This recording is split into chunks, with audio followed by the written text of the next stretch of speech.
What's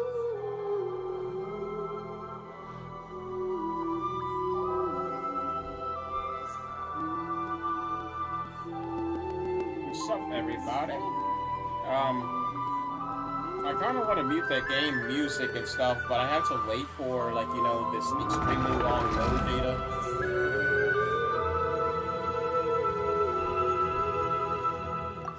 Oh, finally! Now another load screen. It does take a while to be able to get into the vision. Now, let me make sure my audio's going. Yo, this is the doublest D of all. I'm turning down the music to make sure that you can hear me and it's not overbearing. Oh, I forgot to share the stream. I'm a fool. Got to make sure that all the people can see that I am very much streamed.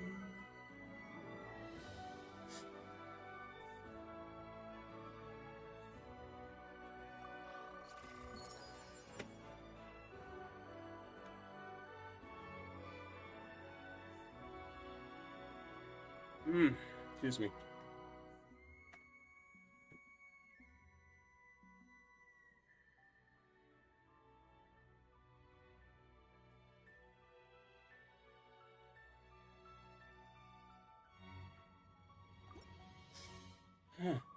Why am I still hearing an echo? You two better not be on.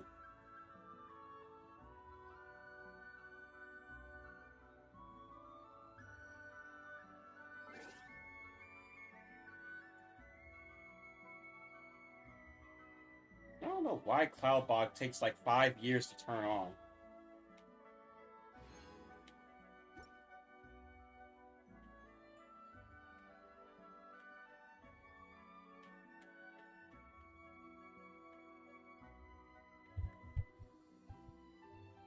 There we go. There's the options. I couldn't see it past my giant microphone.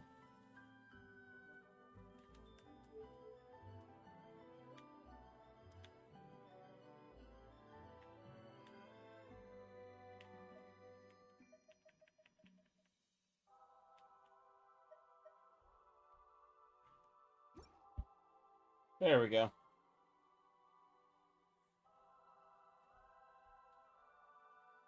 Yeah, it's in there. It's on Discord.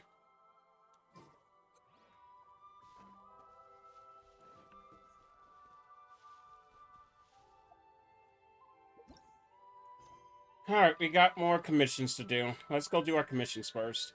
Oh yeah, later on we are going to be having a bit of a discussion. I have a presentation ready for the stream.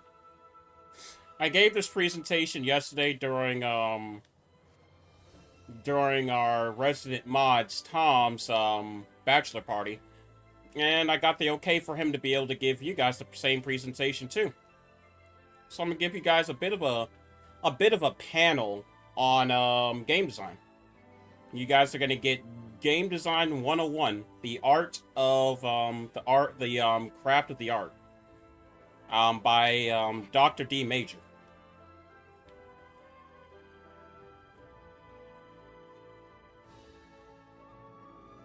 So, do be ready for it.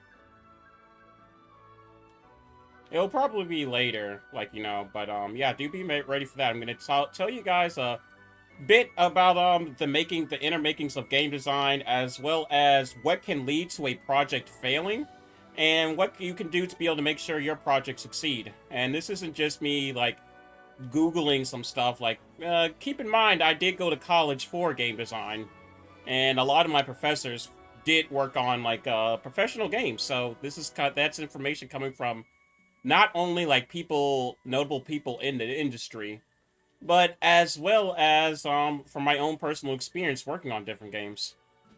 Didn't mean to hit you.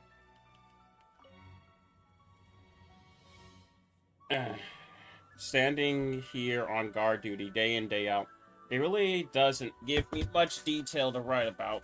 In fact, it gives me precisely 0 details to write about. Yo, what you talking about? Oh, my father, his name is Tunner. He works at Dawn Winery. He was thrilled when I joined the Knights of Favonius. Every time he writes to me, now it's all he ever asks about. But all I do is guard a gate. And a side gate at that. We hardly ever have anyone coming through this way. Obviously, my father's eagerly anticipating big news of my heroic exploits. Meanwhile, here I am managing affairs of the gate. I'm probably not going to be around long because I'm sick. Wait, I'm sick because of allergies and stress. Oh no. Please take care of yourself.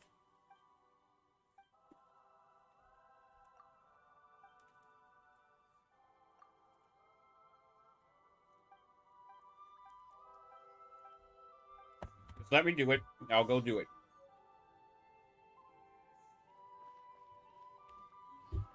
Alright, you want me to go get you a trophy?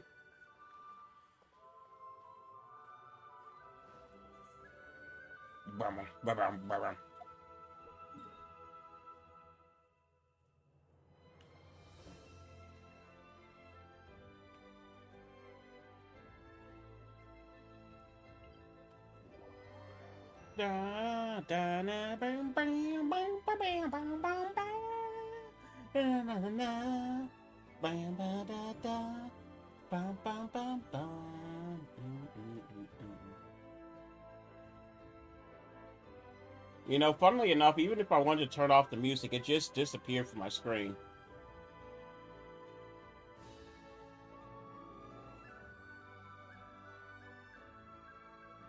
Like, literally, it just exists nowhere. Is it right here? If my mouse could get over there. Where in the world is the music still coming from?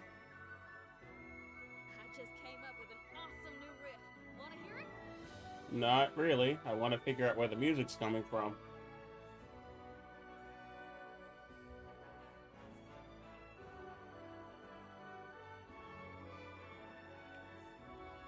Alright, I think that probably where the music is coming from has turned into a ghost tab.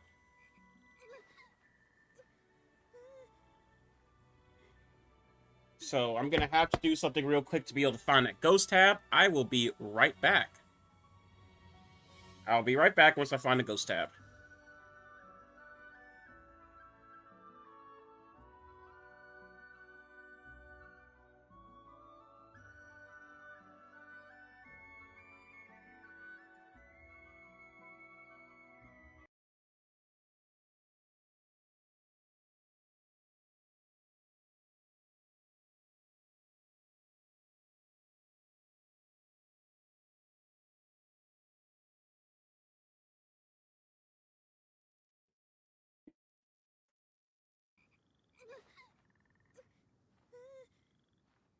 So it gave me the ghost tab, but it got rid of the other tabs. So now I can't read chat because it got rid of the ghost. Okay, well, I will be right back again.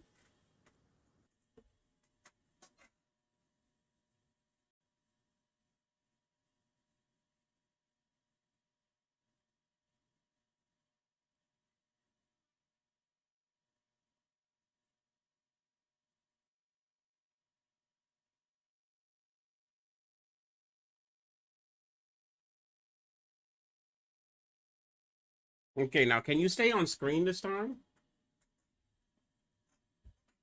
There you go. That's how you display tabs. You don't make them ghost tabs.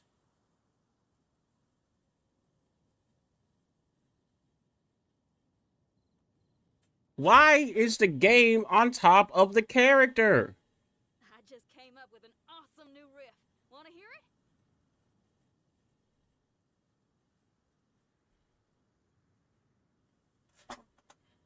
Why is she country?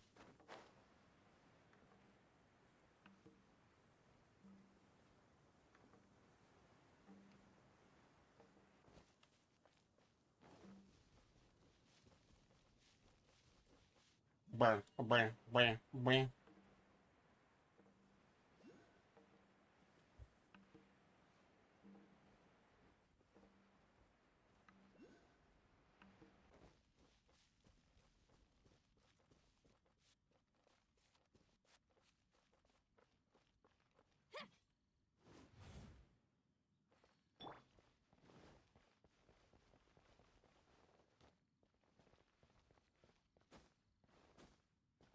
Give me the gist.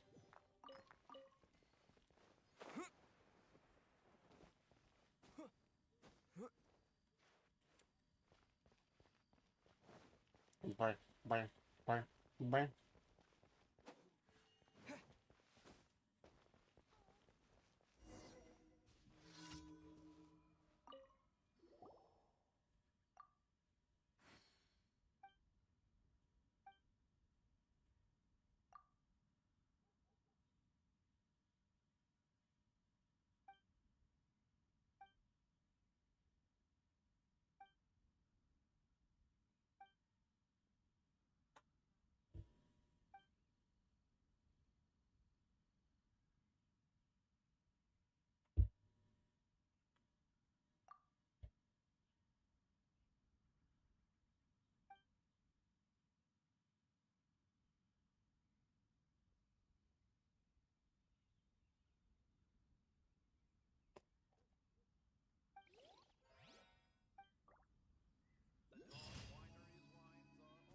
All right.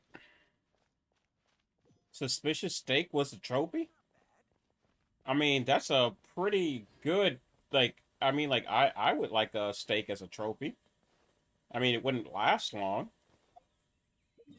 because I would eat it.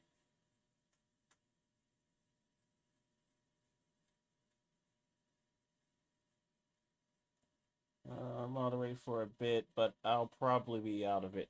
Bruh, Rocket, Rocket Sun Cat, go get some rest.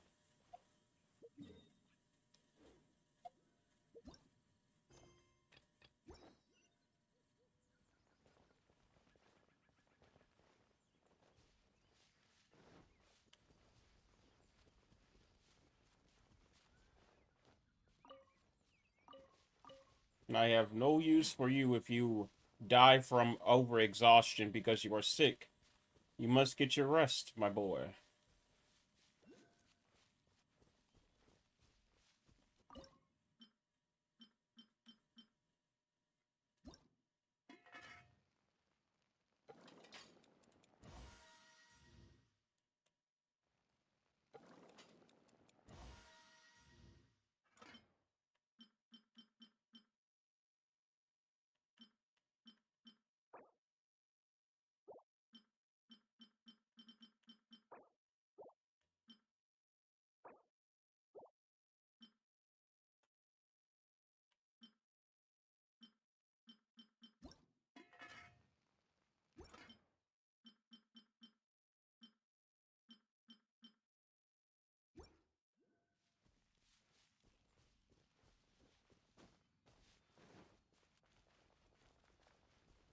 Bruh, bruh, bruh, bruh, bruh.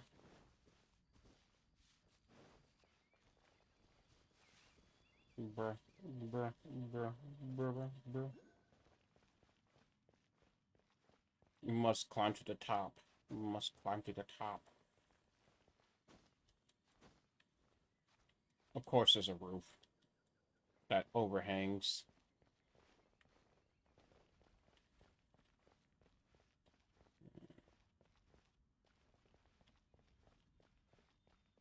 That's my way in. Bruh.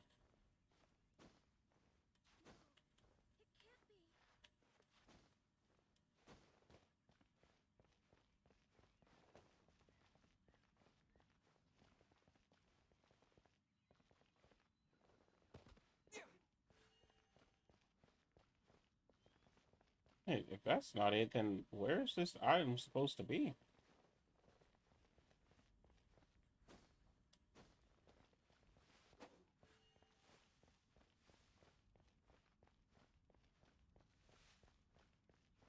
Oh, how awful.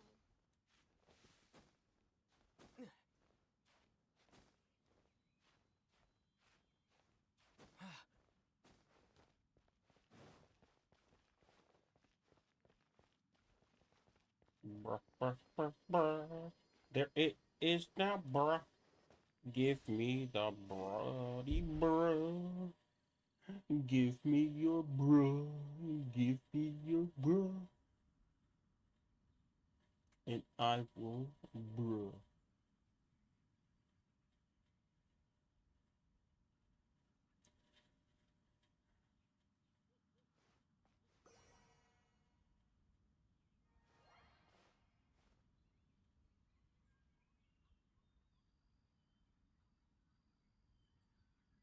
YouTube, I was about to say YouTube, you know, something you're supposed to do is play the video.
Give me item.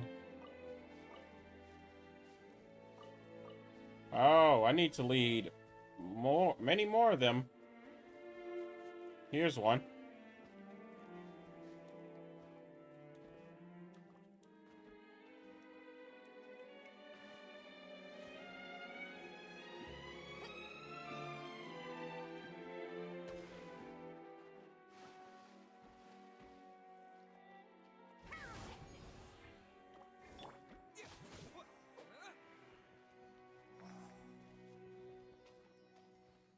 Go over there.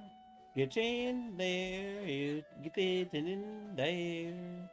There we go. One more. I need to find one more.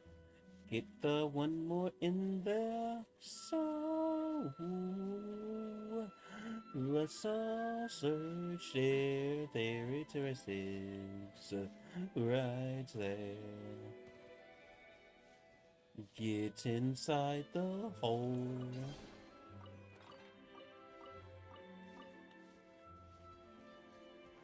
Bang, bang, bang. By the way, if you haven't played Dragon Quest, I definitely suggest it. Really good series, and Dragon Quest XI is a lot of fun. Brr, brr, brr, brr. Brr, brr.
Hmm?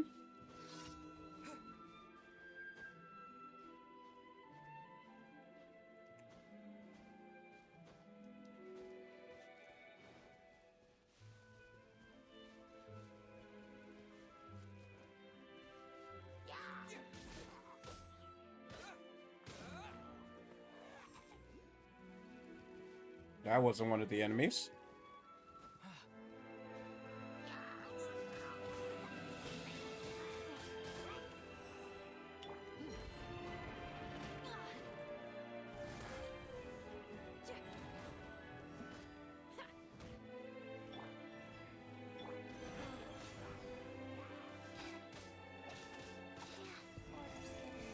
Orders received. Hey, not the guitar!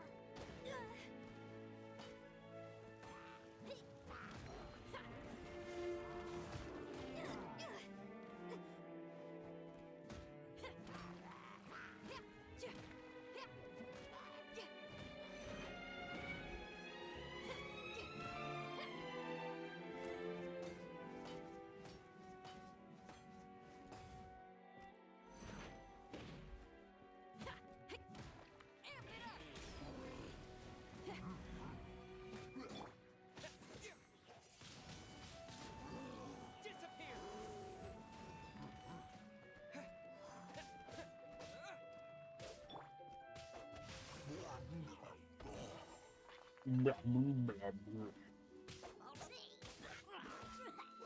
Rain cutter. Life goes on.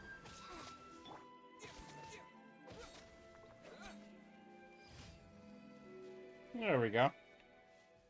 Brr, brr, brr, brr, brr.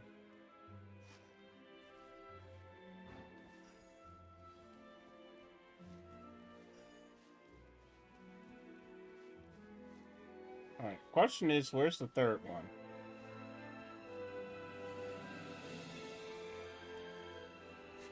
Where is the third one?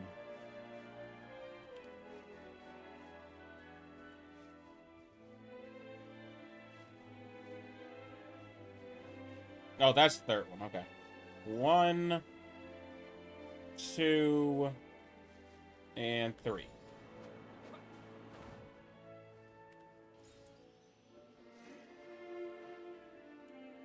And let's go get the poop on the robot while we're here. Hello, robot. I'm here to poop on you.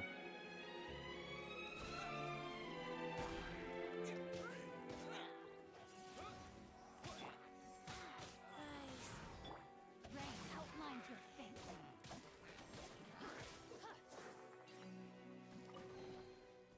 And thank you for the items. And time to change the song.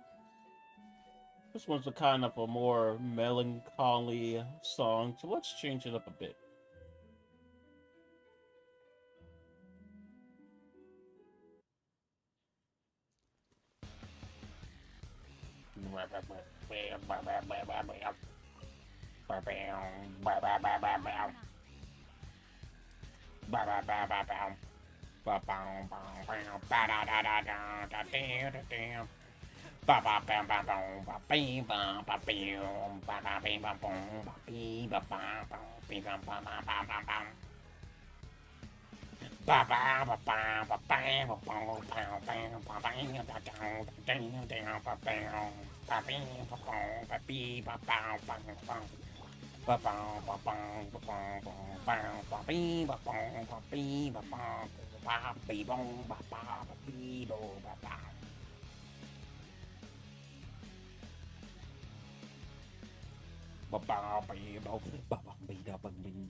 Booty booty doo, booty doo, booty doo, doo, doody doody doo, doody doo, doody doo doo doo, doody doody meow, meow meow meow, doo doo doo doo doo doo doo doo. Bum bum bum bum bum. Bing bum bum bum bum bum bum bum bum bum bum. Da da da da bam bam bam bam bam bam bam. Bum bum bum bum. Bum bang the ball the ball now bang now bum bum bum bang now bum bum bang now bang now bum bum bum. Bang now bang now bum bum bum bang now pow pow ba da da da da. Do the bang ba bang ba bang ba bang ba bang ba bang ba bang ba bang. The day na ni ba ni na ni na ni na ni na ni. Ba ba ba ba ba da da da da da be nu da da be da da ni da da ba da ba ba ba ba ba. No, I want you to. Okay, good. I'm like, no, I want you to jump off and glide, not just fall like a rock.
Dang, with how quiet and desolate it is today, I might as well not even give my game design thing.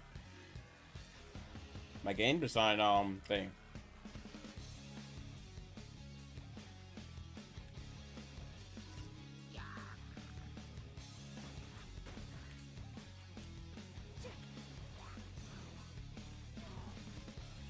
game design panel, speech, lesson, whatever.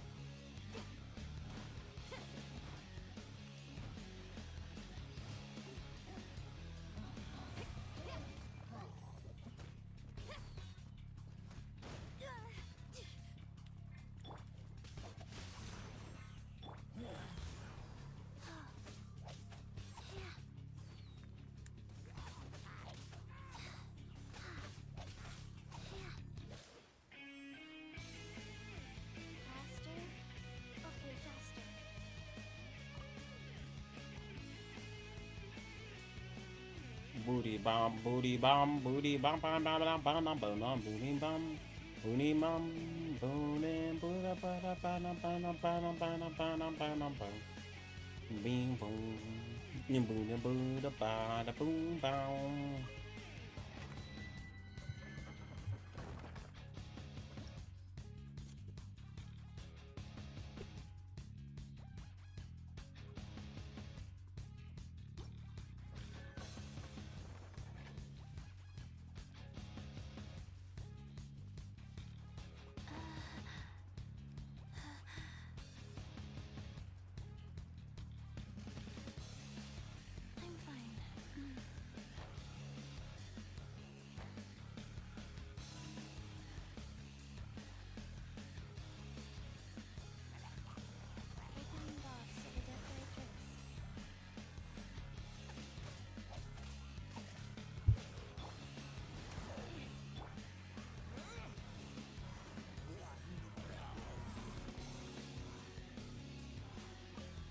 Reinforcements.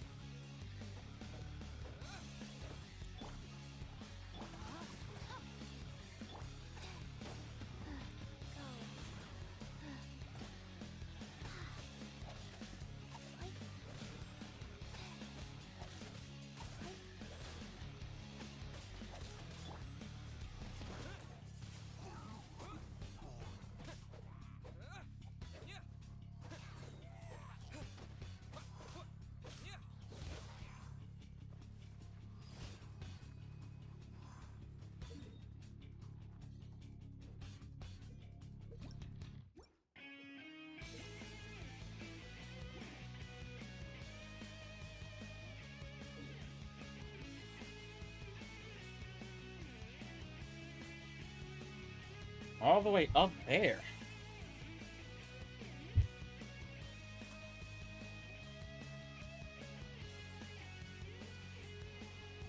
Really making me go out of my way to get there.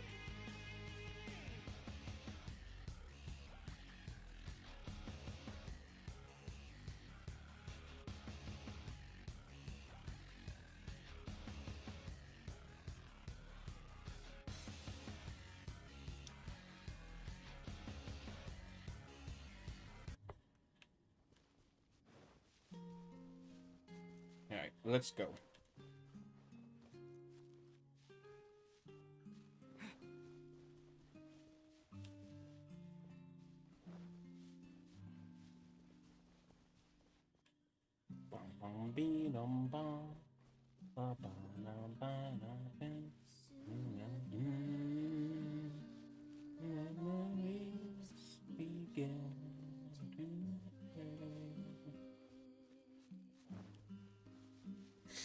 This is one of the first songs I learned how to play on piano, by the way, back when I was in high school.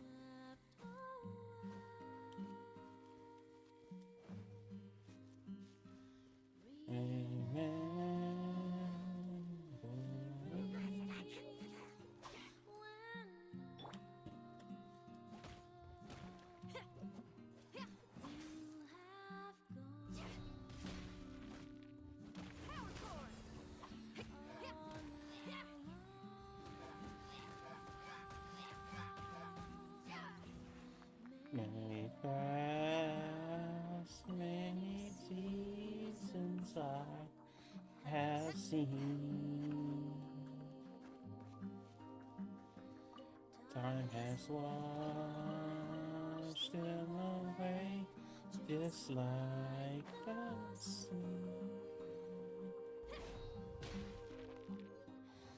Oh, many things and dreams will become tragedy.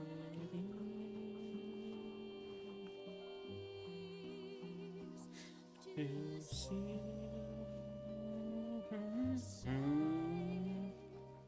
to watch you grow, visions of love, my only hope.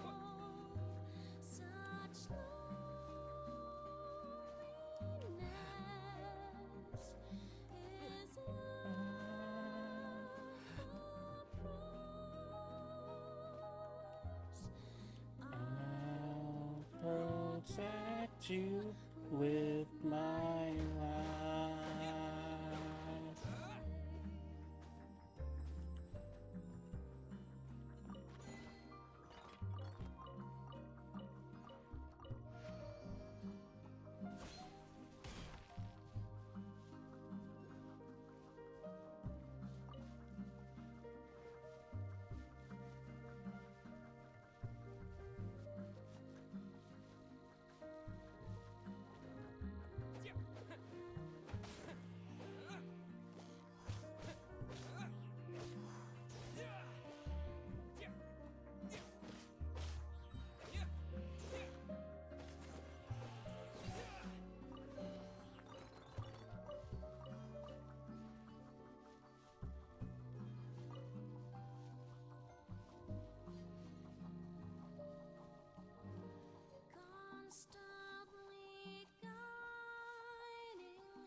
Hoping against me when all is lost, betting on my destiny. No, my sacrifice is worth it.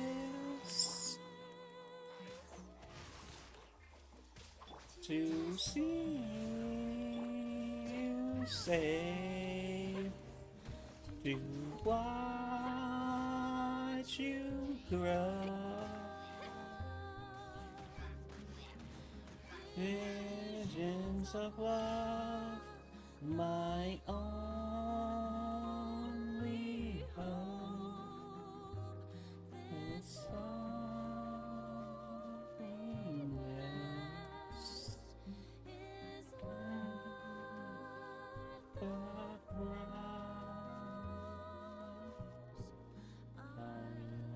I'll protect you with my life. This burden I must bear alone.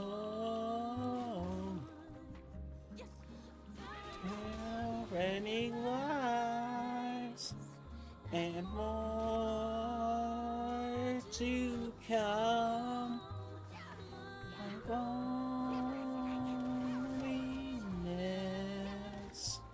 is worth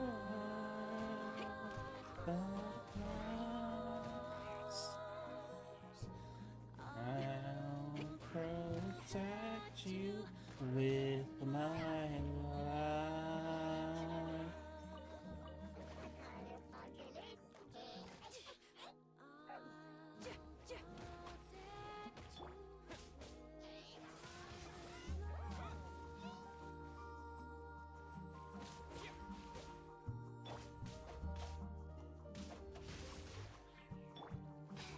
Life goes on. Sacred name, fortune preserver.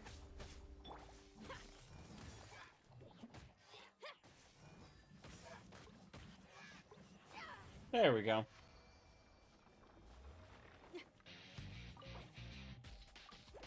Ba ba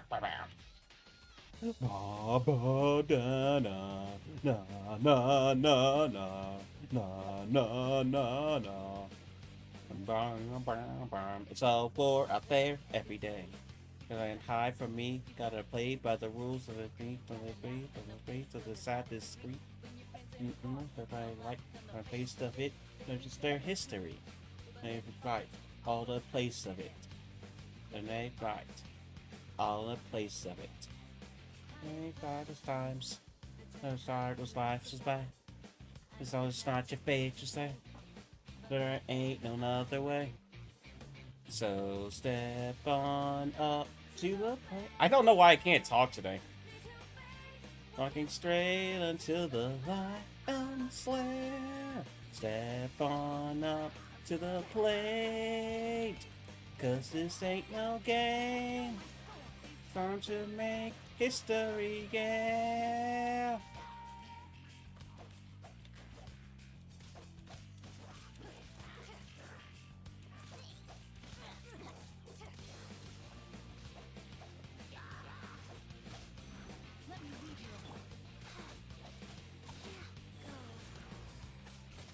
We're out there every day.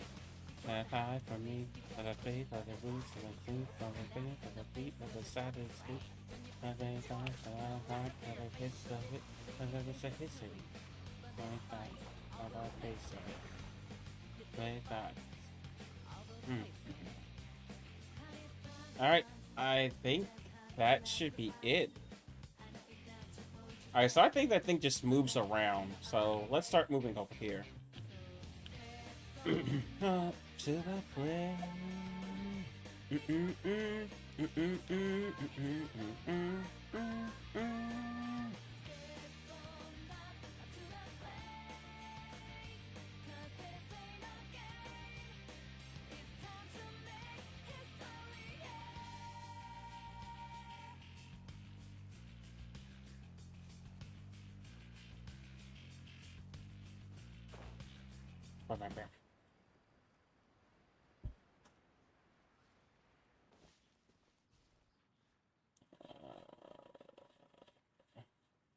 Of course, you just went on to the next song without asking me.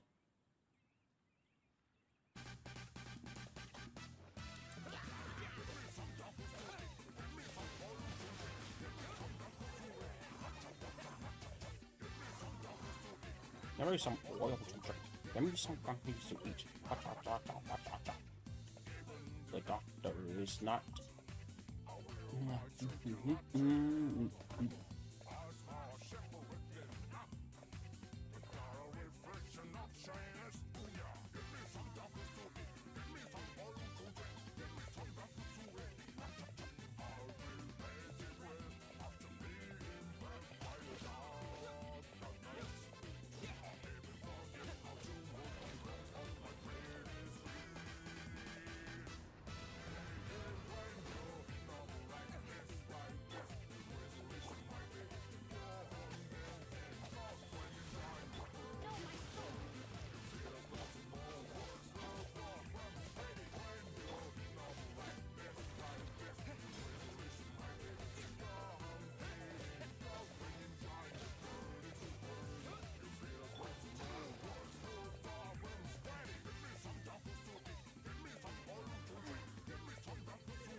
God, I wish this thing had a targeting system. This game had a targeting system. Like, literally, just a targeting system would like, put this game up so much higher.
No, put on this.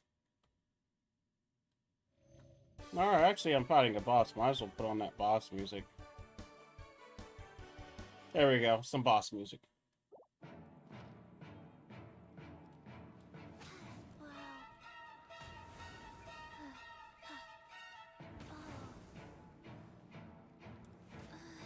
So you want me to jump over it, but you're not going to let me jump over it. That's what I'm understanding from this game. Jump over it, but don't jump over it.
Do what?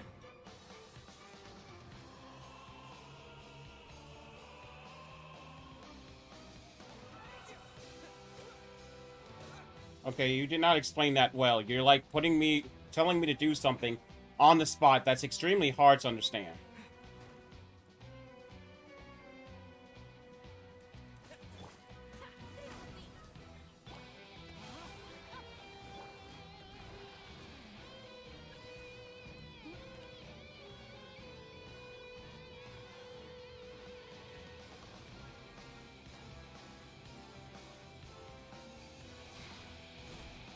Where's the crystals? I don't see any crystals. Can you perhaps bring out your wings?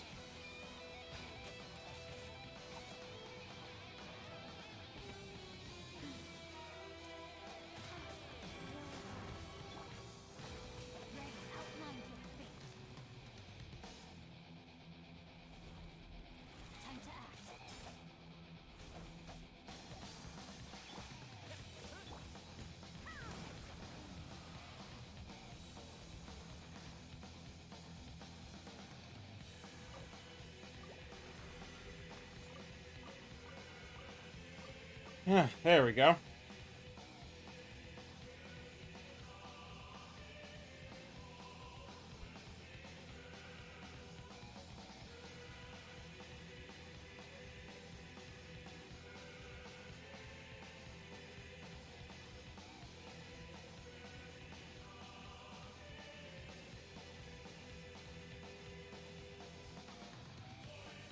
I just came up with an awesome new riff. Want to hear it? Let's keep going. No, I'm probably gonna die from this. Let's get it real. If the music is good, you're gonna die from it.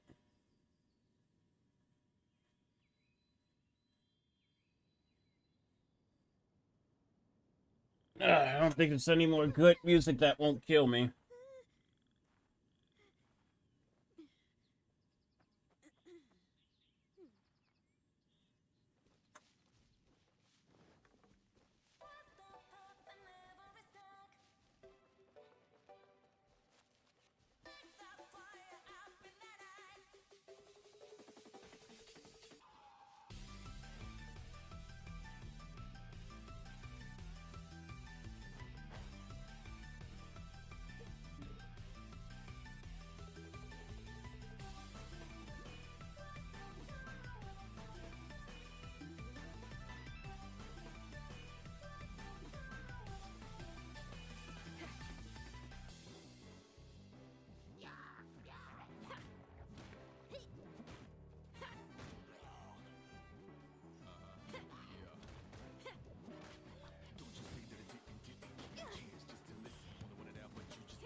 Alright, well, there has to be another one somewhere.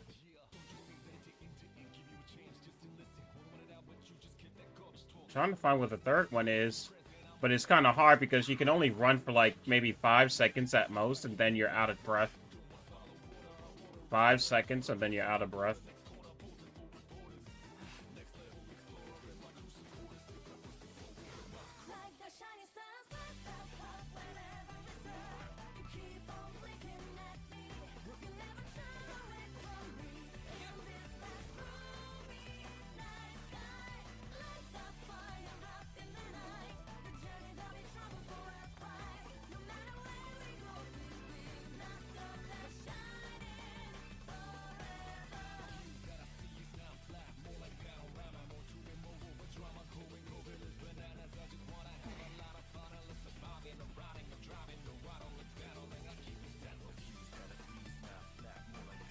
Alright, now I don't have to worry about that getting those stupid, things.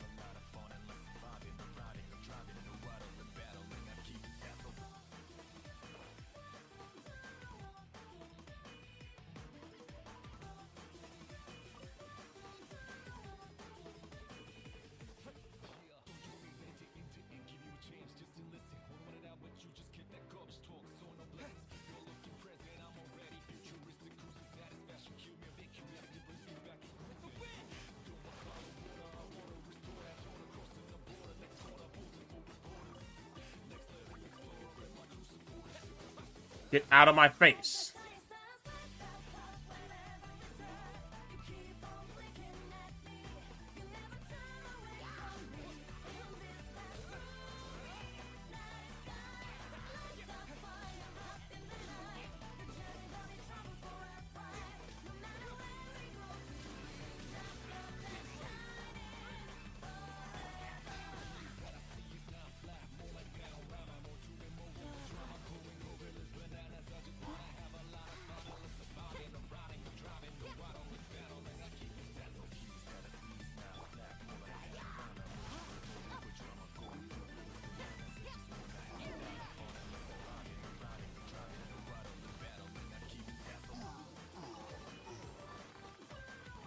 Thank you for the items.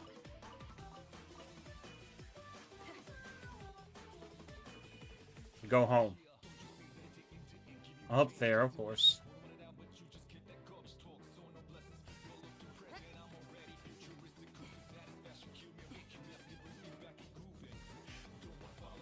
Keep going home.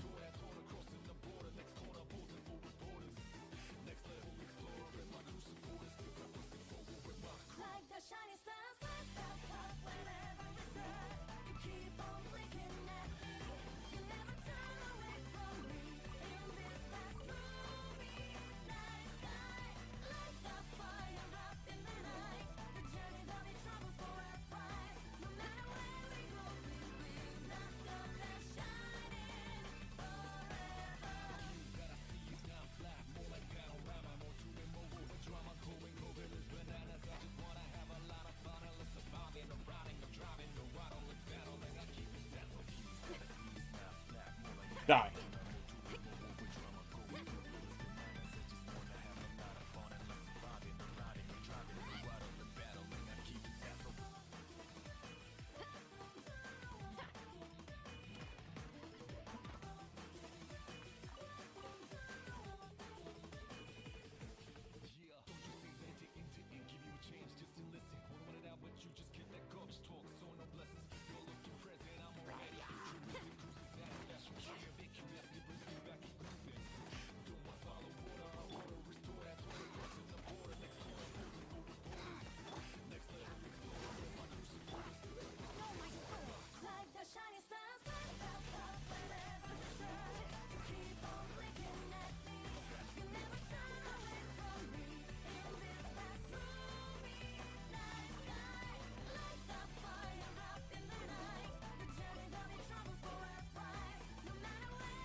Go home.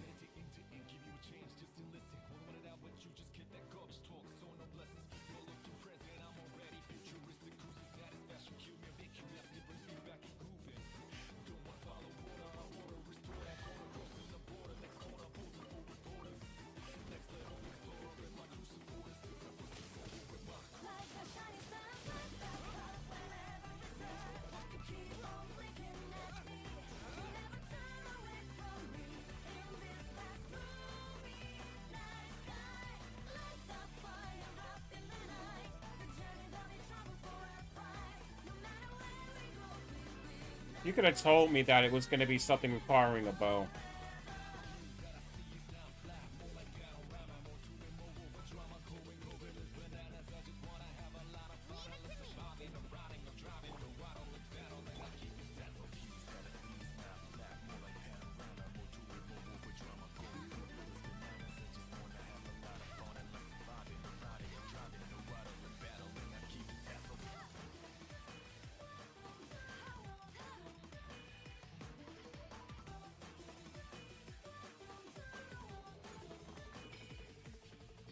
Yes! Got to level 16 finally.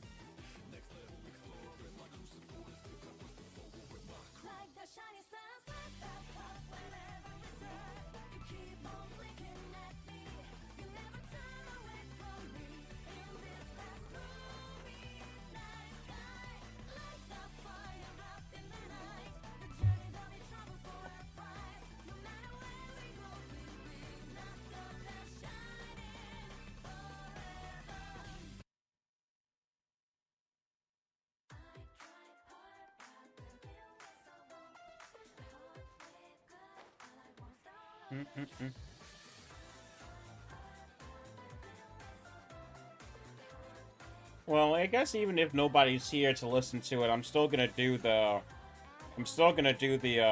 game design thing because I do need to record it to put on the Double D channel.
Ow! Oh, my back.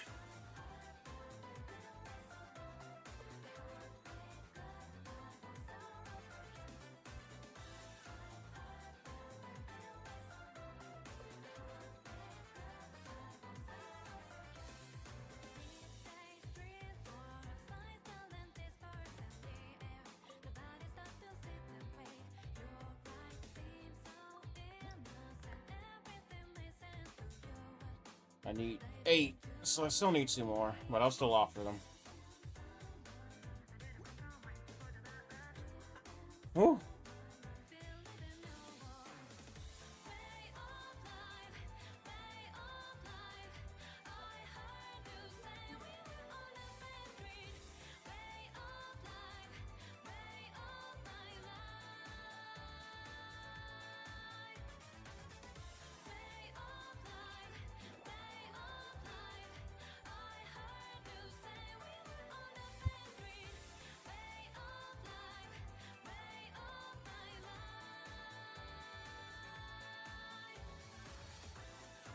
Mm.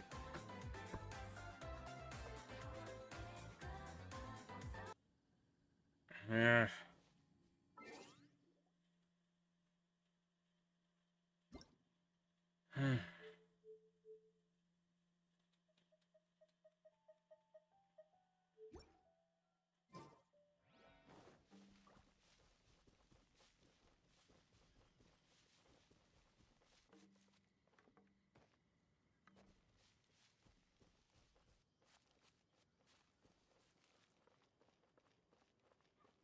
Note to self.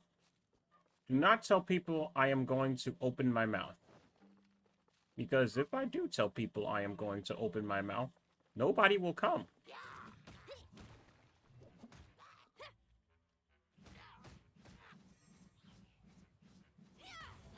And then my stream will be a ghost town because I said that I am going to talk.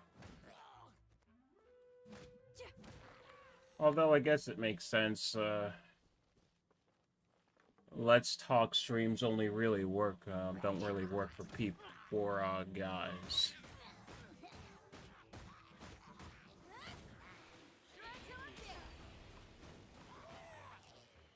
I just wanted to talk, have a good time with people. But, nobody came. It's funny. When I'm trying my hardest to work on my streams and be able to blow myself up and everything, even my family don't really come by to my streams ever.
Let me help you.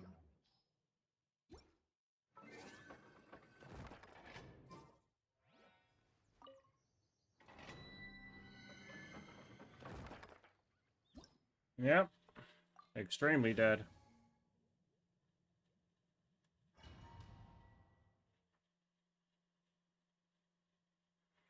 Ghost Town. Thank you for coming.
That's it. Meager.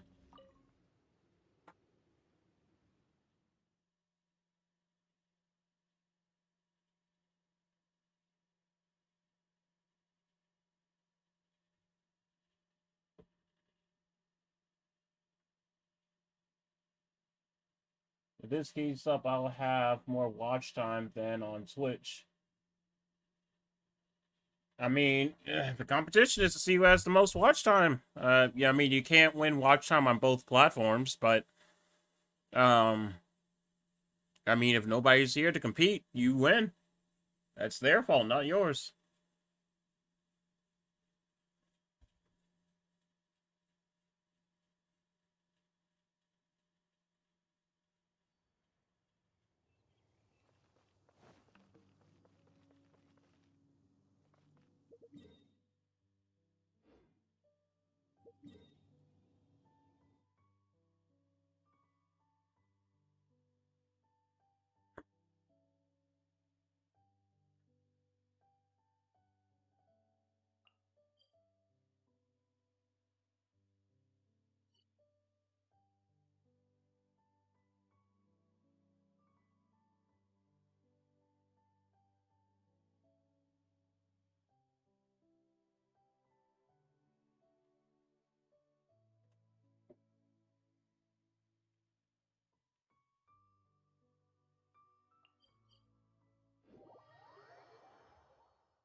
Wonder, where is he?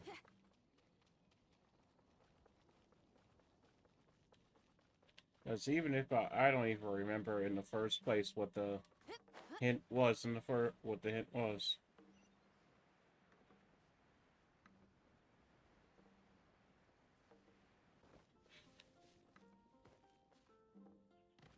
They should at least put a locator on him.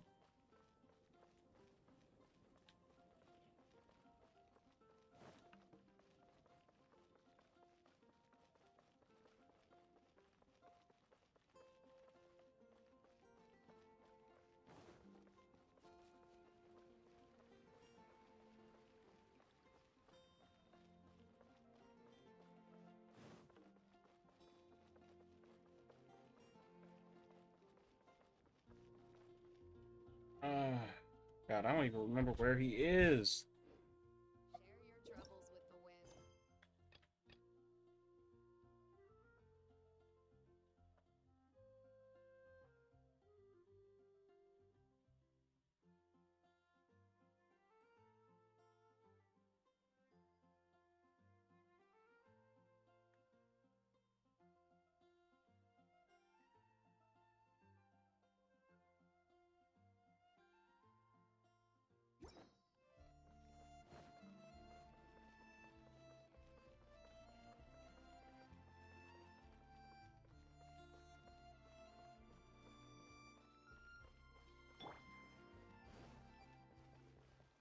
Yeah, it's like my biggest problem with Breath of the Wild, which was the stamina. I got so annoyed by stamina always running out, has been just like amplified in this game because you're always out of stamina. Stamina's out in 2 seconds and then it takes 10 seconds to fill back up.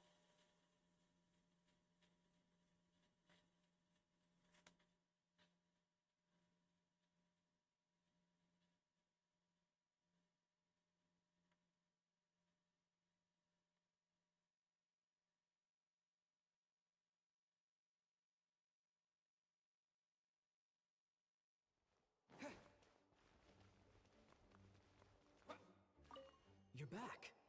Yes and no. 3 six-armed giants reside in the city in the lake. 2 guard the Riddles. How quaint. Let me think. The city in the lake is clearly Mondstadt. As for the 6-armed giants... Hey, that's smart.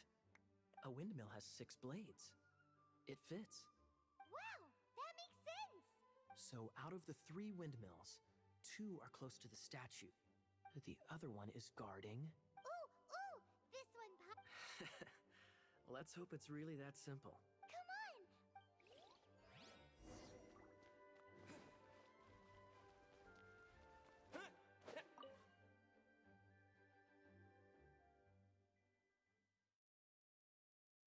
Come on. Hunger.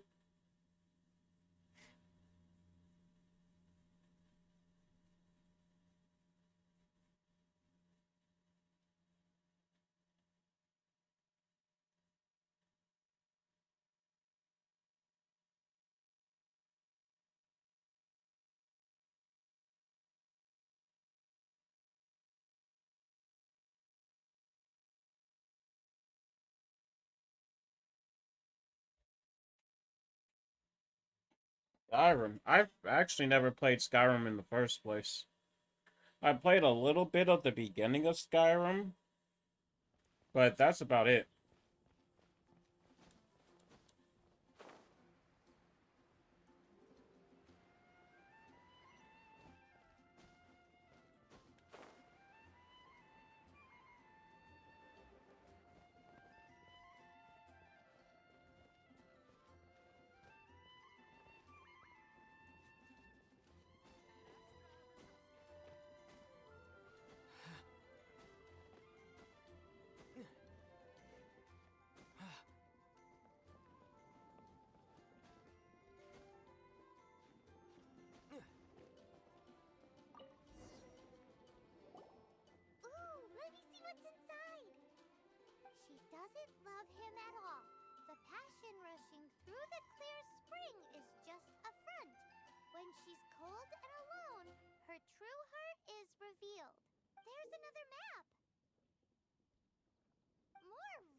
You never had any to begin with. I'm gonna let you have all the fun.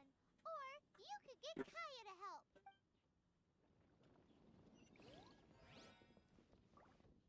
You know, you could at least help. You didn't really do much in the first place other than point out the obvious.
The sword quest, my favorite.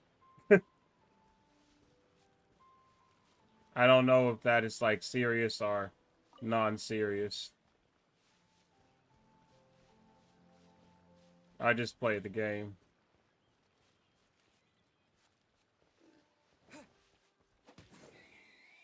Yeah, you're not getting away from me, stupid boar.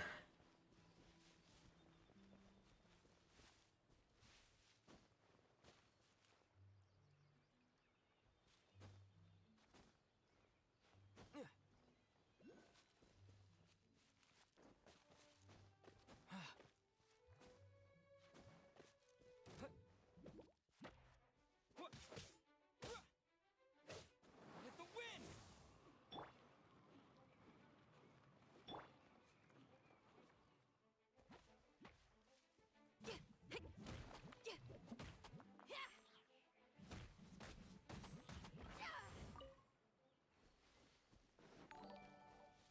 Huh? Huh?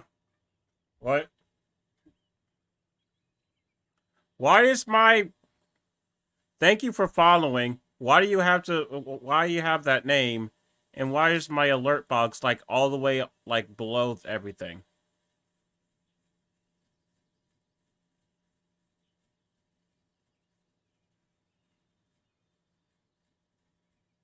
There. Such a unfortunate name, I must say.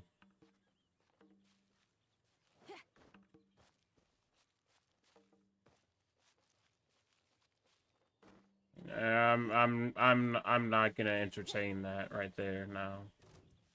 I don't entertain acts of murder. You know, that's an attempt on my life right there. I can't give you that. That ain't it, Chief.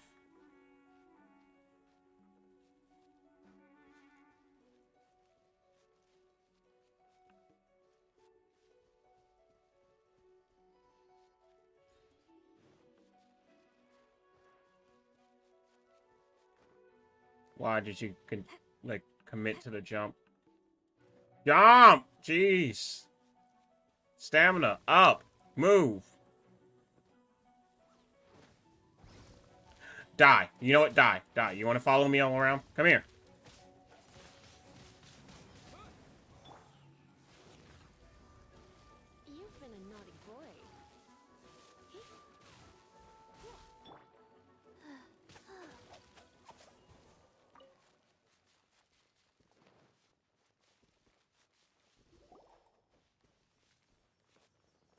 Wow, you just yeeted me off a cliff.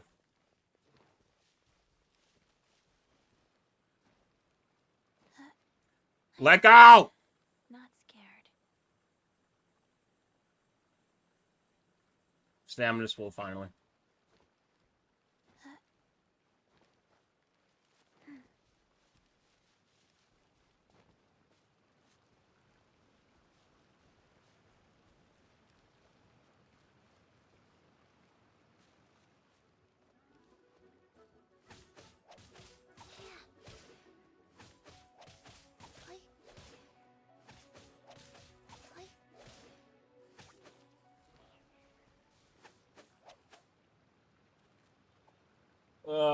Why?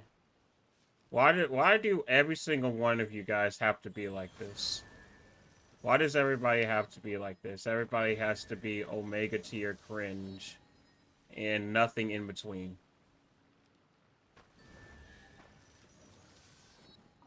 Oh, okay, I was gonna say, are you kidding me?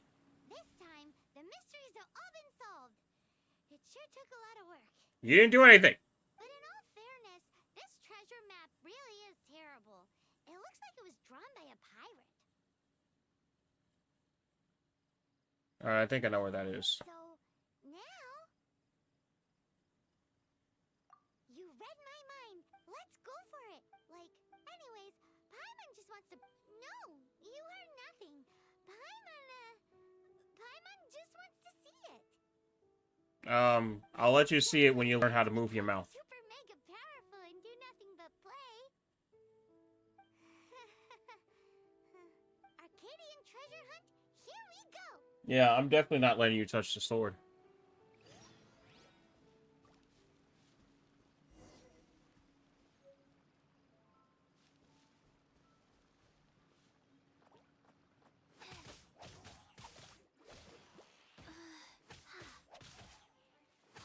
Sacred name, fortune preserver.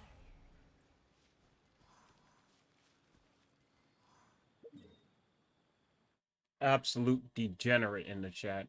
Absolute degenerate.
What's going on over there?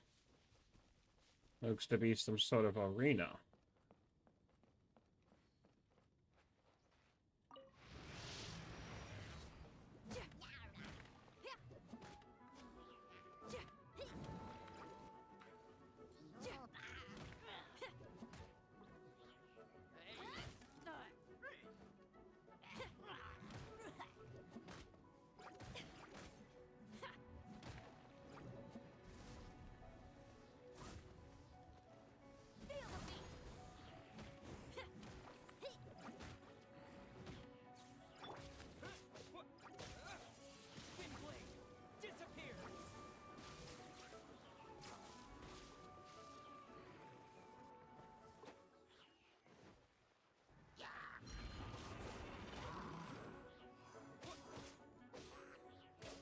Alright, all that's left is Big Boy.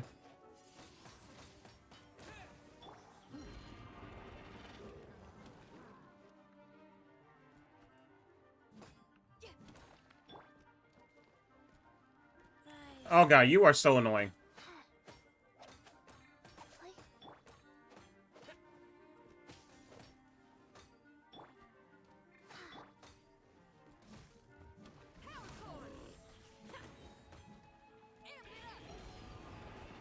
You don't want to turn around? There you go. Take that.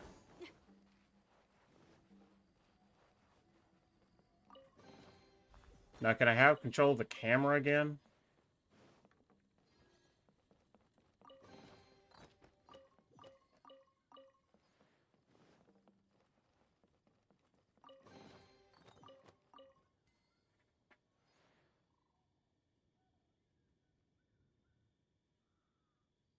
Two scientists discovered tungsten dioxide. Why? What do you call a Japanese man who brings cats back from the dead? A necromancer. Why? Just even more why? Who are you?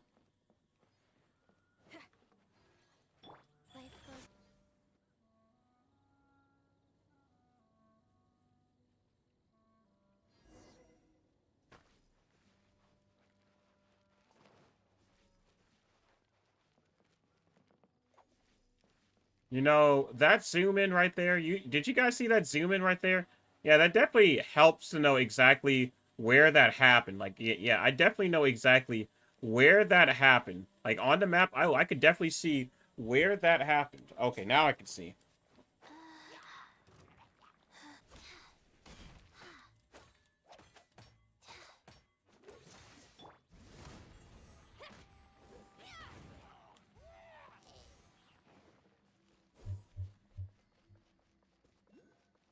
I'm someone. Well, hello, someone.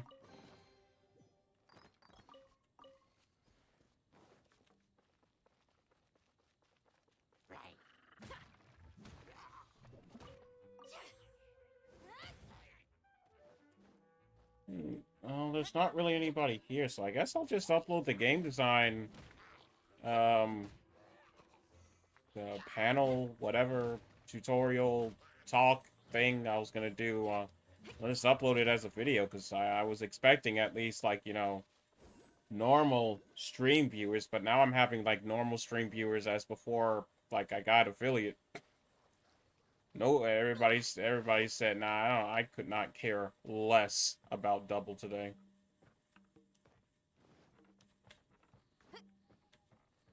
Like, I don't know where everybody went.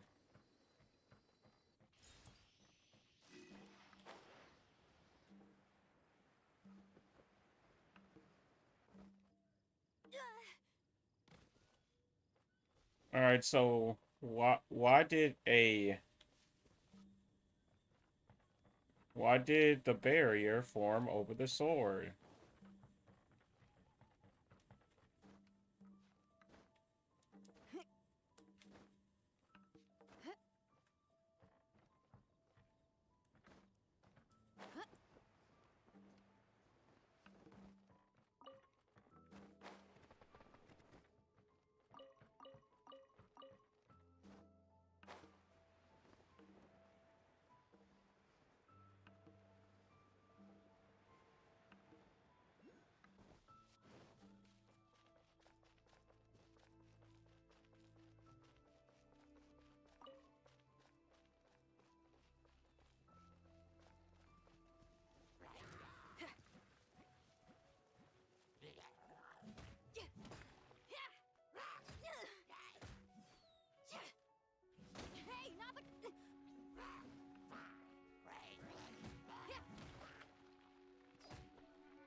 I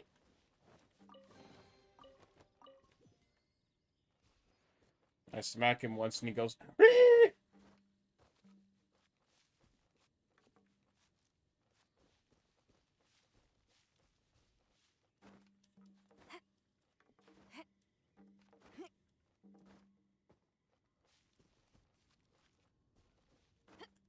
Man, this is a pretty long climb. Are you ever gonna stop climbing? Thank you.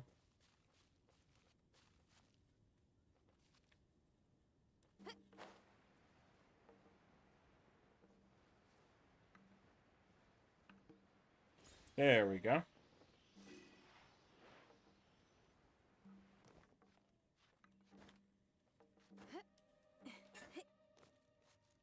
The final four letters in the word Q are silent. They are just waiting for their turn.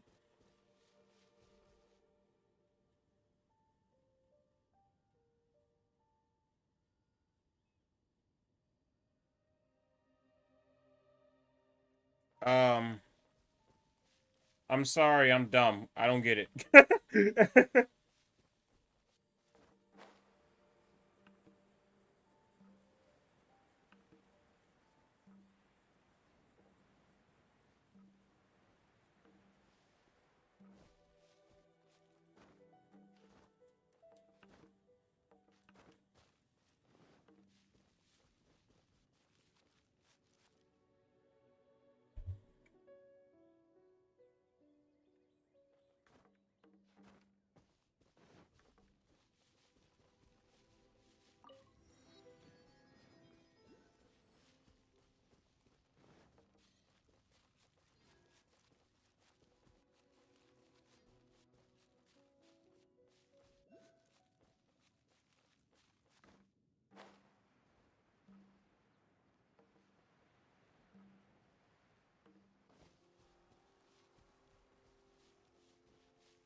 You have to wait in a queue, and you say Q like Q.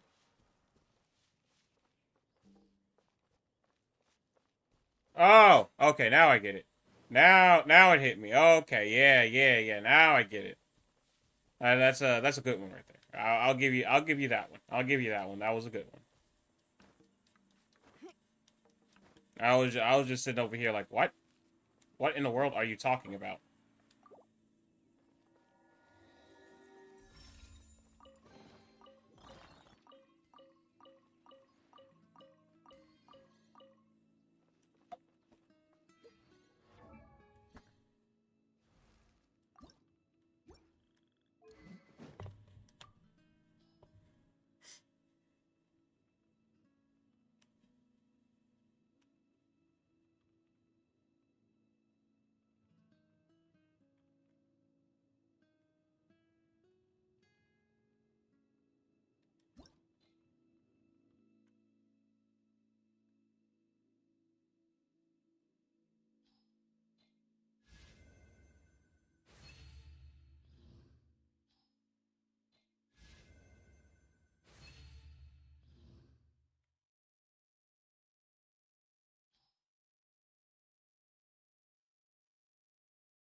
Mm, mm, mm.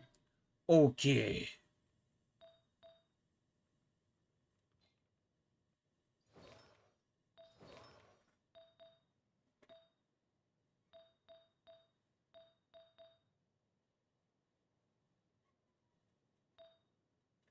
Okay.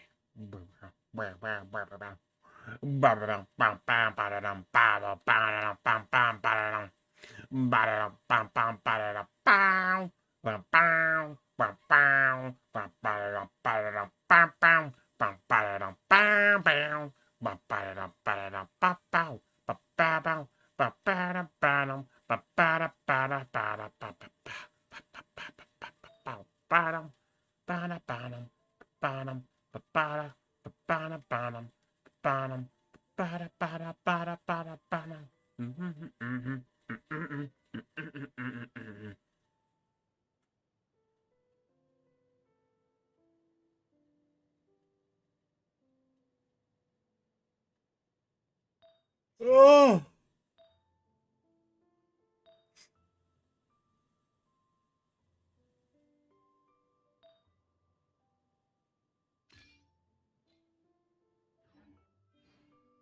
Whatever's going on over there. Looks pretty rock and roll to me.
I just came up with an I awesome hate new you. riff.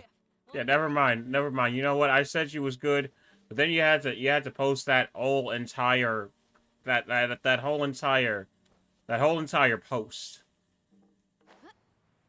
And now I'm just like, why? Why did you make me read all of that?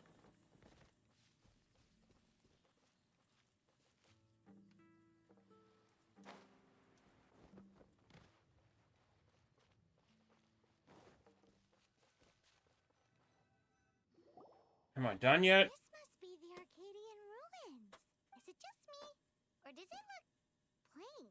Oh, Paimon gets it. Kaya's grandpa. Oh, mice! It's not time to get suspicious. We're close. Hurry, the treasure is waiting for us. Paimon, you are killing me.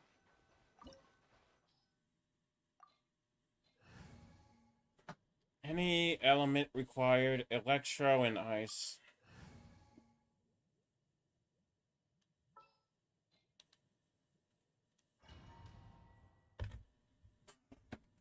The first double helium molecule should be named after Michael Jackson.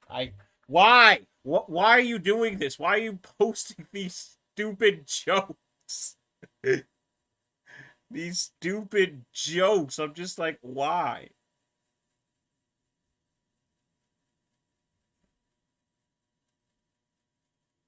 What even? Oh, God. That was a violent yawn.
There we go.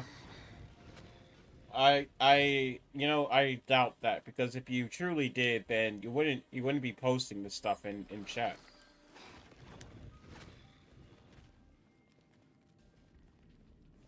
I'm gonna be honest with you guys. Since tonight's been kind of quiet, I might end the stream early and get some sleep, especially since I'm not even gonna be able to do the game design thing. Paimon, calm down.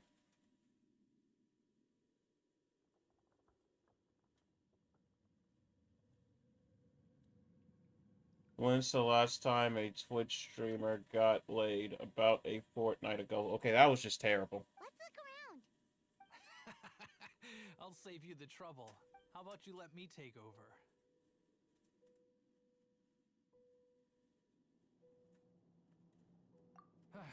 Well, I did have dealings with them, but them and their stupid principles. Losers who can't make a fortune. I'm Izzard. I thank you both on behalf of the treasure hoarders. We've been keeping a low profile. How did word get out? Low profile? Paimon won't let you have the treasure without a fight. You would be wise not to underestimate us. My gang is just outside waiting for my order. However, they're not as, sociable as me. I'm sorry to rain on your parade, but your gang won't be participating in your current plan. If you'd like to ask why, you can go see them in Mondstadt prison. Or perhaps you'd prefer to join them permanently. The Knights. Hey, it's Kaya! Kaya, he wants to steal your treasure! Oh, almost had it. Oh, you mean the treasure? Sorry, but there wasn't any treasure to begin with. You came all the way for nothing. Just give it up. What? No treasure? Thank God. Ugh. Paimon deserves it. Did Kaya just say there isn't any treasure? You got me good.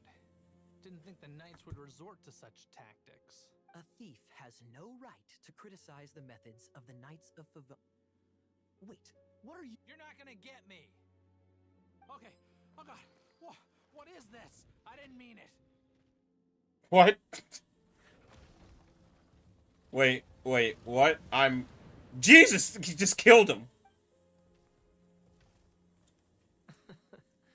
What a troublemaker. You, Knight! You're not gonna watch me die, are ya? What an interesting suggestion. Fine.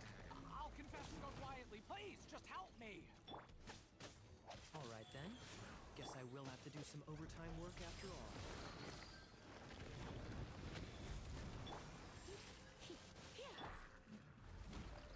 Power cord.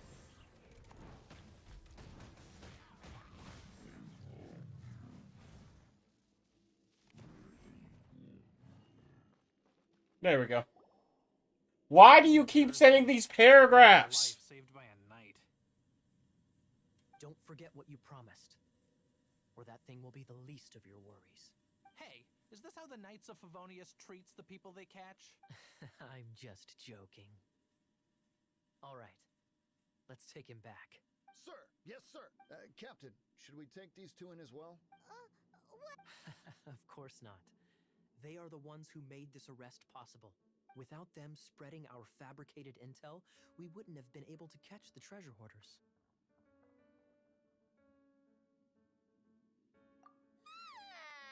You're a bad man for lying to me. Shame on the Knights. I'm actually kind of glad. All right. Stop it already. Though the treasure doesn't exist, you did want it for yourself, didn't you? Otherwise, you would have informed me of your intentions, no? Ha! Ha! Caught! Let's go. Paimon's done talking to him. Just a sec. You did help me out, so you do deserve a reward. This is the triumphant harbinger of dawn that points towards victory. What? As its name suggests, it symbolizes light and victory. That's a very long name for an item. If you don't mind, I would like to present you with this Harbinger of Dawn as a reward. Harbinger of Dawn? That's right. It suits a well-cultured and disciplined person such as yourself. Wouldn't you say, Paimon? Not Paimon. Well, if the reward is this harbinger of dawn... You'd forgive me, right? I'm honored to have such an understanding friend. Yes, I'm not sir. reading that paragraph. You have my apologies for the deception. I will not use the same method twice. What a wonderful day. Now, I have to go interrogate my suspect. Please excuse me. Do come visit me at our headquarters when you have the chance.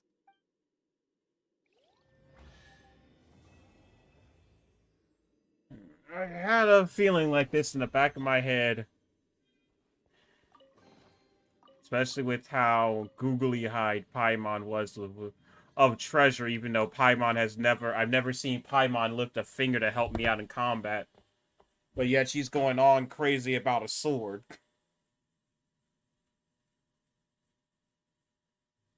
That is kind of crazy. Paimon does not fight, but yet she wants the sword. Why do you want the sword when you don't even fight?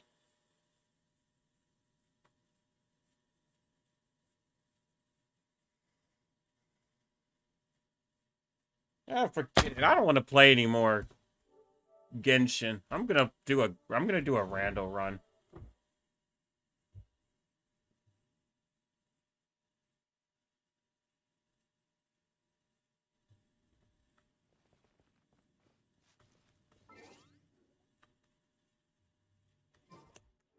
Paimon's stupidness has upset me. I'm gonna do a rando run. I don't care about Genshin right now.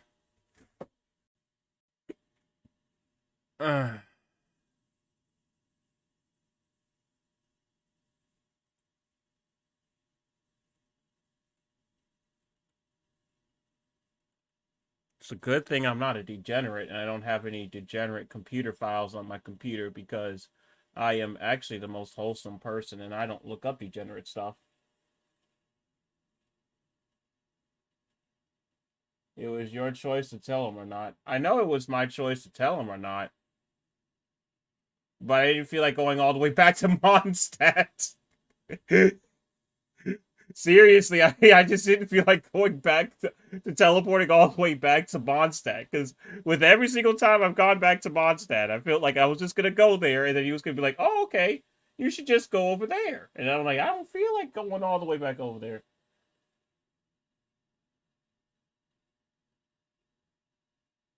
Message deleted. Nice. I just did not feel like being told to just walk back over.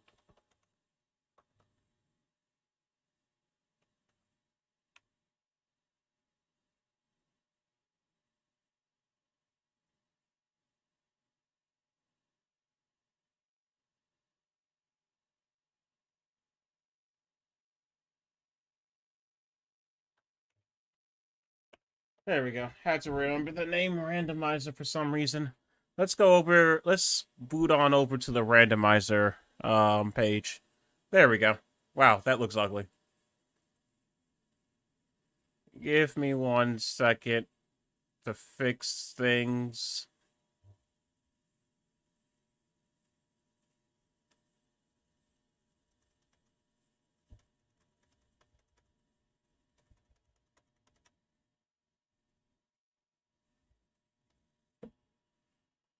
There we go. I guess that looks fine. I mean, it's kind of out of date because I made this a while ago. Why is chat in the middle of screen? I do not know. But you know what? We're gonna go with it.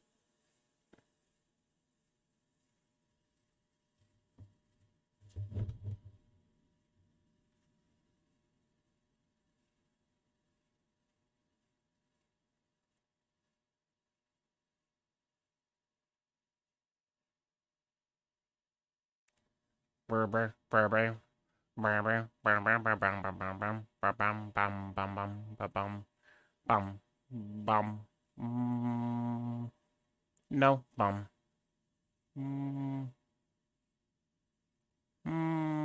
Bum. So, alright. Just want to make sure I'm able to interact with it. Let me get a seed. Let me get a seed ready for this rando run.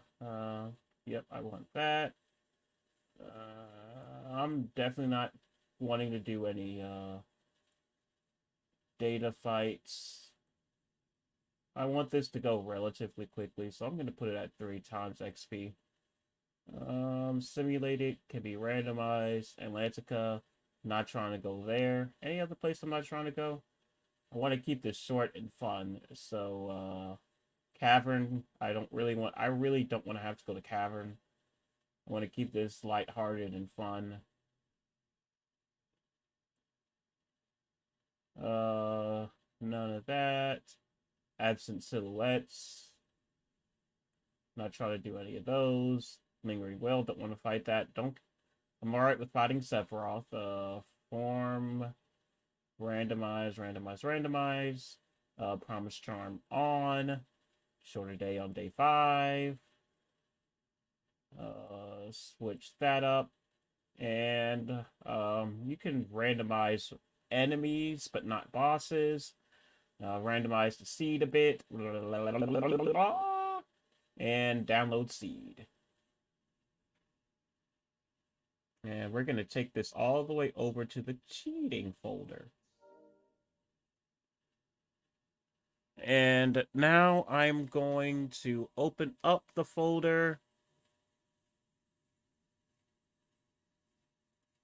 And let's play random.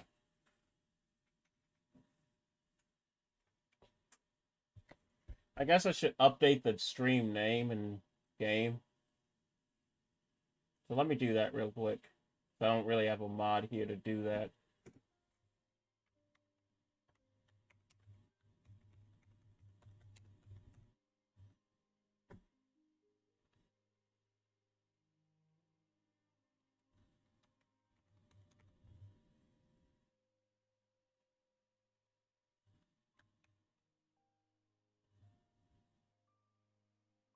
All right, wait, I have a question.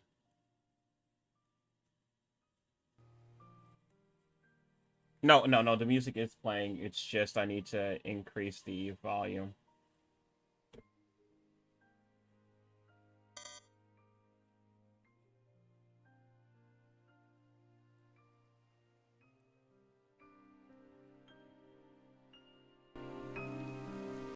There we go.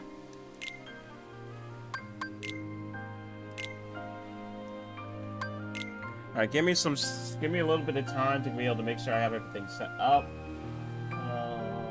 Done, and let me go change the name on YouTube.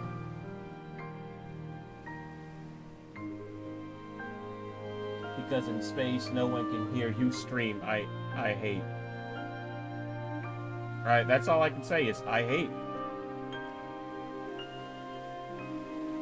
Maybe Genshin is just a dead game, and maybe playing KH2 will actually bring in views, proving the fact that KH2 is actually a really good game.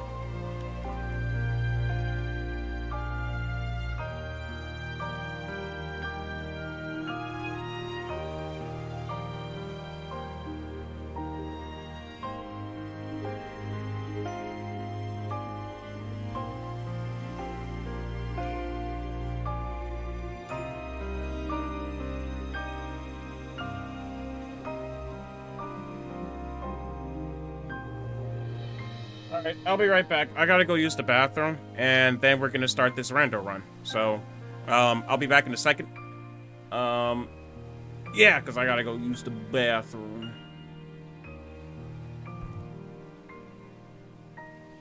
Oh my god, I hate this stupid program.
Okay.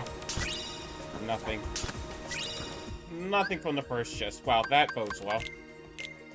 Kingdom Key, really good magic, no strength, and that's the only Keyblade I have. No armor or anything.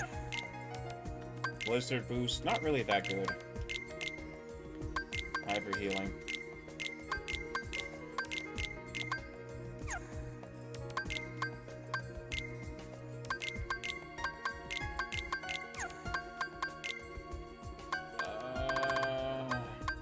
Nothing. I need to get the hints, the hint system ready. Yeah, I didn't get any hints, but let me get the hint system ready just in case I get a hint. Hint. Give me 1 second. I'm bringing up the hint system because I forgot to do that before I started. Select my... Gotta give it my seed.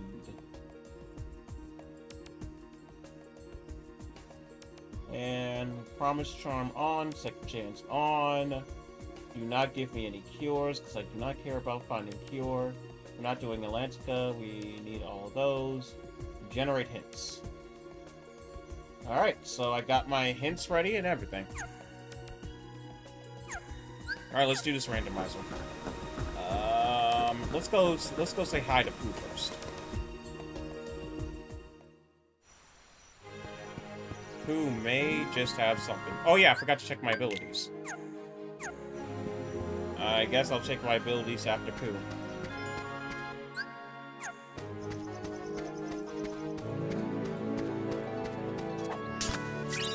AP boost. Serenity Shard. Guardian Soul. Finally, I got something.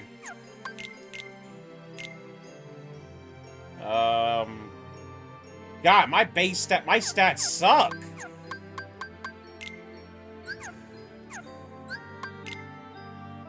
Dang, my stats suck. Like, for a randomizer? Wow, my stats suck booty cheeks. But, Guardian Soul does have a little bit more strength.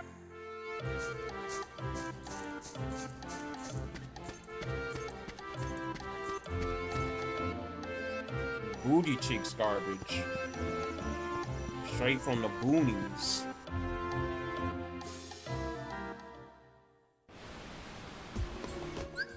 Alright, did Sora get anything? Counter guard, aerial dodge, and MP rage. Guess it could be worse.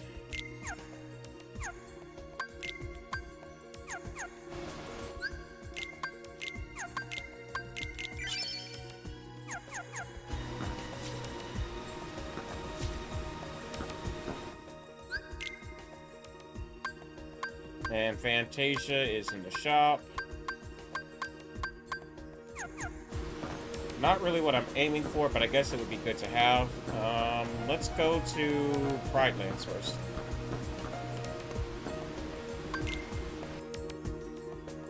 So, in case you don't know, because I did just kind of start doing it, this is Kingdom Hearts 2 with the randomizer mod and the Garden of Assemblage mod. So the Garden of Assemblage mod makes it to where you're able to access all the game, like all the worlds in the game, from the Garden of Assemblage. So you don't have to play through the game to be able to get to whatever world you want to. You can just go to whatever world you want to from the Garden of Assemblage.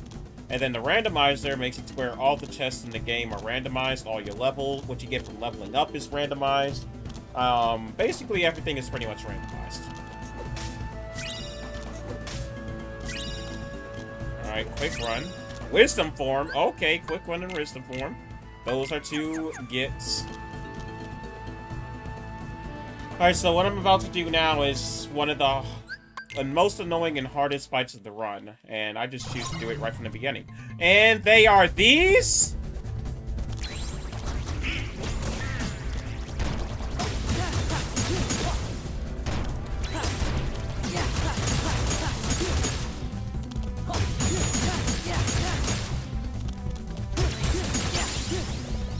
Guard? Level 2? Aerial recovery? Okay. Alright, this would have been way harder. Never mind. I forgot that they could just frame one you. But normally that fight is harder. Actually, this fight might be harder because it's those instead of the ground shakers.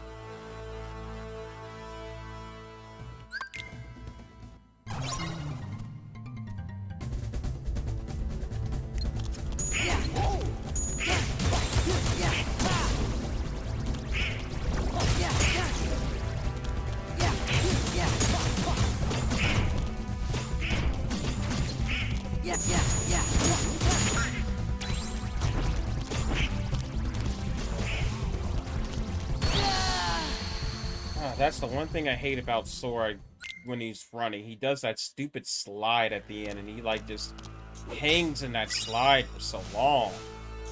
Oh, yeah, let me mark off Wisdom for him, because I do have Wisdom. Why did it mark Atlantica instead of Wisdom? There we go. And I got some movement abilities, right? Quick run and aerial dodge. So let me mark that. Quick run and aerial dodge.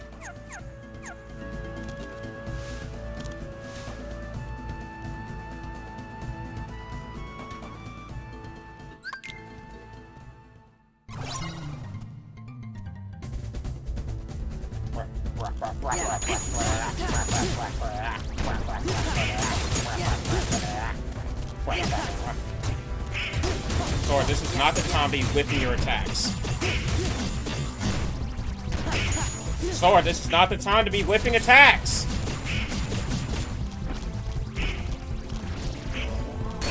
What? Oh my god. Yeah, this is actually harder. Because they take so long to die. Like, they don't die. And they can just break out of your combos whenever they want to because they have high poison. They're not meant for Lion Sora.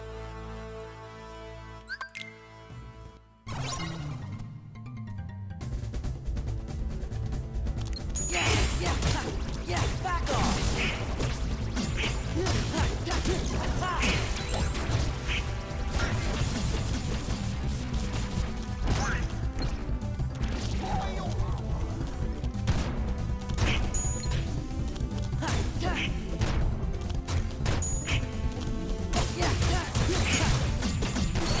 What? Okay, yeah, just break out the combo and slam it to the ground and hit me even though I'm not on the ground.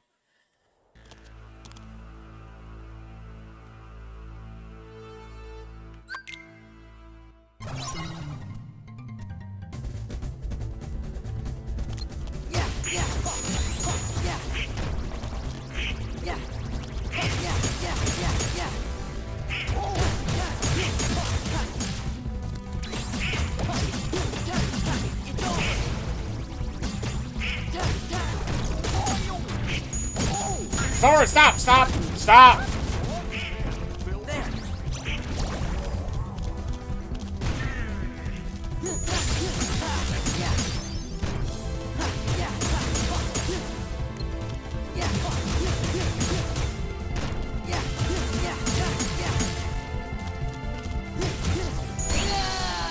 Why did you whiff? Like, seriously, how are you whiffing? This is why I hate Lion Sora. I don't care how much of a furry you are. Lion Sora sucks. How are you whipping these attacks? Seriously, he is standing, and you're whipping attacks.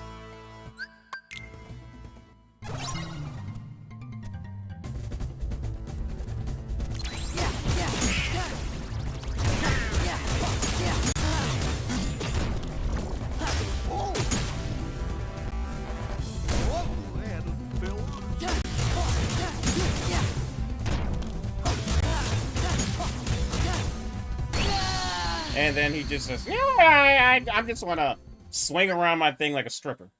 Like, seriously, stop. Like, you are annoying me. I have to turn down my hardware because it is crackling.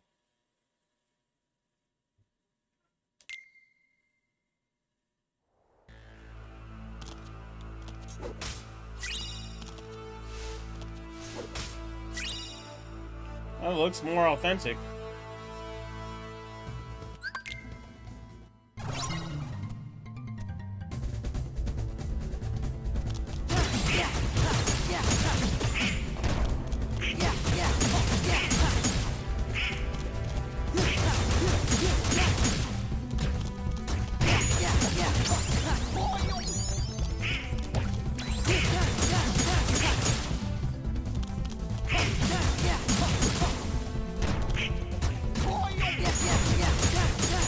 Why is he doing this? Sword! Move, move, move, move, move! God, I hate Lion Sword. Literally just sits there and takes whatever damage. Because he can't move, but then when he does move, he doesn't want to stop moving.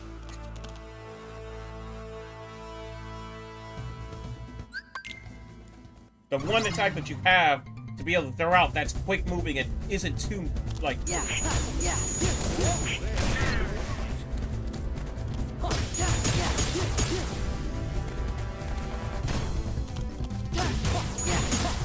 Sora, stop.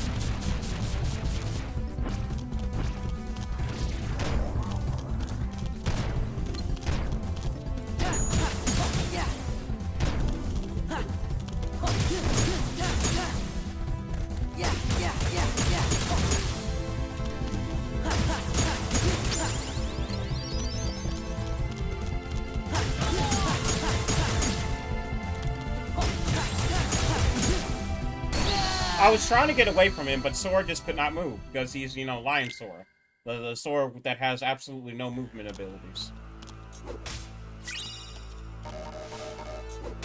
This is why Lion King's never coming back in Kingdom Hearts.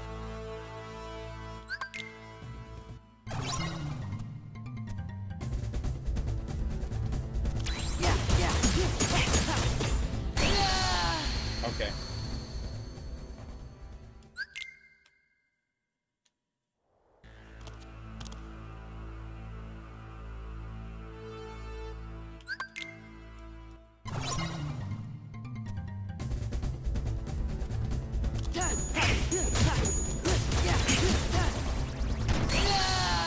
Why is, of all places you could land, Sora? Of all places you could land. When I'm literally pulling the exact opposite way of that. Your lion form, stupid body that is the absolute worst thing ever created have to land right there.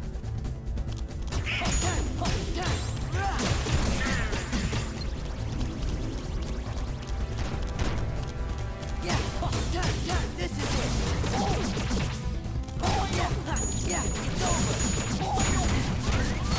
Okay, you know, Sora, like, can't you animation cancel?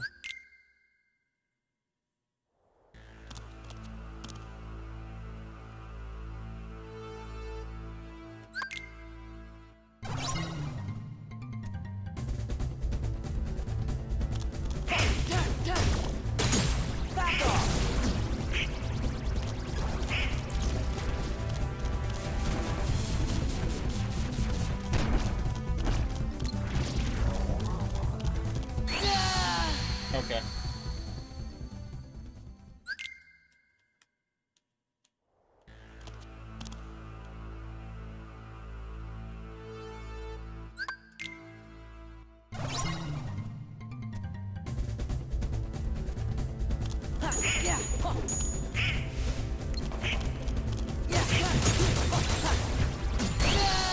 Don't do that. Just don't do it. Just don't do it. It's a play. It's a play. They're always just gonna do that stupid slam attack, and Sora, with his infinite, like, just not being able to move in the air when he's a lion, is going to land right there.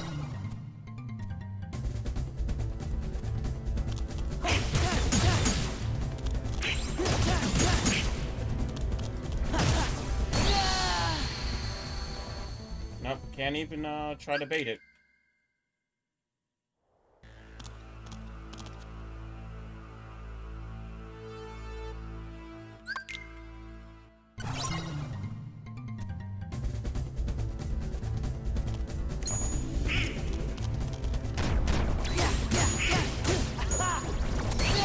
Alright, I'm coming back when I have, like, Magnet or something, because Lion Sword just sucks. It would have been way easier with the regular enemies, because then they wouldn't have a move that comes out as soon as they touch the ground. And Lion Sword just sucks booty cheeks, like major booty cheeks. Like, I mean, he has his mouth right in between the cheeks.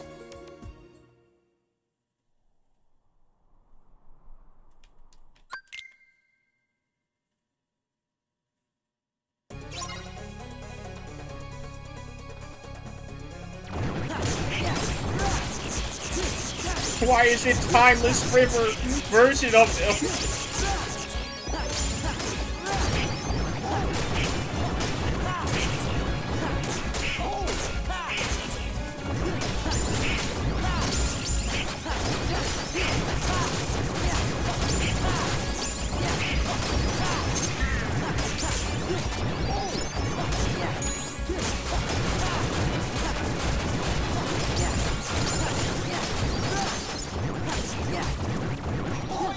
Yo, geez.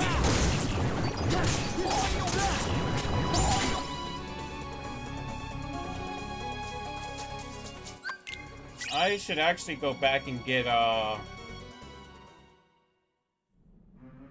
the abilities in the beginning, so I can at least have Wisdom form and Quick Run.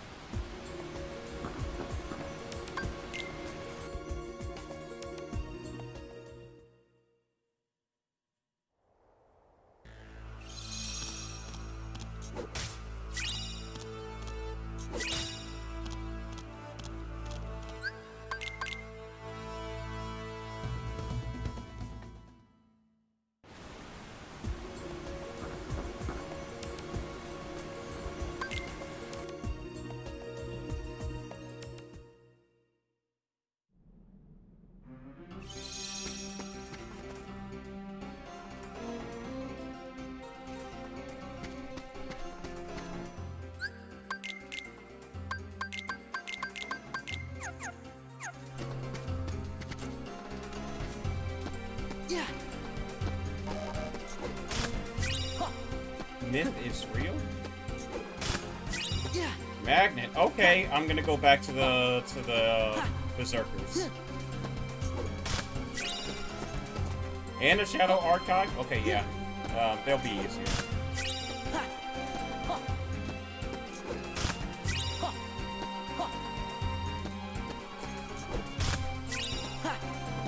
Monochrome. Is Monochrome gonna be a good Keyblade this run?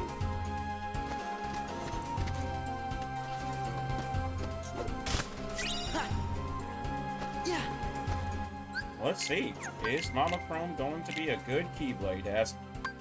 No! And it has my Combo Master! You got... Oh my god. Okay, yeah, this is gonna be a terrible... This is gonna be a terrible seed. I can know. It's already, like... It's already forming to be a terrible seed. My Combo Master is on a terrible Keyblade. This is gonna be a terrible randomizer run. I can already see.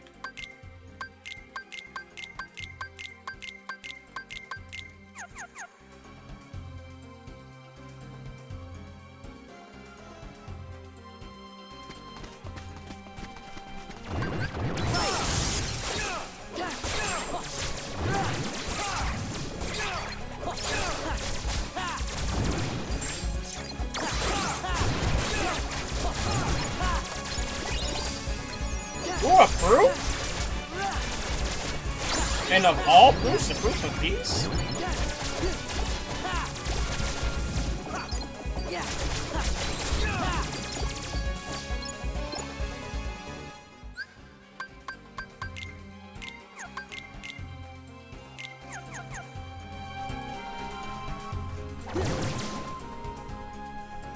Go in the tent, there we go.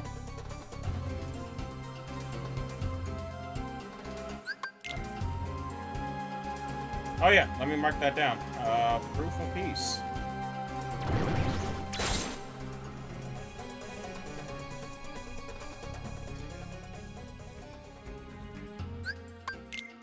Let's see, I got the proof of peace and I got magnet. Oh yeah, and I also got Genie during that. And I'm at least level 10.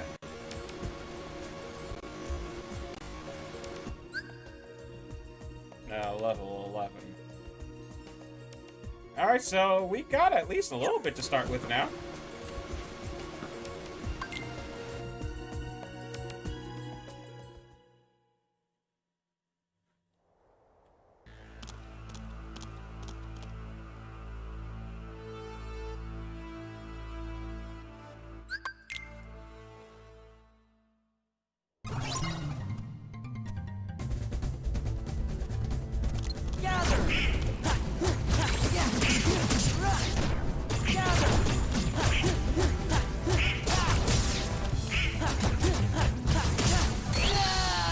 Okay.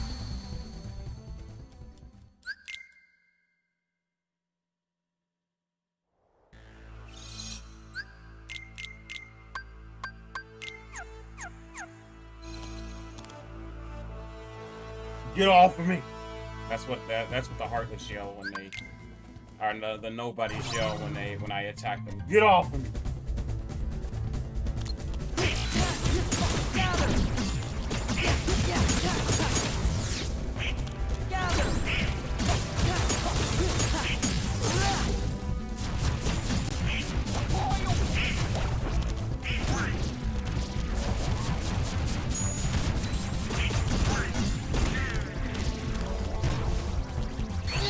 I knew it was gonna happen while Sora was like, this is like sliding there for 5 years. Like, I'm just waiting for him to stop sliding.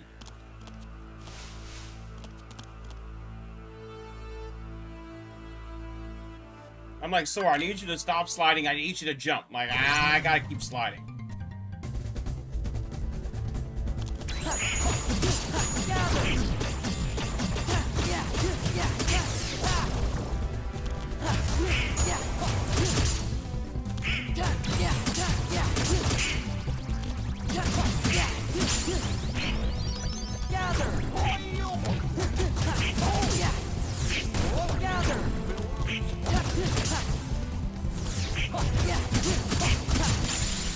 There we go.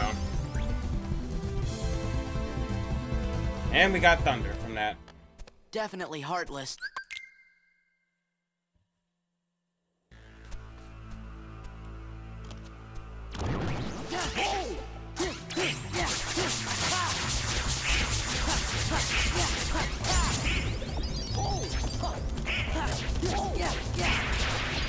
So the goal of a randomizer, for anyone who may ooh, scan! Okay, that's really good. So the goal of a randomizer, if anyone who is watching, is to basically get all 3 proofs. So you see the 3 things at the bottom? Those are the proofs. The thing right next to it is called the Promise Charm. My goal is to get all 3 proofs and the Promise Charm at the bottom. Once I do, I can go and fight the final boss and beat the game. The Promise Charm, the 3 proofs I need to be able to open the door to go fight the final boss. And the Promise Charm is something that I need to be able to skip the last world and go straight to the final boss. The thing right next to it as well is called the reports. And I need to collect reports to be able to get hints. So the more reports that I get, the more hints that I get towards where things are. So if I find a report or a hint, that's really good.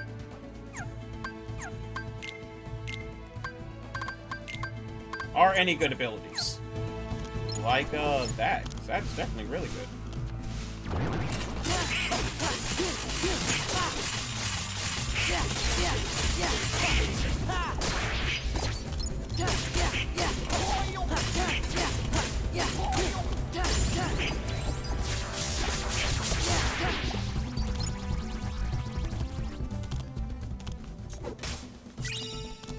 Alright, Hero's Crest. Ukulele Charm, that's Stitch.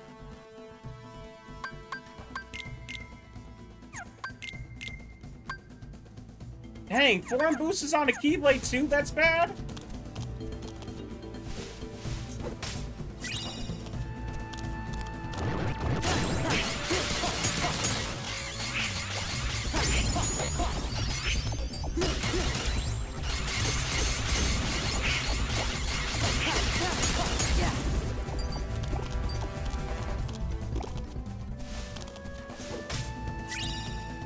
final form. Okay, that's real good. Got final form out of a chest.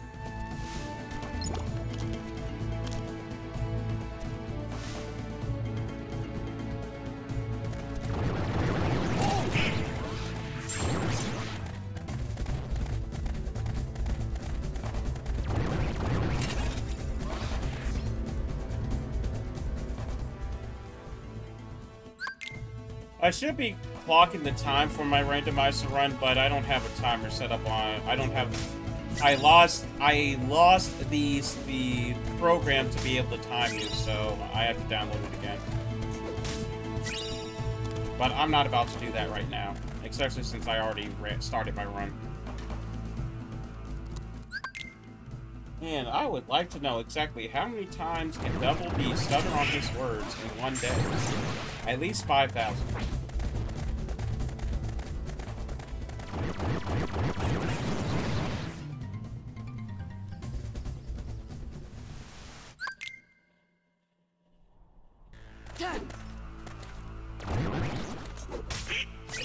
AP boost. Potion.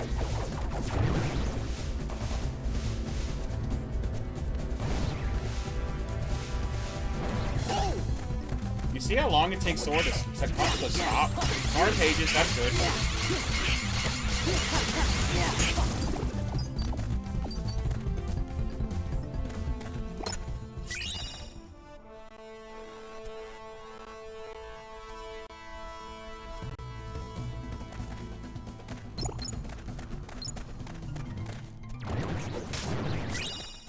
Ooh, secret answer report 10. Okay, gotta remember that.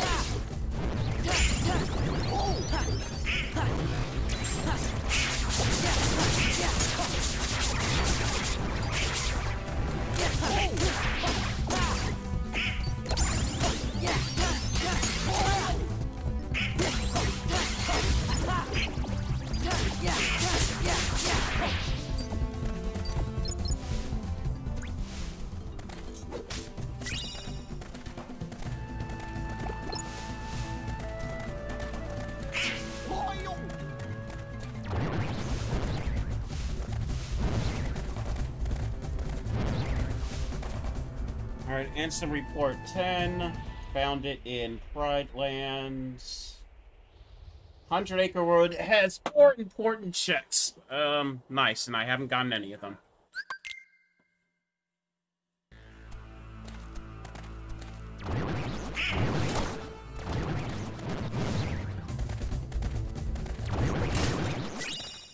Ooh, dodge roll? Okay.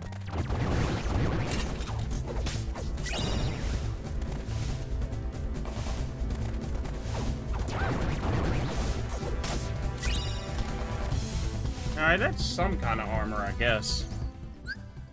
I'd like to be able to have better armor, but some kind of armor, I guess, is good.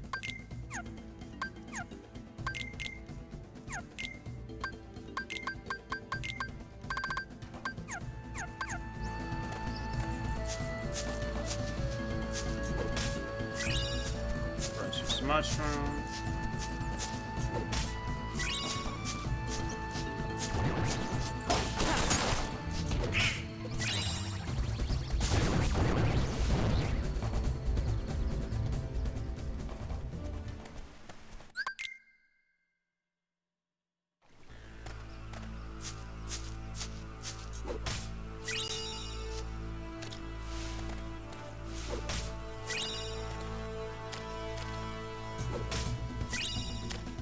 Blizzard boost. That would be good once I get Blizzard.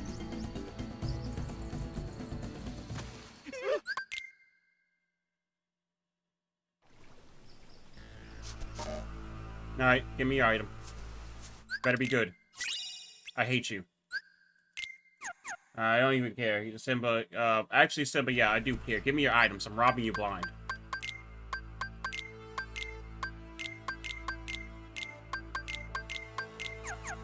Thank you. Alright, we out of here. I am not fighting Scar.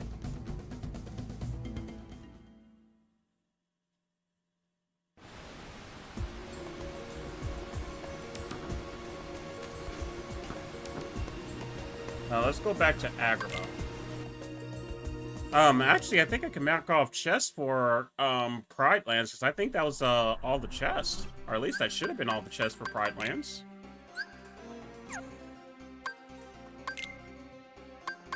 Nope, there's... I didn't open the first one, but I already know the first one was a bad chest, so I'm gonna mark off the chest. I mean, like, yeah, I guess you could say I'm speed running the, thing. I mean, like, I'm not, like, trying to get a, PB or anything like that, but I am doing a speed run-ish type of run. I am doing the things that a speed runner would do, yeah.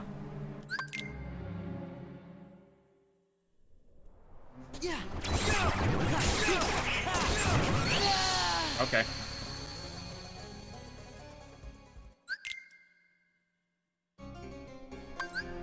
Give me strength.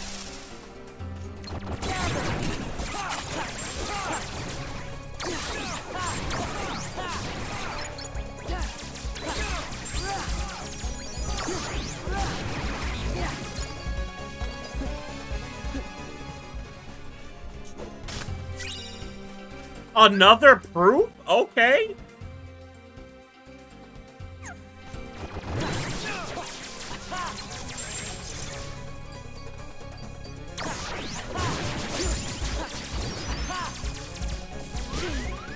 Okay, but I did the thing. I did the reaction command to you.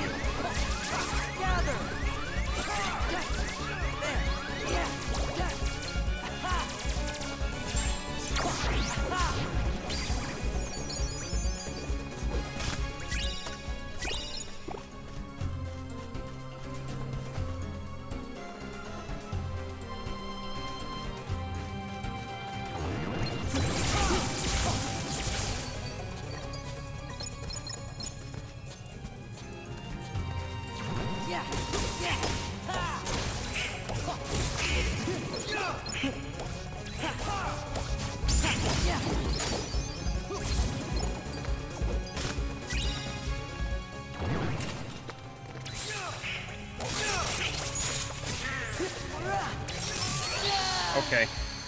My emulator stuttering for no reason. I guess when I'm streaming, I just have to stream on native because my emulator and my computer just wants to choose when to suck. I wish I would have got better hardware when I was building this thing, but then everybody was like, "No, you don't need to go any higher than that."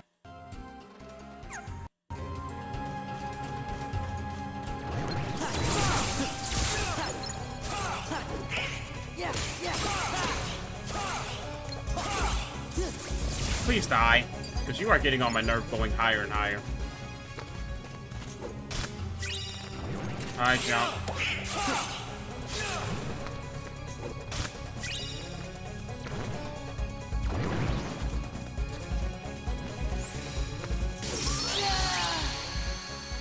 Okay, enemies, you want my attention? I'm gonna give you my attention.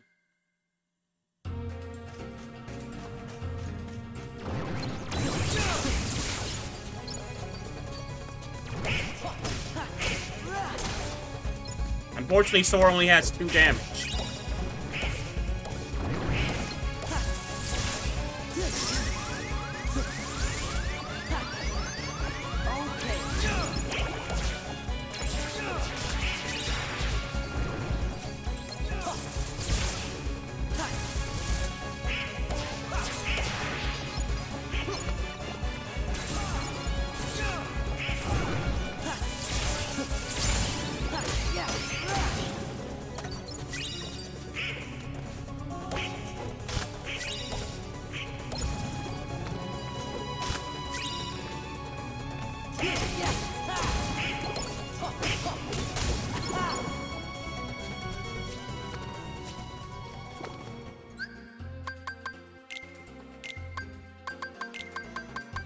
Oh, okay. Well, I have every movement ability now, I guess.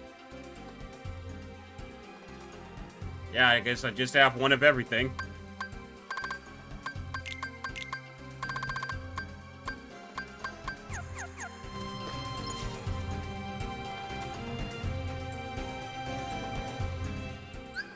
Actually, Auto Master would probably be good for this.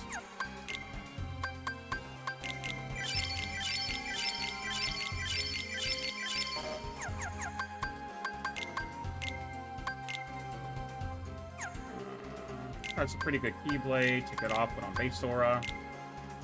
I get reaction boost. Nice. Give Sora this. Give that.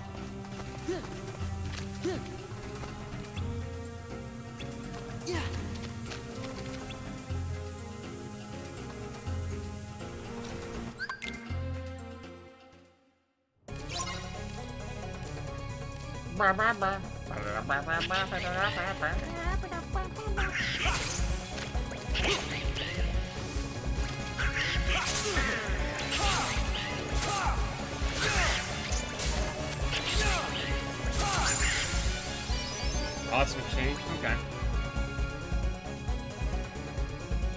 That's fine, I guess. Let me turn down the game volume. It might be a little too loud for everybody, so I'm going to turn that down.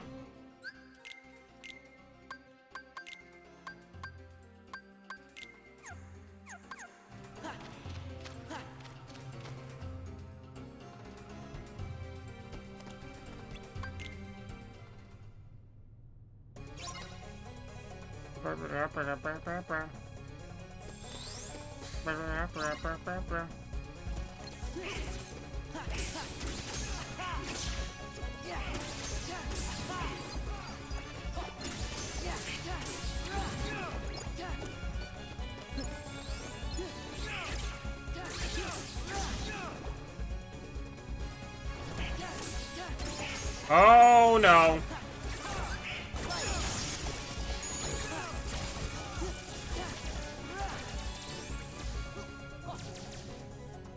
Oh no, this fight just got a lot harder. Why are you normal? Why is everything randomized except him and he's normal? That's the one thing I needed randomized, because now I gotta fight 3 of these things. Magnet! Magnetor! It's called Magnet. I need you to use it instead of, like, standing there.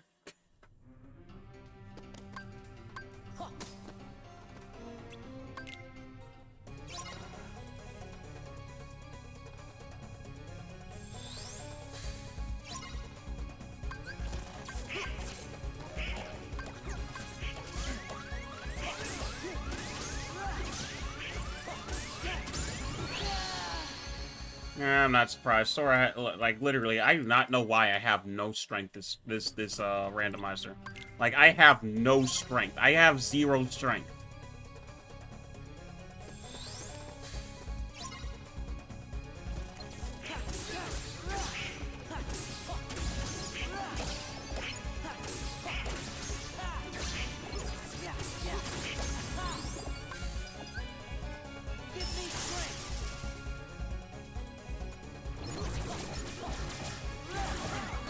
Why won't you let me move? You just sit there. Like, oh my god, I'm holding left. You start moving left at an incredibly slow pace.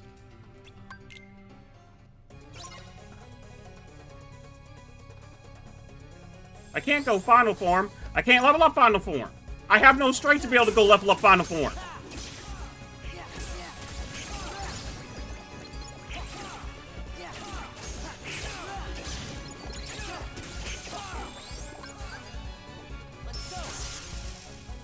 Just land in Magnet. Just land in Magnet.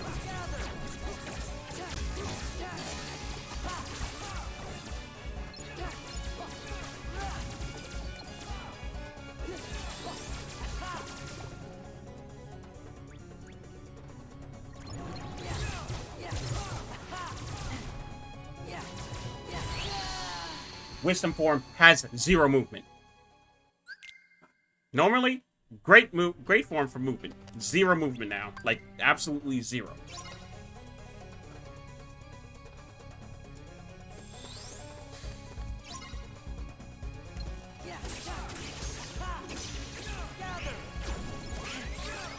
Hey, there's a magnet over there. You should probably go to it.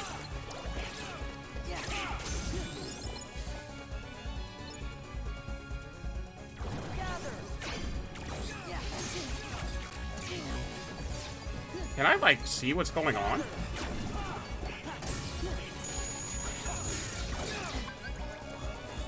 Donald, you are the most, you are more useless than soccer.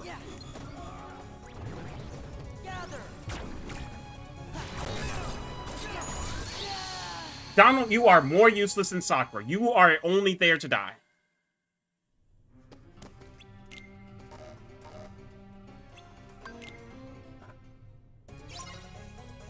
Donald, I need to fuse. I'm dead.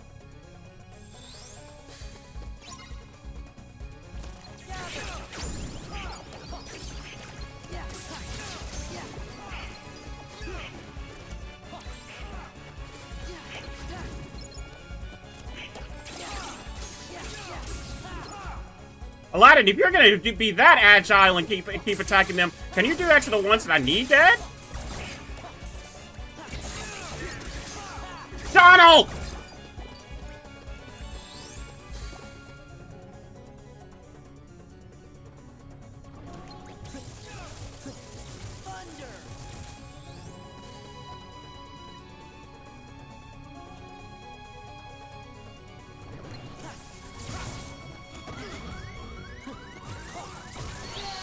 Yeah, there was nothing I was going to be able to do about that. Donald dead as usual. Aladdin, I need you to stop attacking. Like, I need you to just sit down because I'm sorry. You're doing good, but Donald can't stay alive to do anything. So I need you to stop attacking.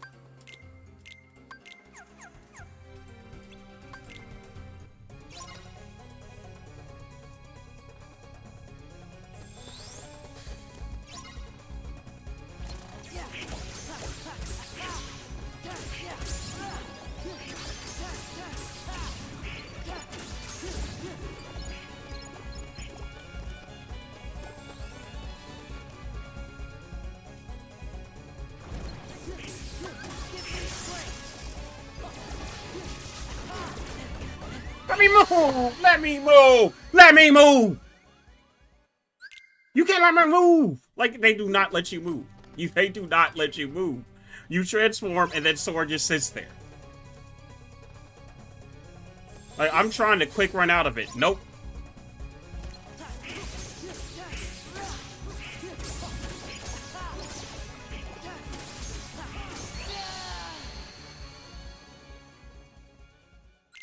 Why do I have 0 strength?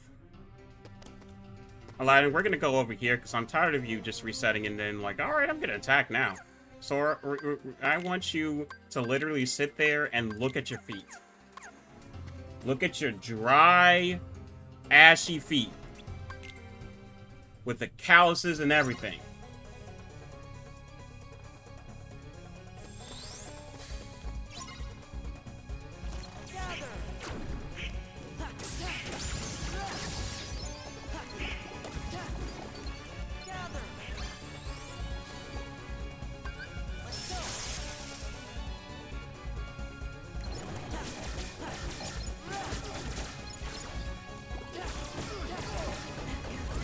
Wow, he cut me off. He said, nope. Oh, I said, oh, I see you going that way.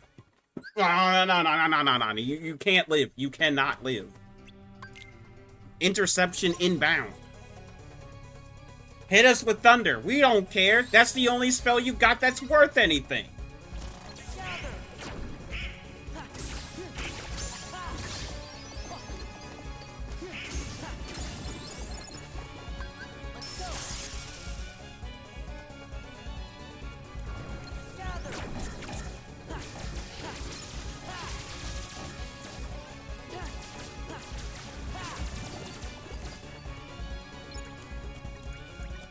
Where did it go?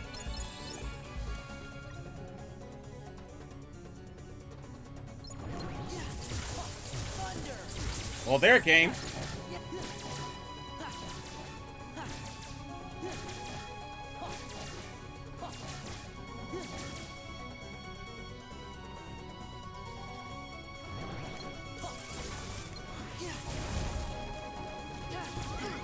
The game knew exactly what I wanted to do. But it said, no, you cannot do that. You cannot do that.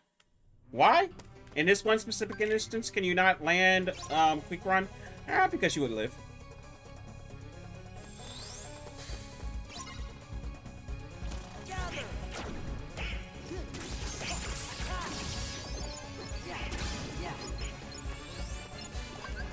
Oh, last time I'm giving this fight a try, and then I'm going to a different world.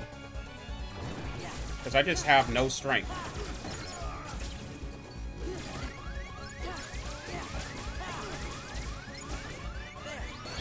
Yep, I'm out of here. Because these things are, these are the, like, they put the most, or not the most annoying, because the ground shakers are the most annoying. The second most annoying enemy in the entire game, multiple of them on these small platforms. Like, if I'm going to do this, I'm going to need Reflect. So, I'll come back to that when I have Reflect. Pizza Castle. Oh, wait, this isn't Pizza Castle.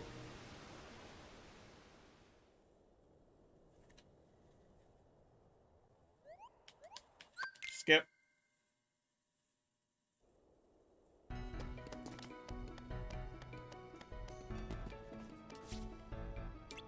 Do not care about the Moogle. Can you please stop looking at the Moogle? Gonna fall asleep during these load times. I really need to put this on my SSD.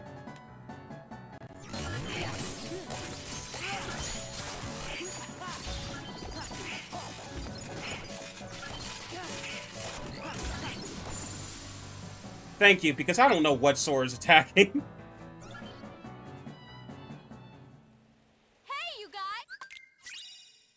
Decisive Pumpkin, probably gonna be bad. You busy being beastly tonight? I'm busy living. Like, I don't know. Not many people be coming around today. Been kind of empty. Everybody like double? Nah.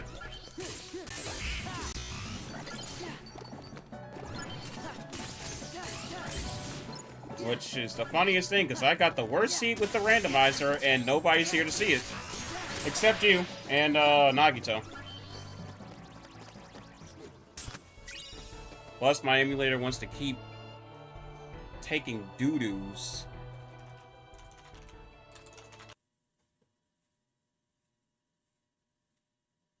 I'm literally running it on native, and you're still struggling to, not to run it. Like, what is wrong with you? Meet the Hollow Bastion Restoration Committee. We missed you. Literally running it on native. I got a stock. Yeah. I got a stock. Alright, give me my final form, just in case there's no bodies in this next fight.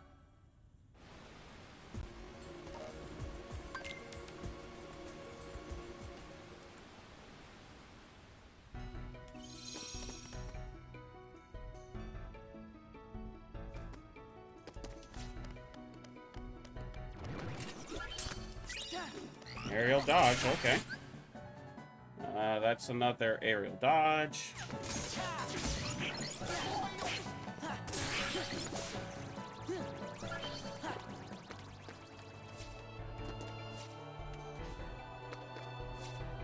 I mean, at this point, in reality, I'm about 40% away from beating the game right now. Because I got 2 proofs. All I really need is the other proof, the Promise Charm, and to level up more. Would I get high jump?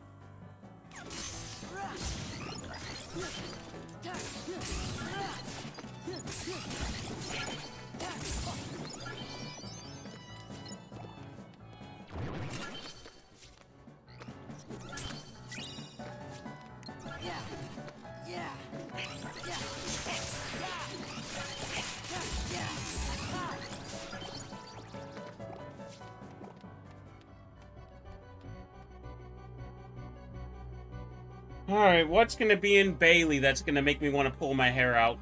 Oh, please, tell me what's in Bailey. Alright, this seems tame so far, just some soldiers.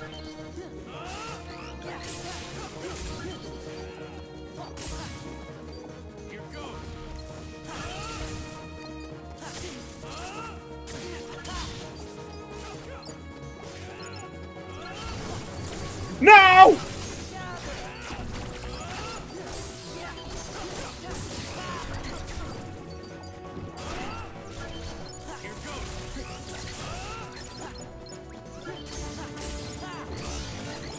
literally some of the worst enemies they could have summoned for this.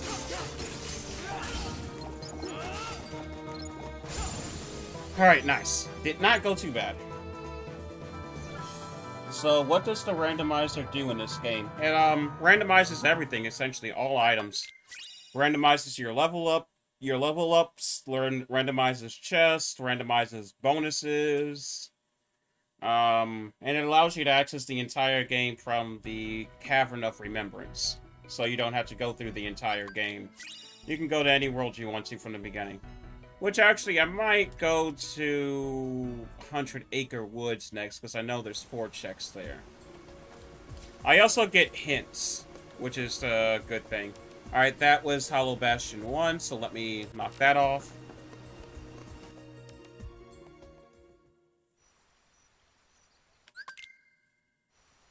I've done Pooh 1. About to do Pooh 2.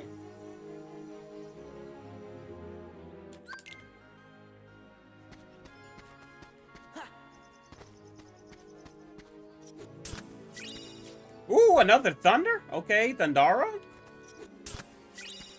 Aerial Dive? Okay, wait, Pooh, you popping off. Pooh, you're popping off! Okay, wait a second. Pooh, you got some stuff over here. Let's see, Star Seeker. Star Seeker's pretty good. I might put that on final form. Yeah. Pooh popping off. Pooh hoarding. Pooh is hoarding. Little pudgy bear.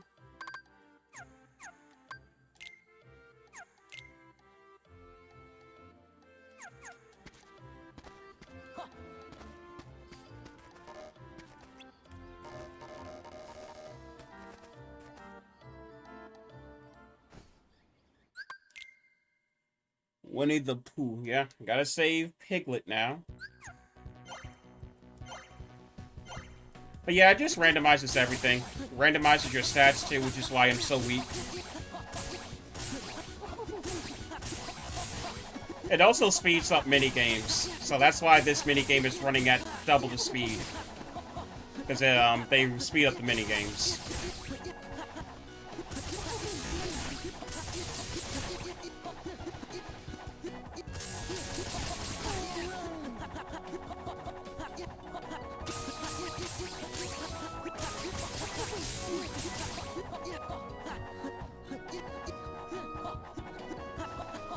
Oh, I'm so sorry. Thank you for the congrats on affiliate. I'm sorry, I just did not see that message. Or wait, who are you thanking? Wait, is it for me? Wait, my brain is breaking.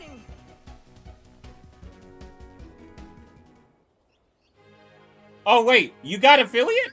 Wait, what? Wait, my brain is breaking. Wait, who did what now? Return what to who?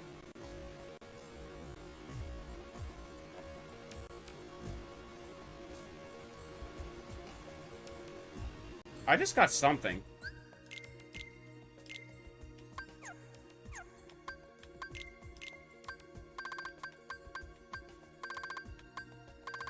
What did I get?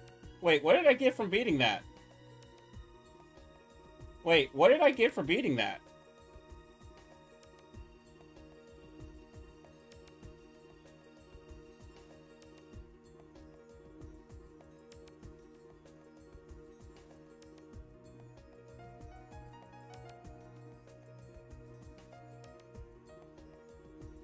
Absolutely nothing, and I'm just crazy. Oh, it was for me. Oh, thank you. I'm sorry. I was confused. Now I don't know who.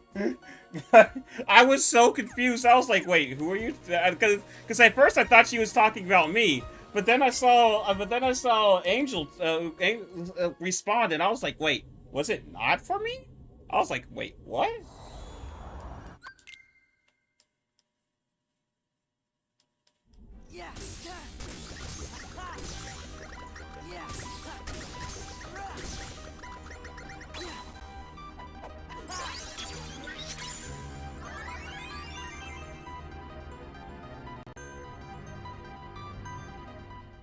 Master Control. Why not?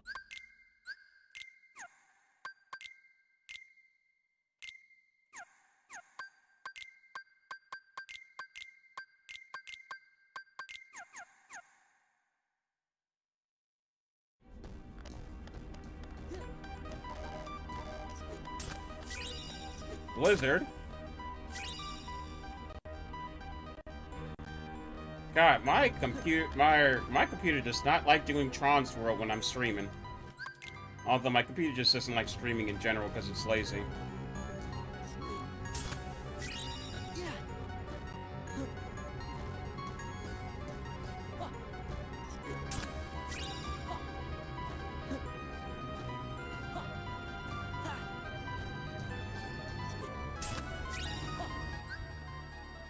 Let me try doing something real quick.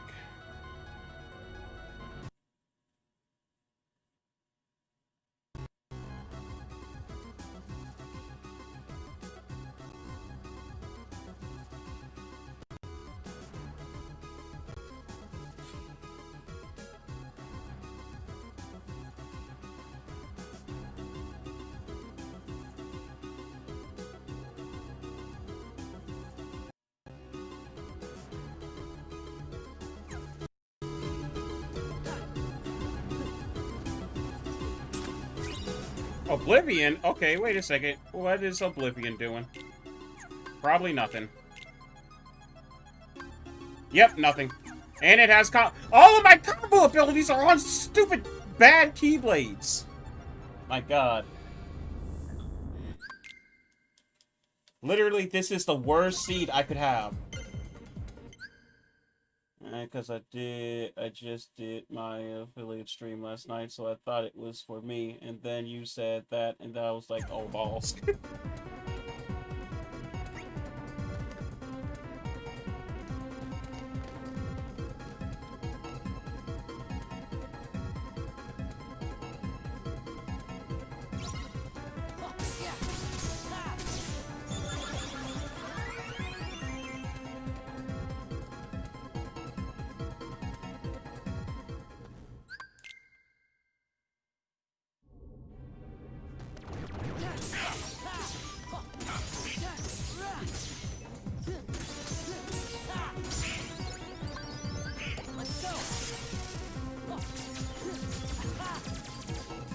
Alright, let's get some XP.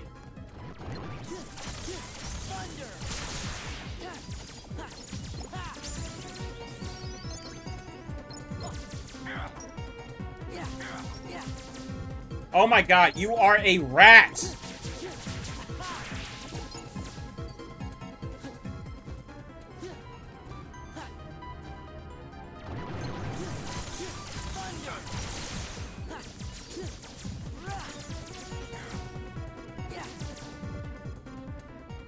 Let me go over here and save my progress so that way I don't die and then lose all my experience. Donald, get inside me.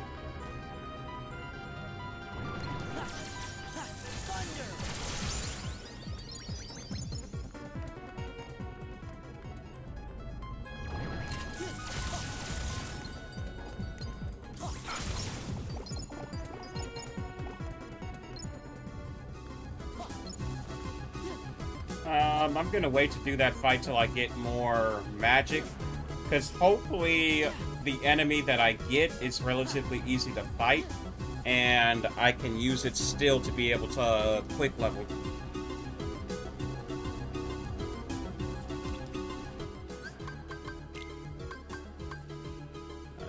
Wisdom is level 4.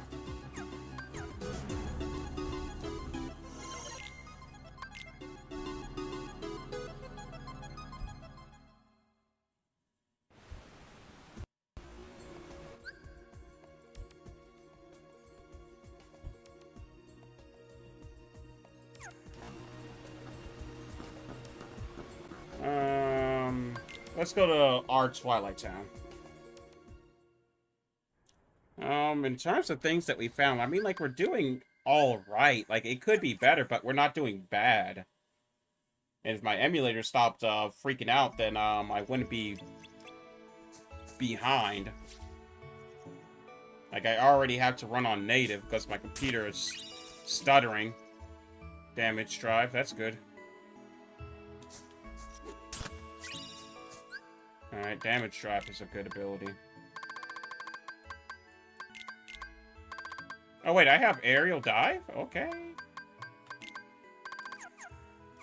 At least I got once more as an ability. That's one really good thing, because if it got put on the Keyblade and then sucked on that Keyblade, I would have actually had to cry.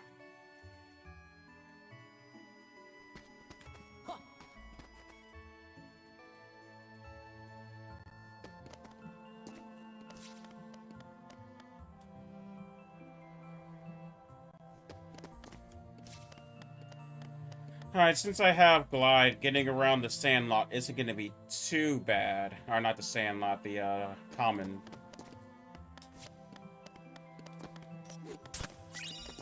Auto limit, don't really need. Mega Potion,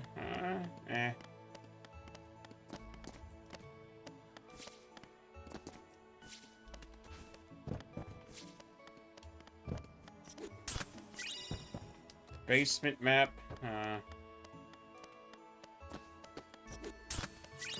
AP boost, I mean, that's good, alright. I guess. AP boost, okay. Okay, can we get me something, like, actually good?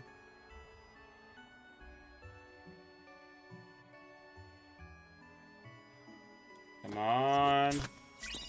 Master form! That's what I'm talking about. There we go. Got another form, master form. Let's see. What's the Keyblade looking like? Detection Saber is 6/6. That's actually with Jackpot. I would go with it on my main Keyblade, but the thing is, Frontier Ultimate, while I have less magic, at the very least, I will still have that, huh? Was that what oh, bits! Oh, thank you! Wow! That's 300! That's 300! Thank you so much! Thank you so much! Like, seriously, like, I'm not joking. Like, I suck at expressing my feelings, but seriously, thank you so much. Like, seriously.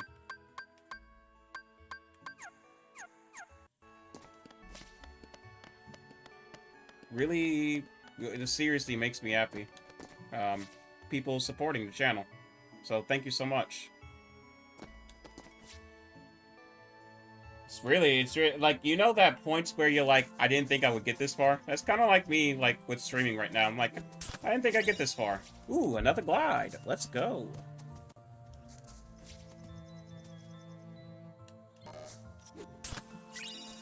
I have to open up these chests now, rather than having to deal with nobody shooting at me. Shooting my butt multiple times. I do not want to deal with, nobody shooting at my butt. Alright, time to fight nobodies. Well, actually, no, there probably won't be nobodies. Which is gonna suck, because this is normally how I get at least a couple of,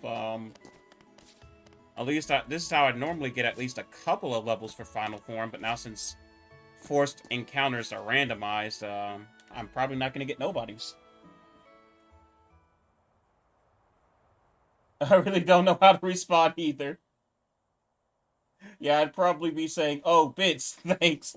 Like, it's like, I'm truly thankful. It's just that, like, I don't know how to fully respond, of course. No nobodies.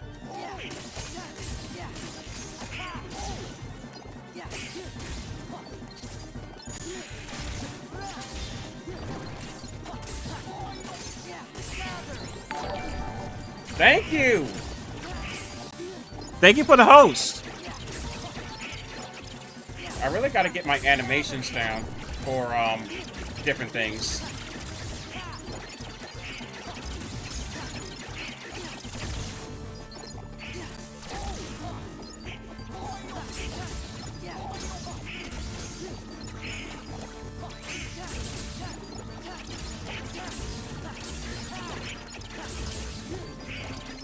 And I hope I don't have to do 1,000 Heartless.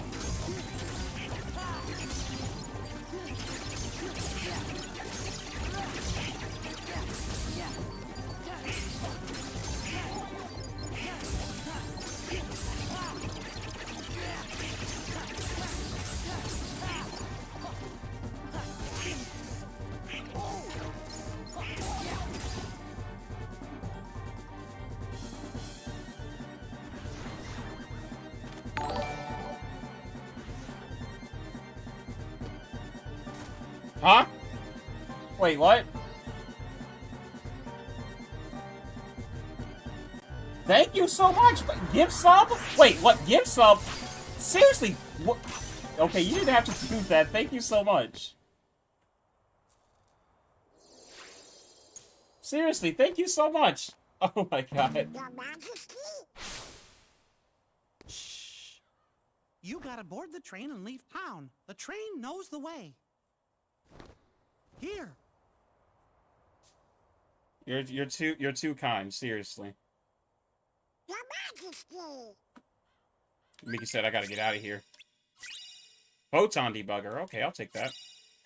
Valor form? Okay, wait a second. We're making a comeback. We are making a comeback. We have 4 out of our 5 drives. We got 2 proofs.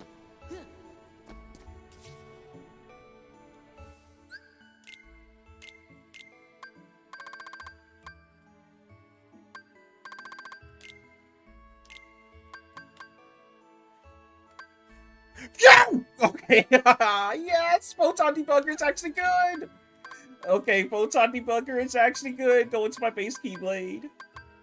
ID not found. Okay, wait a second. ID not found is also good, but it has draw. So we're gonna replace that with Frontier of Ultima because we just need strength. But like ID not found is definitely good. I mean, I don't really care about Jackbot, so yes, I can give it to, because like I guess I can give it to Master Form. Okay, that got me hyped. Your face is so priceless, it makes it that much more amazing. I come in and then the whole game gets turned around. But seriously, thank you. Guys, I can do the best Frisk impression. You know, that is definitely a Frisk impression. Also, what did I get? Majestic Mestrum. Okay.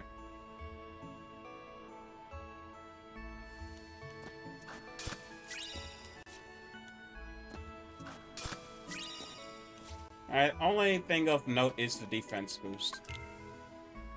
Yo, we got 4 out of our 5 forms. Just give me like another magnet or another reflect. Also, like seriously, any hints? Can I get a hint, please? Another defense boost? I'll gladly take any defense boost.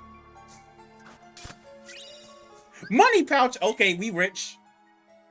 We rich. We rich. We are rich.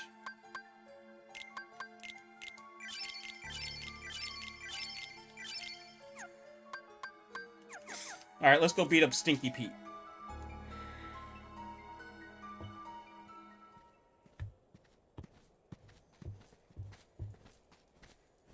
I mean, pretty soon I'll have emotes on my channel. I'm just waiting until they let me take the payout for my, Twitch stuff. Some of my lackeys inside to see if the master in this here tower's as big.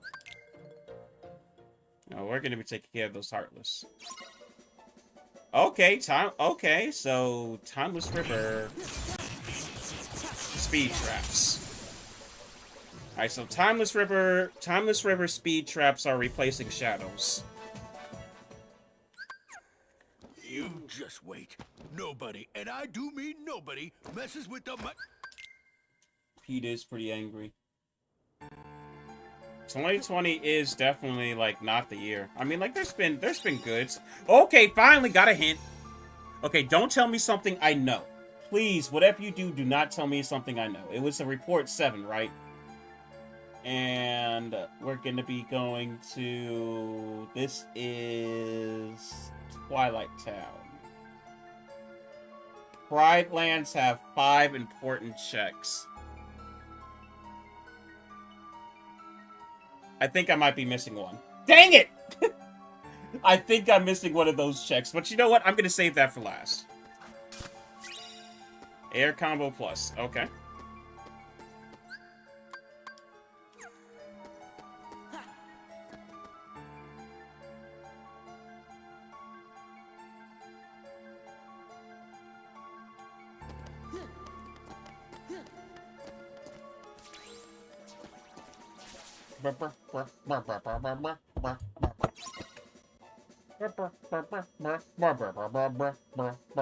Thunder!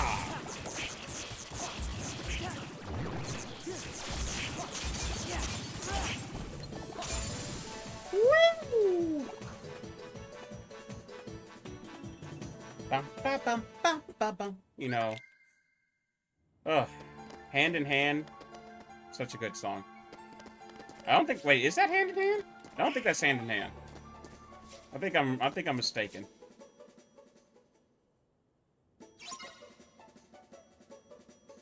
No, that's not Hand in Hand. That's Twilight Town. Not Twilight Town. The other place I'm thinking of that the name is not going to come to me no matter how much I think about it.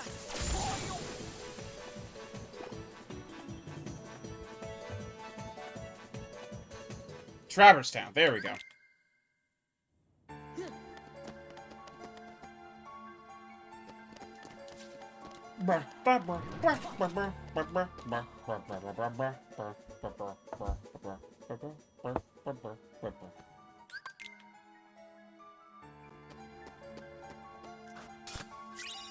Torn pages, we'll take those. We gotta go see Pooh pretty soon.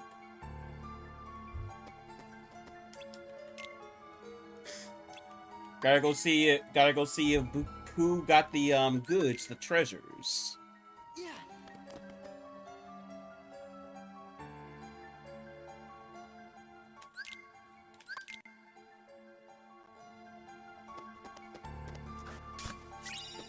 Torn pages again? Okay, you guys are hoarding the torn pages.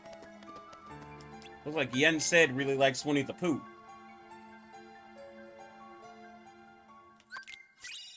Protection belt and a potion. Alright, we might go on and see how Pooh is doing.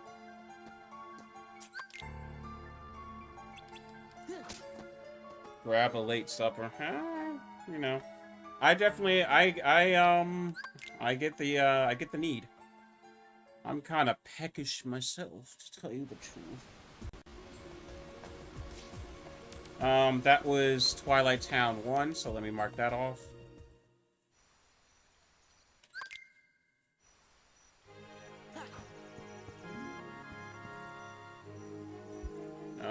Actually, I've done 2 of Winnie the Pooh, because I've done 2 pages.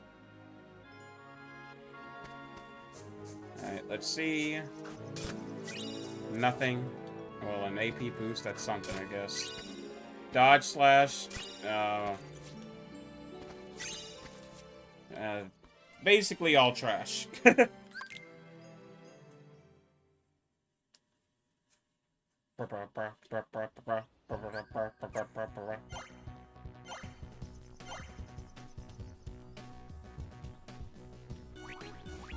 Perhaps a bit more.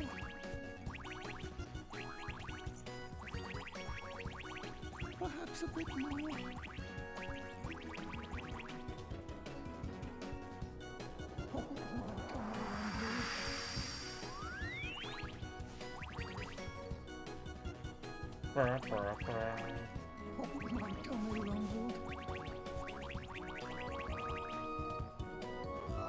Yeah. Go for a second.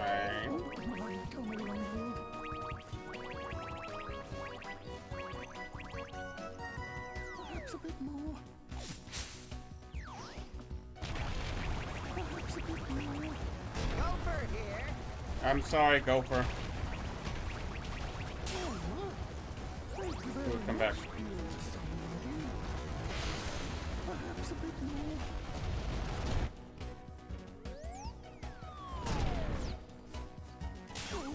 Thank you very much, dear somebody. Gophers, the name. Come along here. Come along.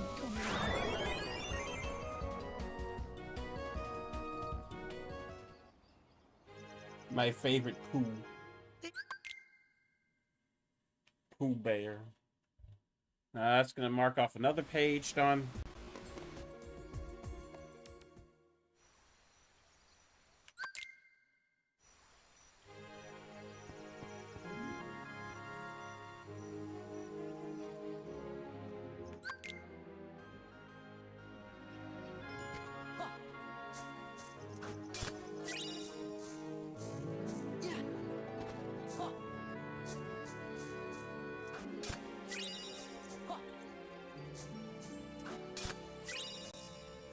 Alright, ultimate weapon. Is that any good?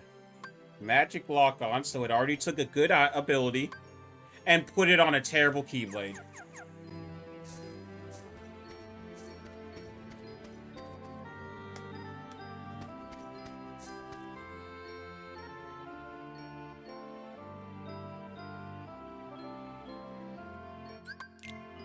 How you do that at that speed? Been playing this game for so many years.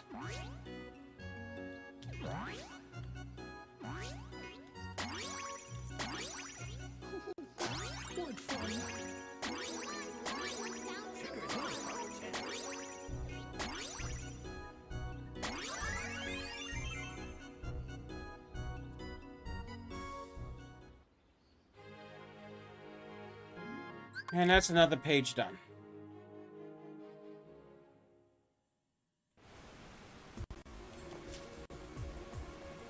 Alright, Beast. Time to get told to get out by Beast. Beast, get out! Get out!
Alright, what's in this chest? What does this button do? AP boost. What does this button do? Ooh, another glide! Alright, we'll always take another glide. Wait, why did it mark glide? Why did it mark another, fail dodge? Ooh, Olympus Stone? Okay, we're gonna have to go to Mount Olympus next.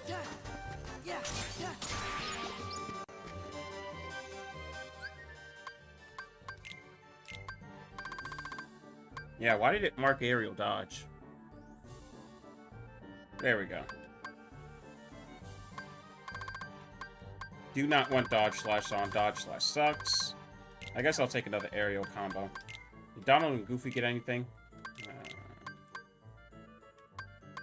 Donald, you don't have a limit to auto limit.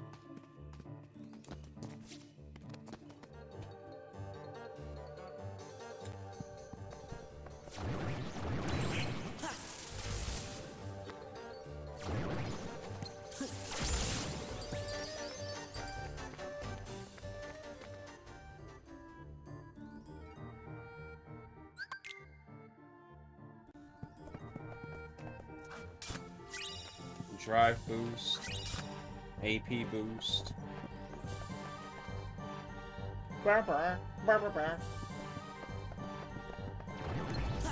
Die. Die.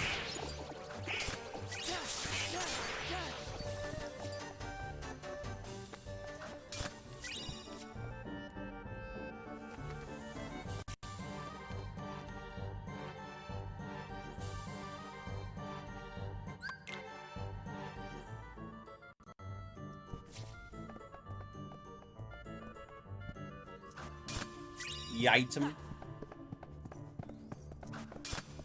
Item.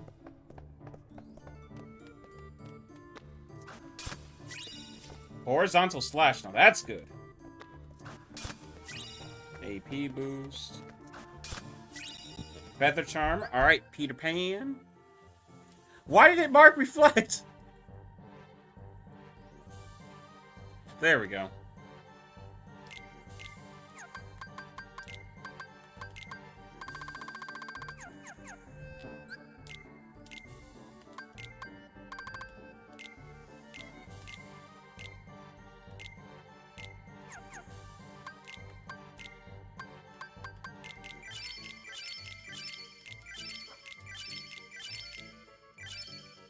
Alright, I'm going to need... I'm probably going to use Spinal Form in this next battle.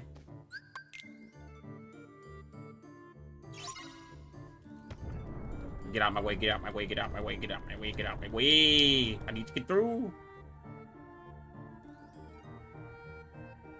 I need to get through, I need to get through, get out of my way, get out of my way! Okay, whoever says you can two-cycle this thing is actually a bold-faced liar.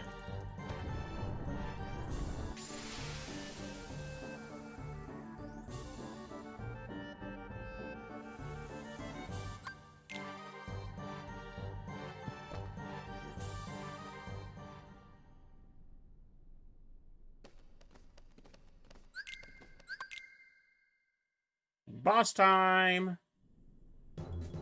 Bro, yeah, bro, we're gonna kill this guy, bro. Ultimate form.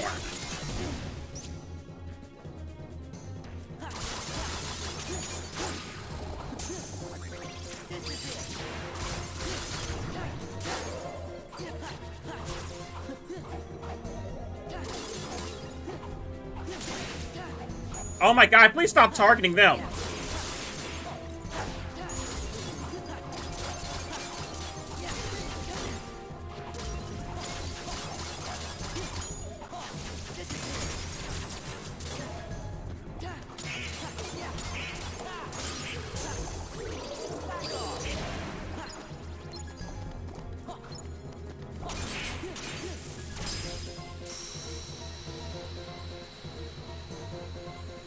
Push it and feel good.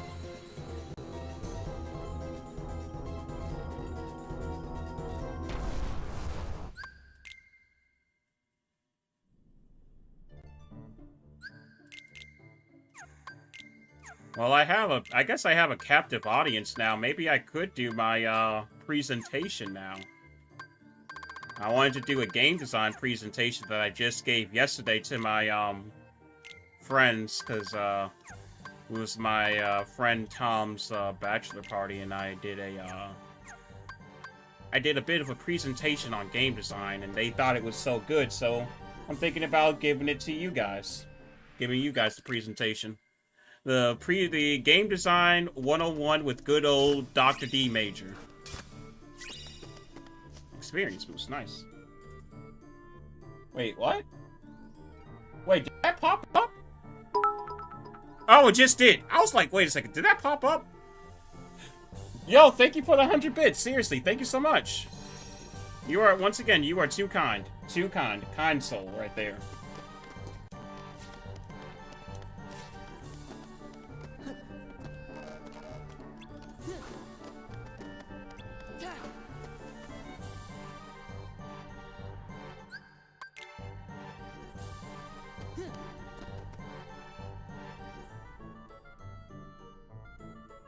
Yeah, the delay was real.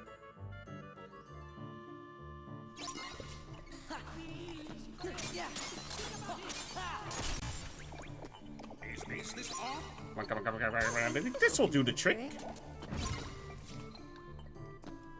I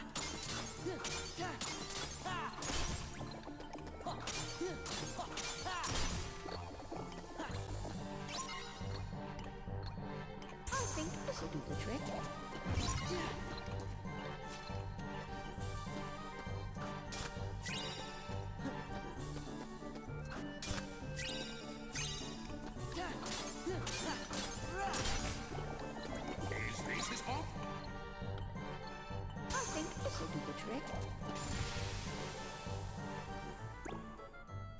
I think my computer is lagging because it's like, oh my god, I gotta play a game and a stream. Oh my god, you're asking so much of me, even though I ask him to do it every other day.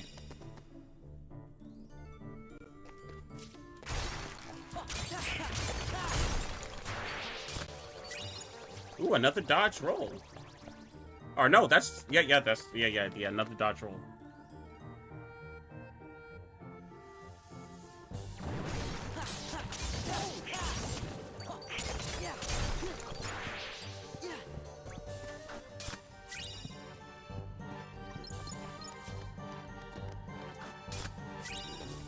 Alright, cure.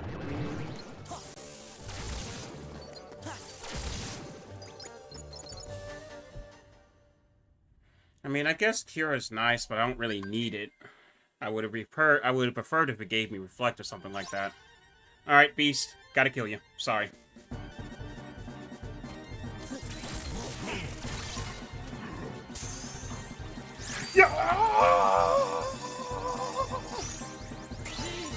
Wait, why did it not work? It had a max charge.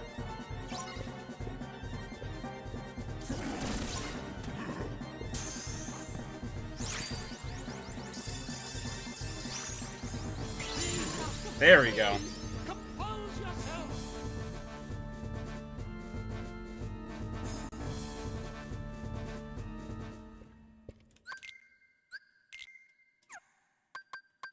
Beast, you tried to attack me. I'm robbing you blind. Give me all your items. You knew it was coming. Give me all your items. You shouldn't have attacked me. Cosmic Ring. I do want more strength because I am pretty weak. I do not like this little strength. I have a lot of magic.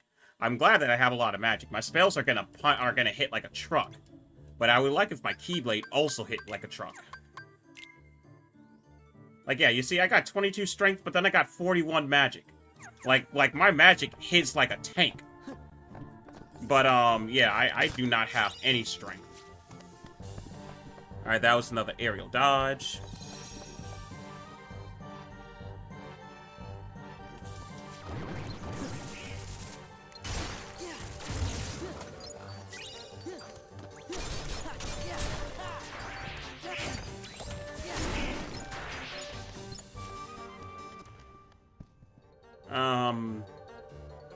That should honestly be all the chest in Beast Castle.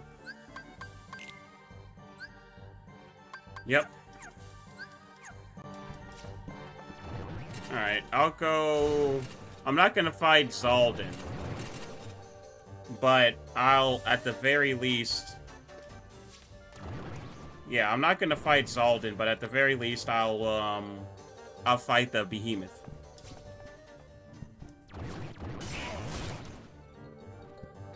Or not the Behemoth, but whatever it's called. Dark Ball, whatever. It's not called a Dark Ball either.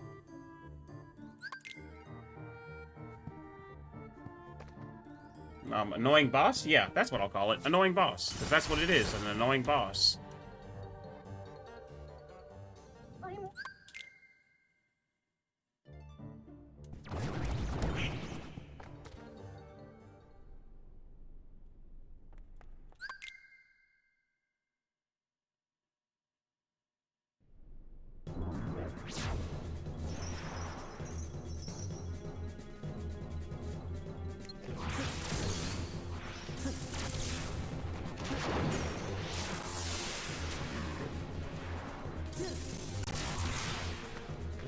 Oh, Sora, I sure do love you.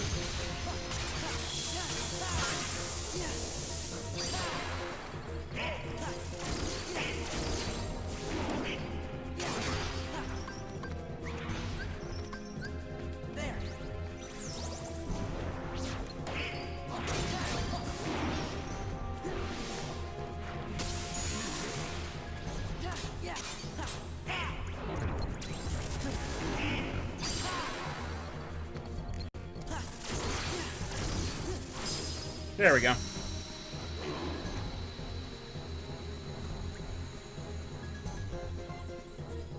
Oh yeah! Oh yeah! Today is the 20th, so they are starting to go on winter break.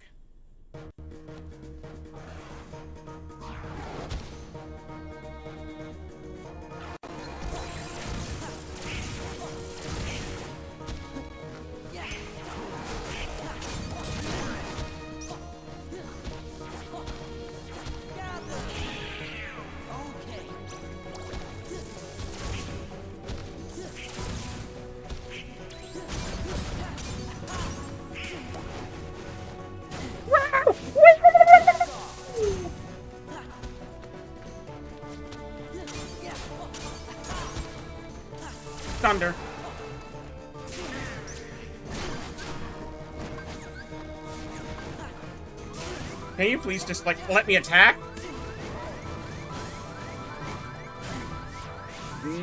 Nope, not again.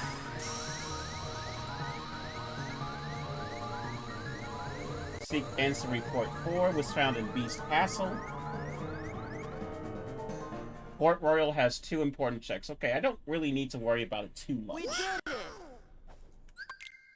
But I should probably go to Port Royal eventually, but I don't have to prioritize it. Because there's not a lot of checks there. That was also Beast Castle 1 done. Let's go see how Mulan is doing. I'm gonna have to beat Shan Yu because the Throne Rune is basically like... Not always, but a lot of the time, the Throne Rune has something good, so I'm gonna have to beat Mulan 1. And unfortunately, I'm too lazy to learn the Shan Yu skip. I know it exists, but I'm just too lazy to learn it. Plus, I don't even have the items to be able to do the Shan Yu skip. Rising Dragon.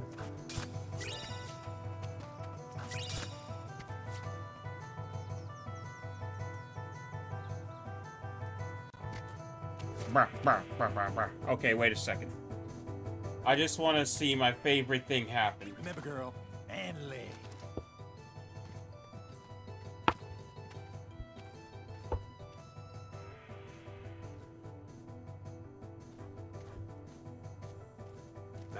I've got some grub. Hey, no cutting. Sorry, I just wanted to see Sora get punched in the face. And then Donald say, ah. Sora just get socked in the face by a grown man. And then Donald say, ah.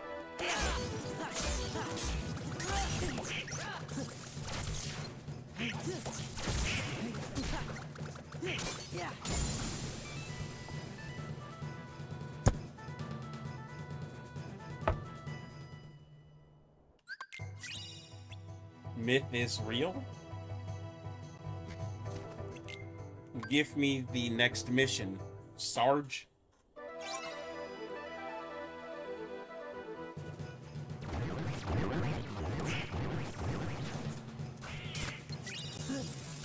Alright, so 2 scans. I don't respect it.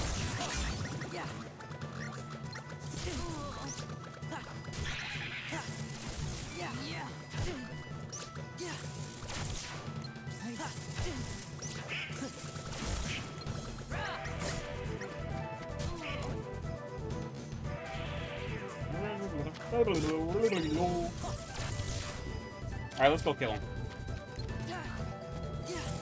Oh my god, can you, like, come here? Come here!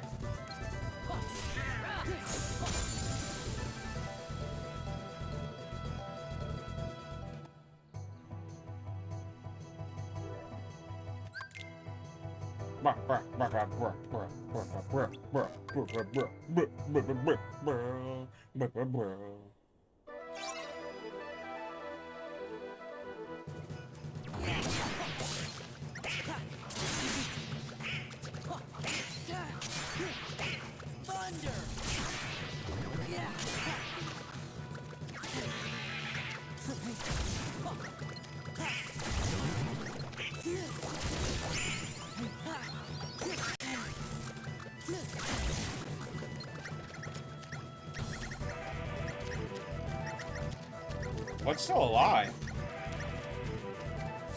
Oh no, don't tell me the level is glitched.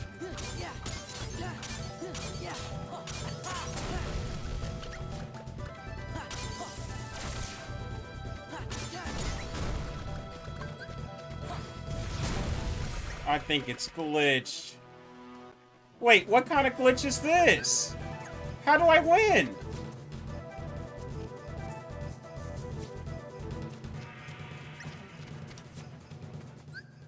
How do I lose? How do you glitch so much that glitch to the point where one of the enemies in the game just doesn't spawn?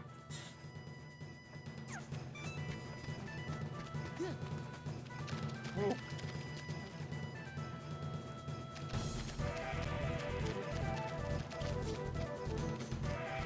Well, I only have one solution, which is to just...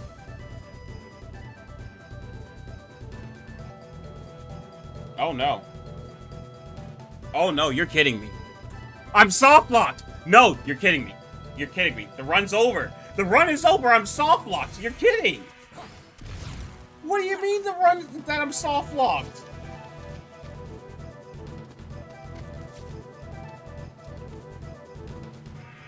Yeah.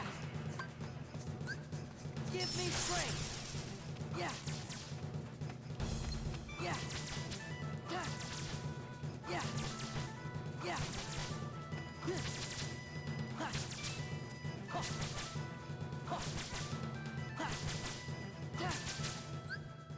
Wait, there has to be something I can do. Give me 1 second.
Why does KH2 not have soft reset? Well, I'll reset it for her. Well, that run is dead. So I'll just reset it. That run is dead. I guess that will teach me to turn on randomized enemies. I got soft lock because one of the enemies either didn't spawn or spawned underneath the floorboards. So what I'm gonna do is, let's see where the rest of my stuff that I needed to beat the game would have been, and we're gonna start a new seed. Alright, so... my last proof would have been in... Wow! Remember how I said, let me not go to Port Royal because it only was 2 proofs there? Or 2 checks there? Or 2 things there? One of the things was a proof. So I said, let me not go to Port Royal because there's only 2 things there, and one of those 2 things was a proof. You gotta be kidding me. Okay, that's a troll. Alright, let me see where my,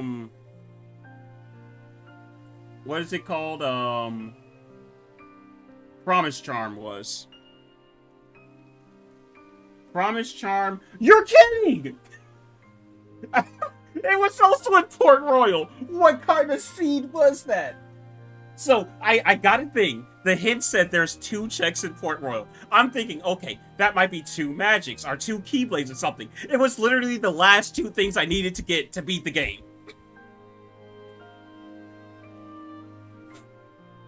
Oh, you gotta be kidding me. What are the odds that the only 2 things that are there was the 2 things I needed to beat the game? If I would have went there and I got those 2 things, I would have beat the game. They were both on Powder Store. I would be like on my way to beat the game right now. I would literally be on the road to beating the game right now if I went to Port Royal.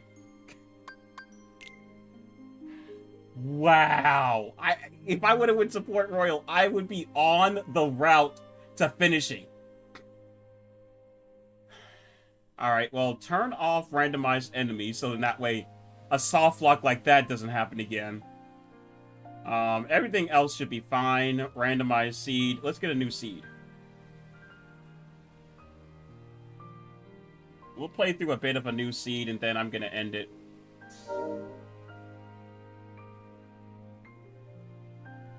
Wow. I am like absolutely like just like floored. Like you just don't understand. I am floored. Like Not only did I get soft locked, but the one hint that I got that said Port Royal has 2 checks, which I said, okay, maybe then that means I don't really need to go there because it's probably just 2 magics. That's not enough checks for me to warrant to go there immediately. The 2 things that was there was the 2 things I needed to beat the game. What is that? If I would have went there right now, I would be on the route to fighting the final boss. I would be in like the final boss, like showdown, like right now. Huh. God. Of all things they could have did to me. Oh yeah, let me reset the tracker.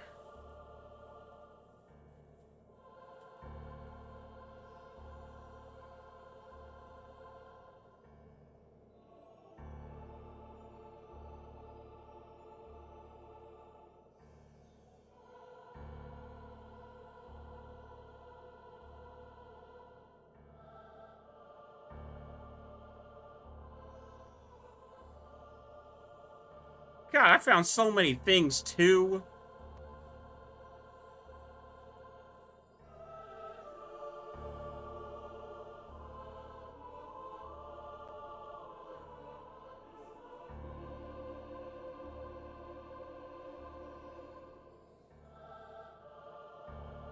God, resetting this thing takes so long when I can't just refresh the page.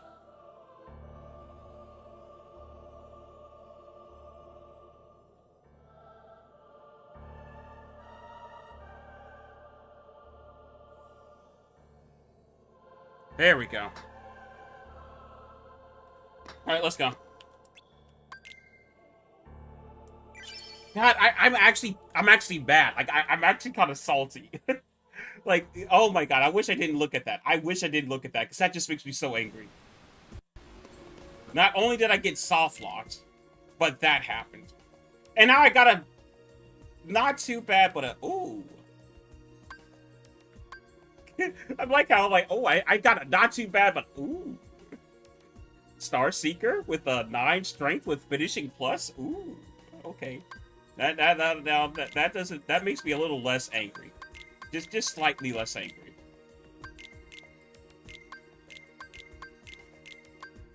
At least this run isn't starting off bad.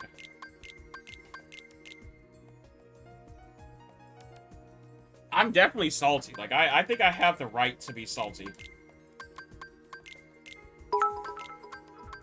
What?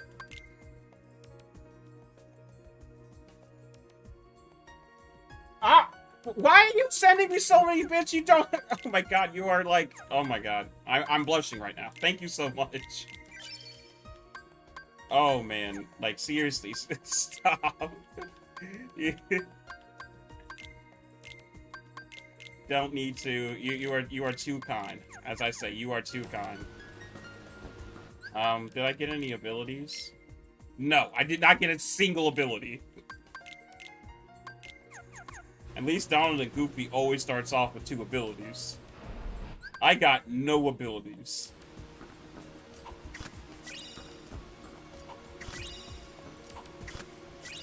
Well, did I get a hint? No hints to start off with.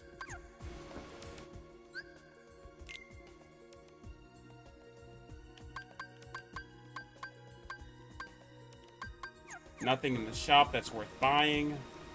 Alright, let's go say hi to our good old buddy old pal, Pooh Bear.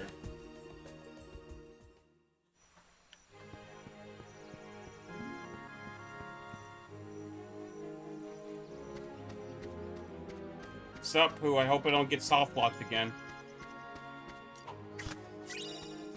Ooh, a ribbon. Okay, that's good. Alright, so the only good thing I really got from coming here was a ribbon.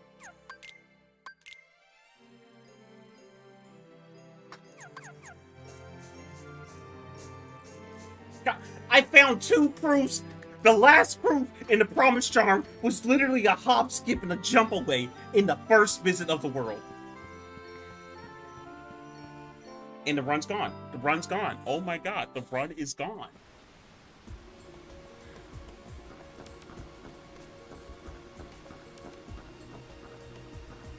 I am so unbelievably salty. That is the dream seed. Like speedrunners hope they get my seeds, my seed. Like that was a dream seed. Wishing lamp, drive boost, metal.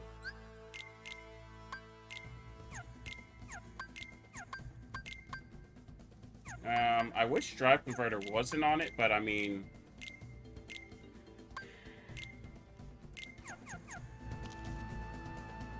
Alright, so the dinosaur should be it should be a bit easier to do this fight now since there'll be the actual, like, ground shakers. Hopefully.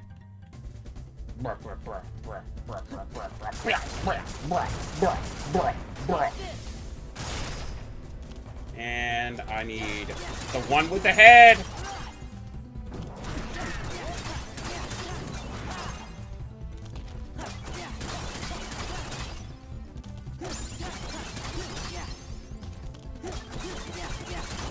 I saw second chance, that's good. Nice! Nice! Ooh, first try. Whew. Okay, first try. That's good. That is really good.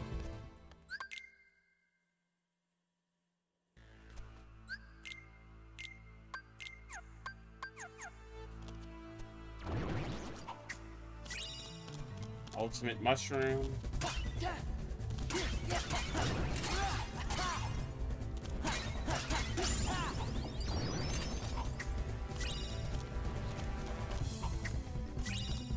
Guardian Soul. I doubt it will be better than this.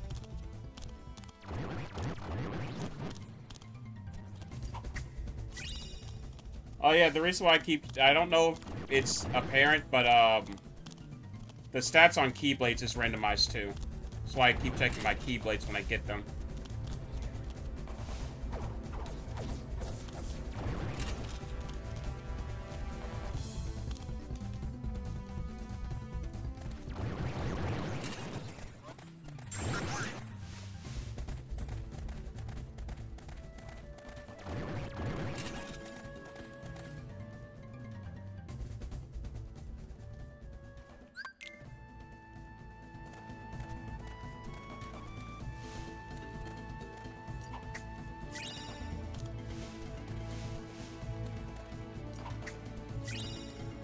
Draw! Monster Cardo! Okay, I'm not really getting much from Pride Lands. I got something, but not much from Pride Lands. I mean, like, the most notable thing that I've gotten while I'm here was Second Chance, and that was on a level. So I haven't really gotten much from here.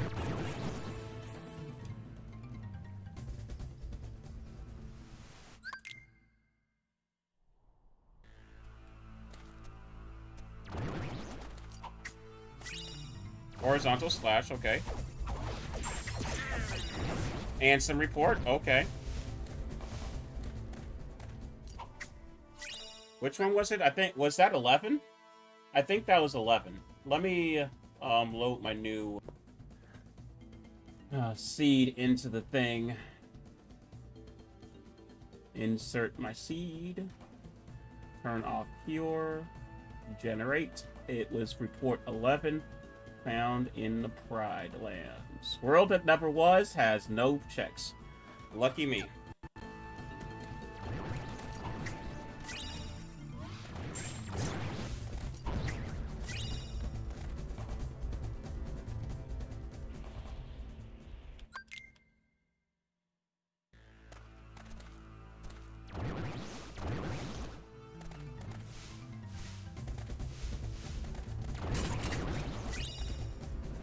Jackpot.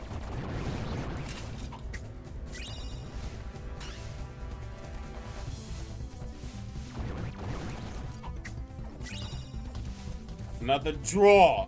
Monster Cardo.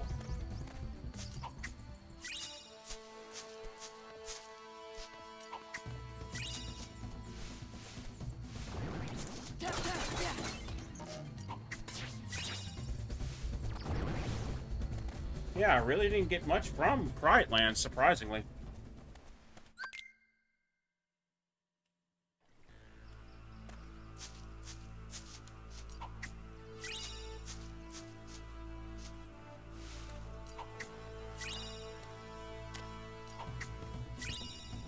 Literally nothing.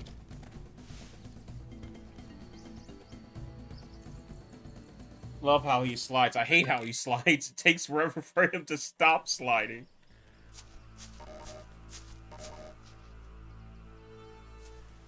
But it's fine, because we're done with Pride Lands. I got absolutely nothing. Simba, give me your items. I'm robbing you blind. I'm robbing you blind, and then I'm leaving you alone with your kingdom. I'm not helping you fight this kingdom. I'm not helping you fight for this kingdom. I'm in fact going to leave. Let me make sure I got all the chests. Goodbye, Simba. If you have any more proofs, I'll come back.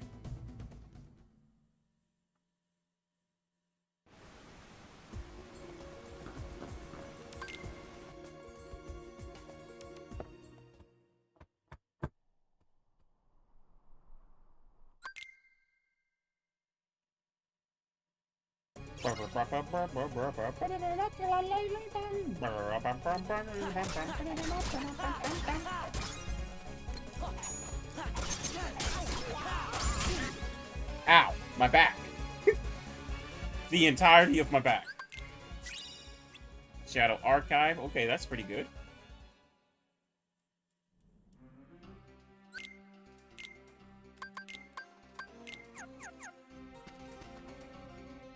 Oh, excuse me.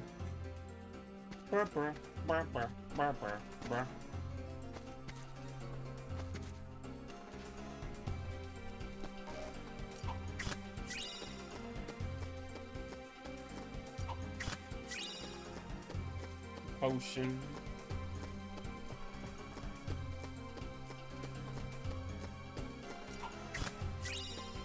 Oasis map.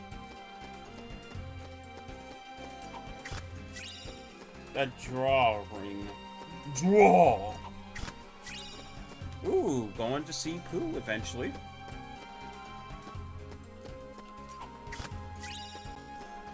Report 10 in Agrabah. I can already tell this is going to be a bad seed. But I said that about the last seed and it ended up being a pretty good seed, so...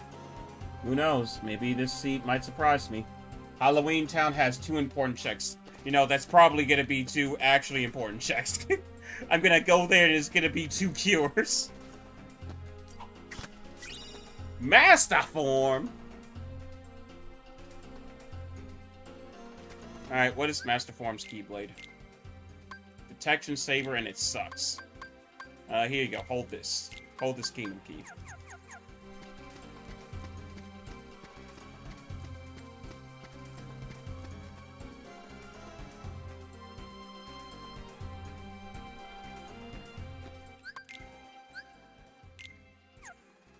Aladdin. I've taken your CDs and weeds, so give it to me. Thank you.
Oh, excuse me.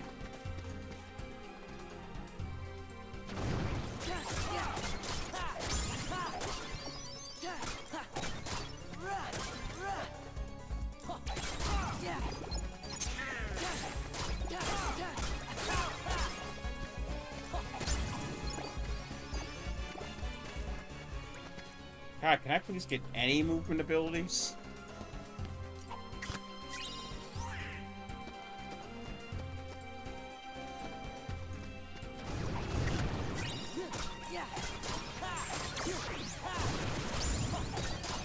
Trinity limit, okay.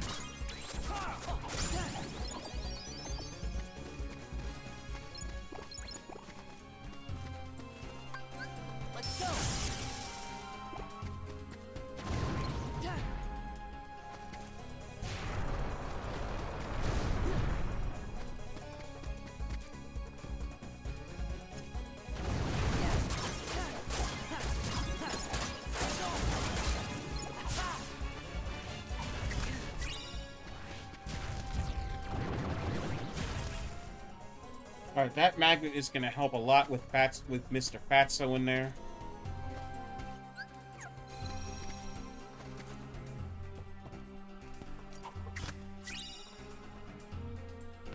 That gun, dong dong dong dong dong dong dong dong dong dong dong dong.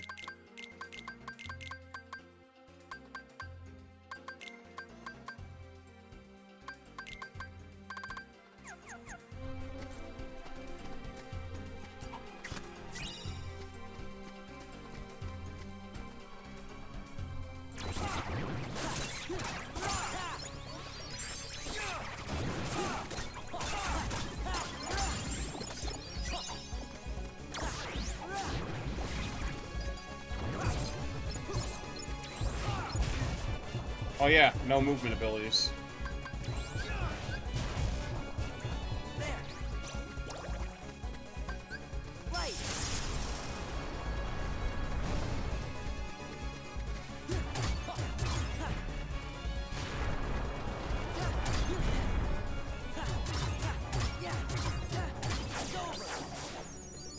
Fire.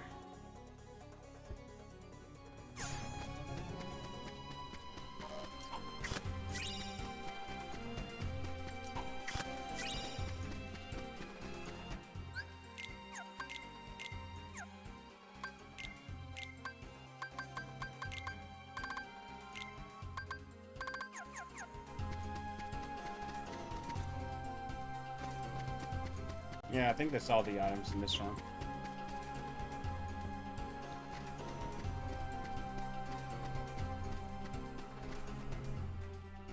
Bum bum bum bum bum bum bum bum bum gong bum gong bum bum bum bum bum bum gung gung bum bum bum.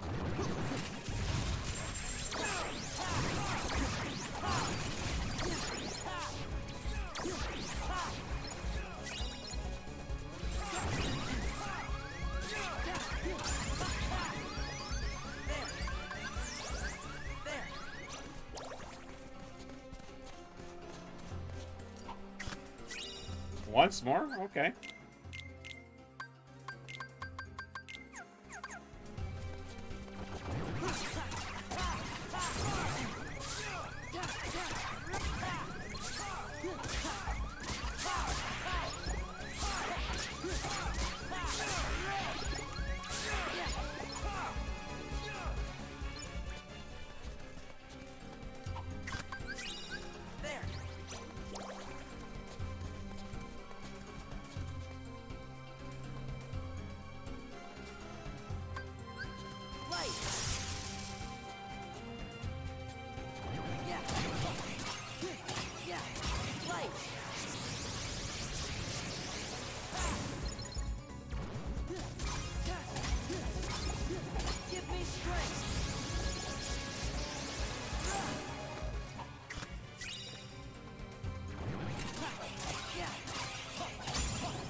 Experience boost.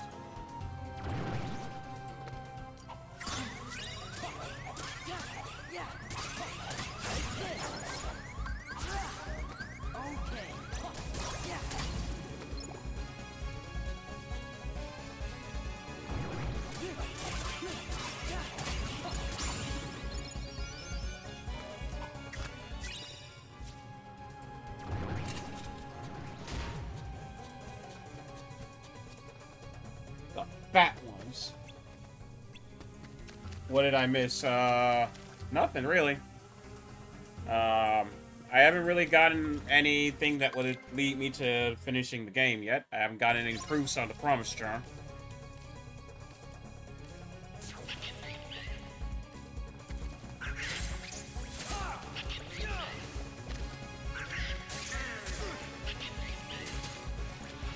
Donald died again. Ooh, we're rich! And Donald got cure. We're rich and Donald got cure.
Let's go at it.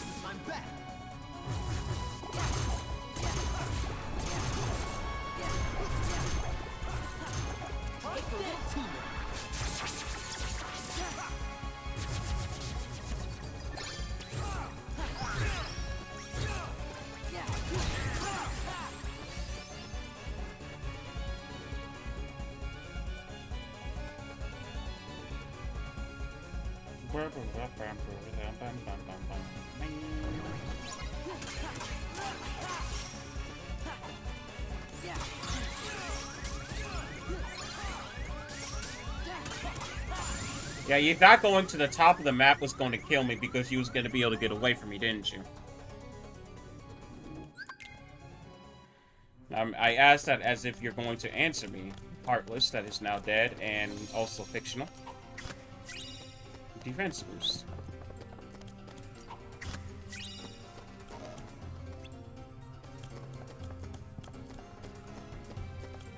I don't think I'm going to be able to finish this battle, but I can try. But, yeah, I don't think I'm going to beat it.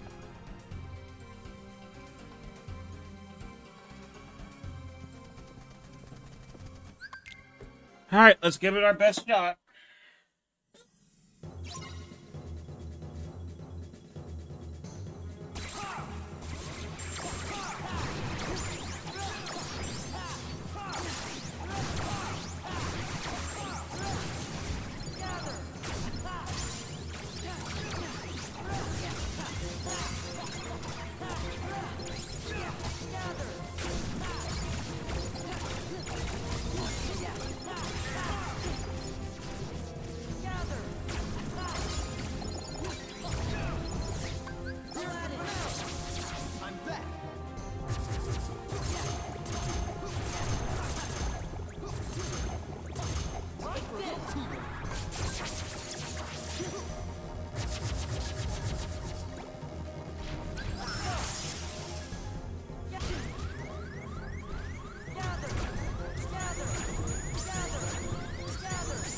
Oh, thank God.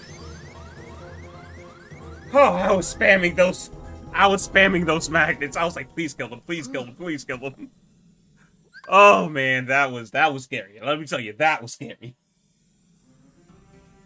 Like one of the only times Donald isn't portrayed as a total teabag.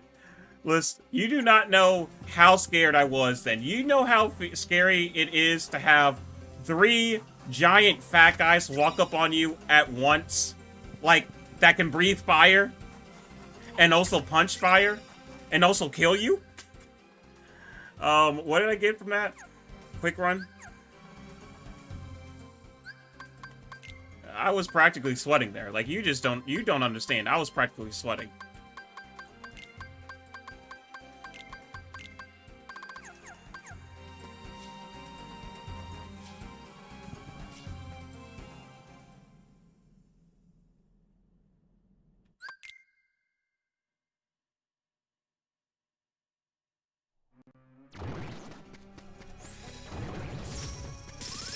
How did it hit me? That thing curved the corner to be able to hit me. Alright, so I'm still gonna be at low health, so I'm gonna need to pop a potion real quick.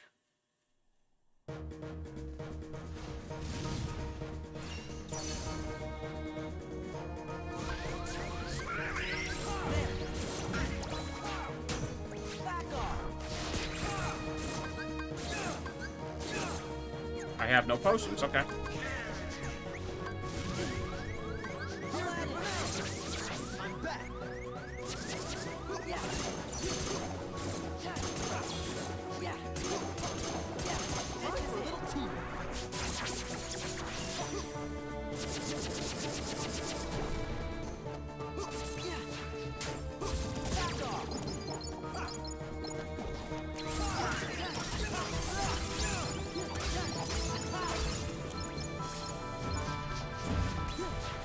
Yep. Out of here.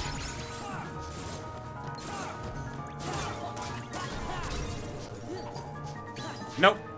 Shut your mouth.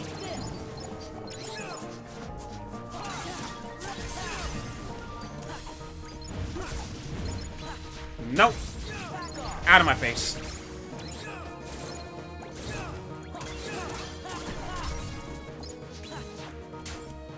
Out of my face.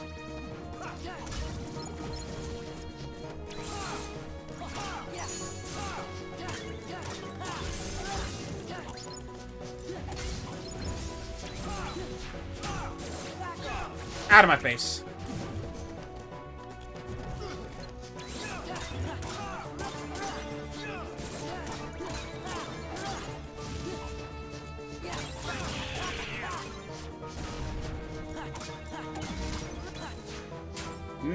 Shut up.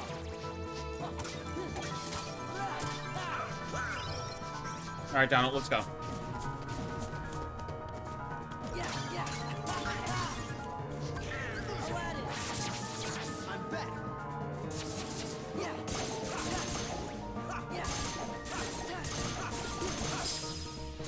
Ooh, glide.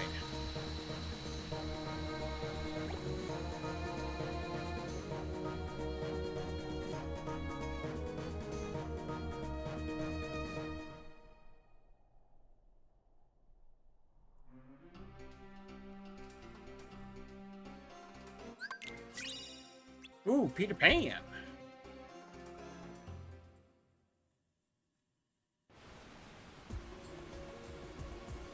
And that was Agrabah 1 done. Let's go see how Halloween Town is doing.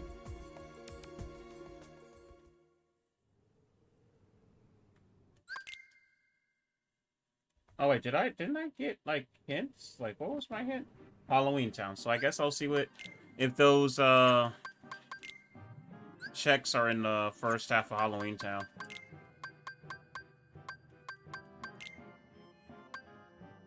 Yeah.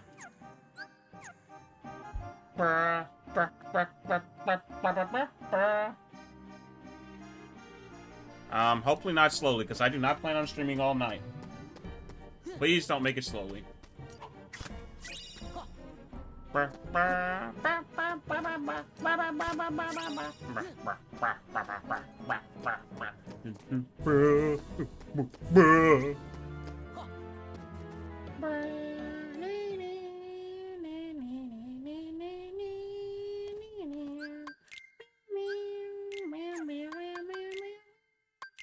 Jack, give me your items. I'm stealing them all.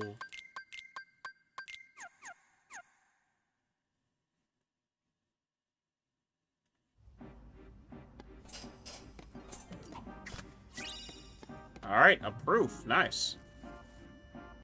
That's one. All right, so they tried to play me again. They said, "Oh, there's only 2 proofs here," but one of those proofs are there's 2 checks there, but one of them is a proof. So, yep, glad I came here.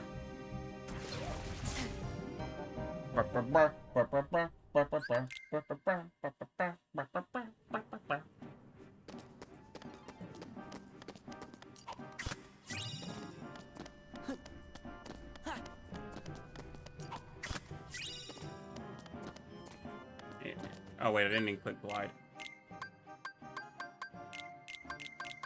And I got aerial recovery now?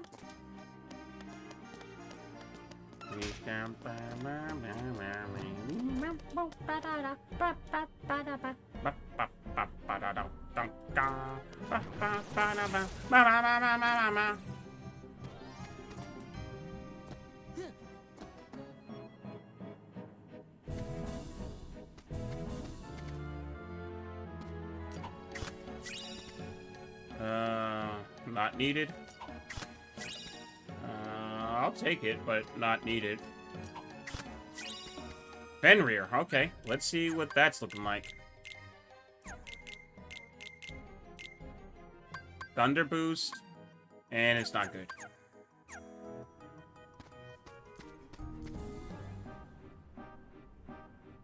Here it is. Alright, Jack, get ready to dance, because we're going to need to do it.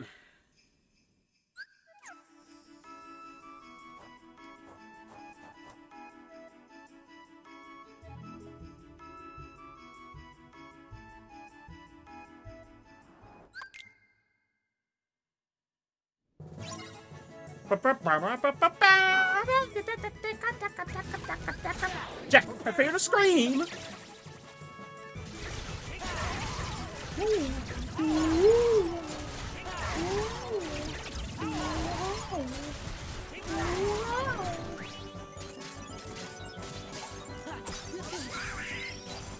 Thank you, Donald. Come on, dance call, dance call, dance call, dance call, dance call, dance call. Bird scream!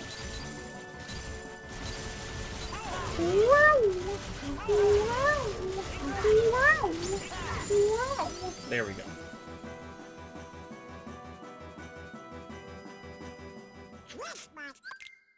Christmas must be in danger. Serenity Shard.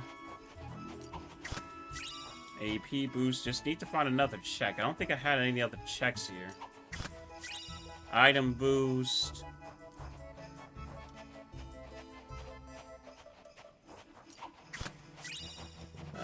An answer report. Alright, I'm done with Halloween Town. Those are the two checks. I think I have answer reports on. Yep, so that was going to be it. That was report 5 in Halloween Town. Bright Lands has one important check, and I think I got it.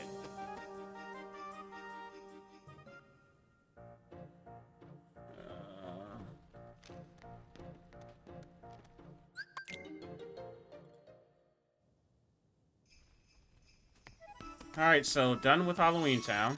I mean, I guess I can open up these chests because it might be an ability. I mean, I could come back to Halloween Town to look for abilities. Light and Dark? Okay, wait a second. Light and Dark is the best thing I could have got. Glad that I opened up those chests. Because Light and Dark means that I'm about to get Final Form. Let's see. Where can I cheese the game for Final Form? Where can I cheese? Can I cheese Hollow Bastion? No, I can't. No, I can't cheese Ghosts. Well, I guess I can cheese Hollow Bastion. It's just gonna... Actually, what am I doing? The best place to cheese for Final Form is Lurer Than Ever Was. But I'll do that after. Oh, wait, no. I fight Nobody's here. I fight Nobody's here. Oh. Dang it!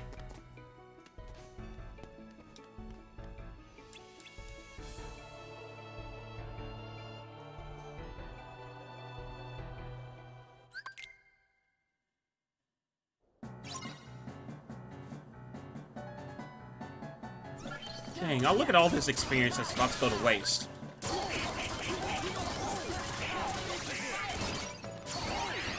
Ultima! Major Drive!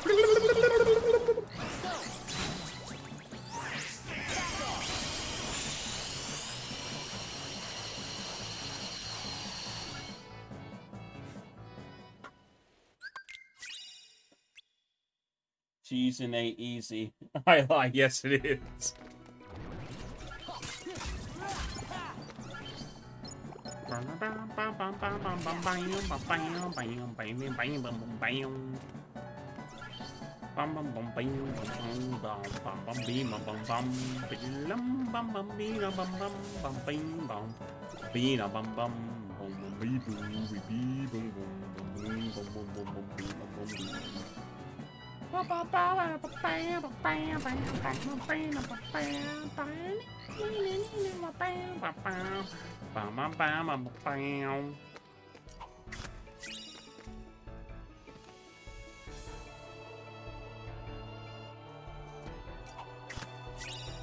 Ooh, baseball charm. Chicken Little, you are now part of the party.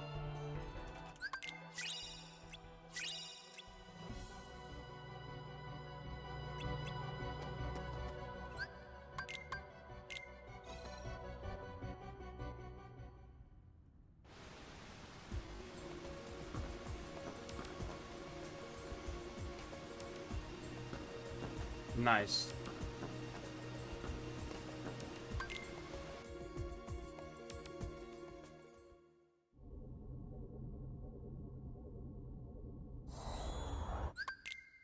No point in going to the world that never was when I can still do the same thing at Space Paranoids and still make progress.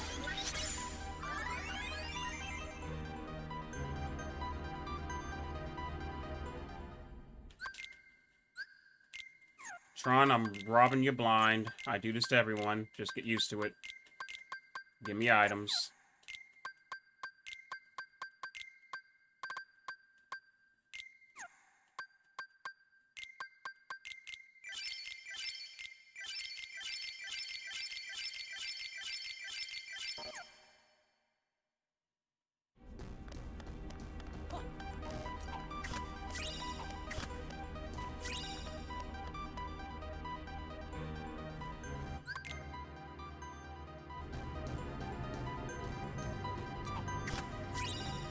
Torn pages, alright. Gonna have to go see Pooh.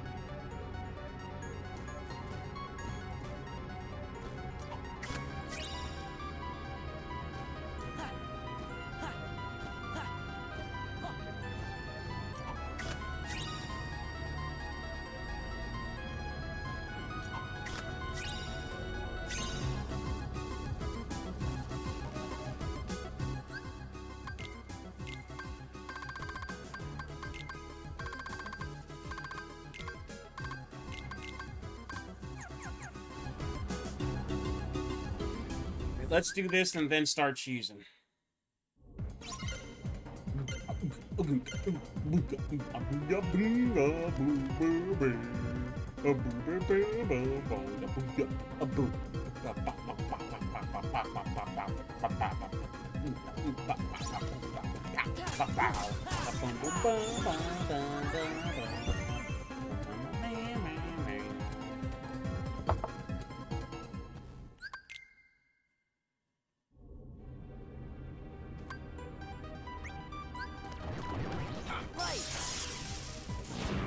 Failure.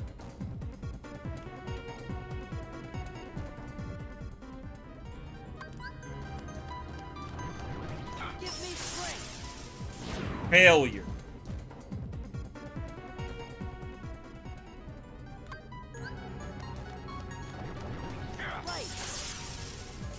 Failure.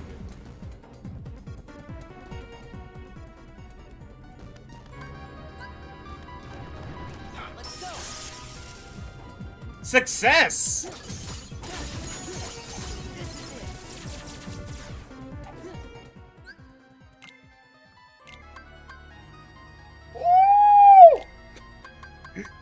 That's a good Keyblade right there.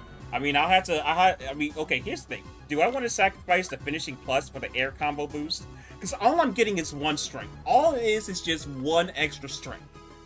So I think I'm going to keep Star Seeker on because I get that finishing plus, and I'll keep the I'll keep on Frontier Ultima on Final Form because that was a good find. That was a good find.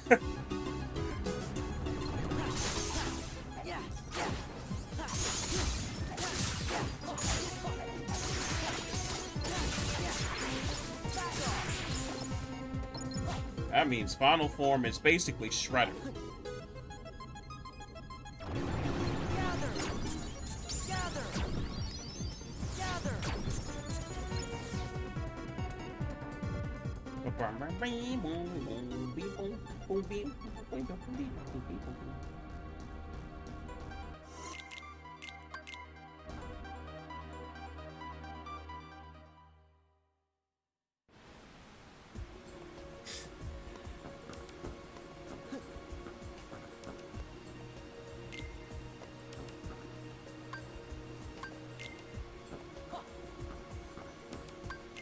Mulan. Oh yeah, I found 2 of these, so let me mark off 2.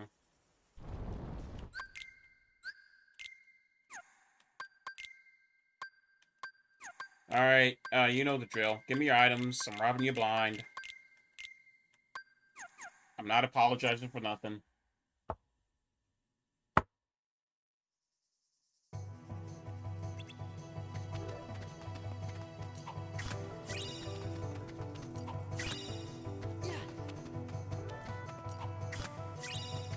trash. Nothing but trash. Alright, hopefully I don't get soft locked again.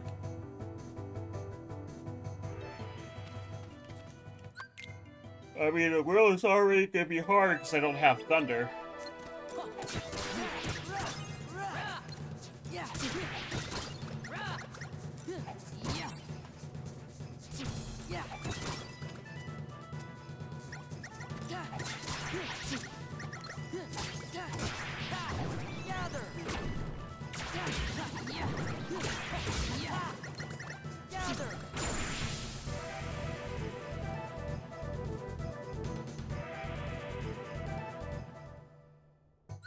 See you around and about Witch's Hours Call. Yeah, I'm not going to be on for too much longer.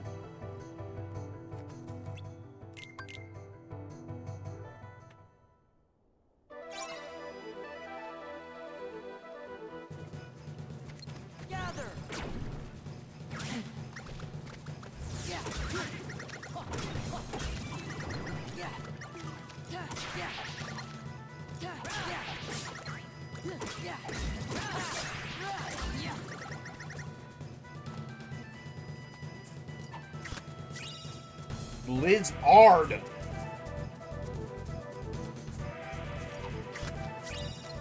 Cosmic Arts, okay.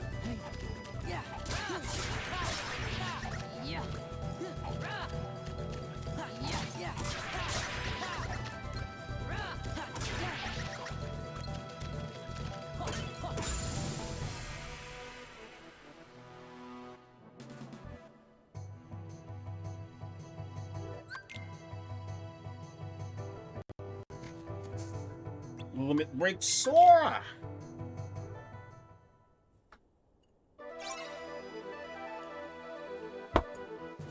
I think I went into the wrong one.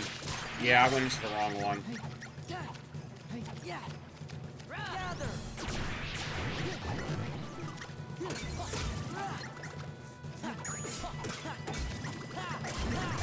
Nope, I went into the right one.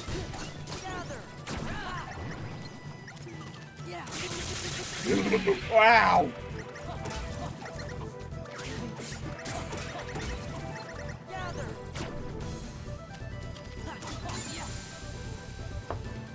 You know, fun fact, that Heartless that I just slain last, that Heartless was actually created during Kingdom Hearts 1. It was supposed to be in Kingdom Hearts 1, but they couldn't find a world that it belonged to, so they didn't put it in Kingdom Hearts 1. But when they made Kingdom Hearts 2, they found that the Heartless could fit in Mulan's world, so they put it in here. Yeah.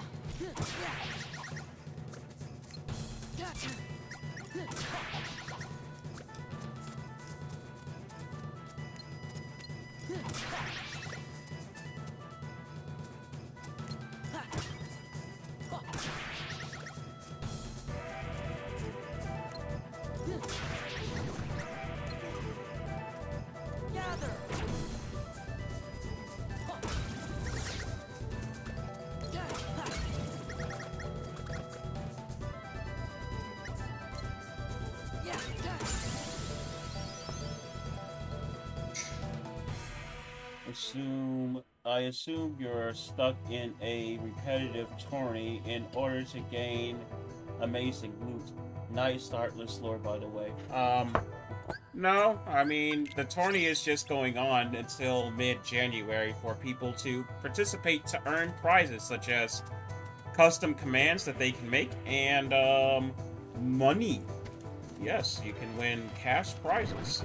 They're meager. But, you know, maybe in the future, once I can run more, you know, once my channel becomes a little bit more lucrative, maybe once I'm not broke, I can offer more substantial prizes. When I do these tourneys. Because after the tournament is over, I'm basically going to switch the cash system over to being able to redeem, more modern things. That can be done immediately.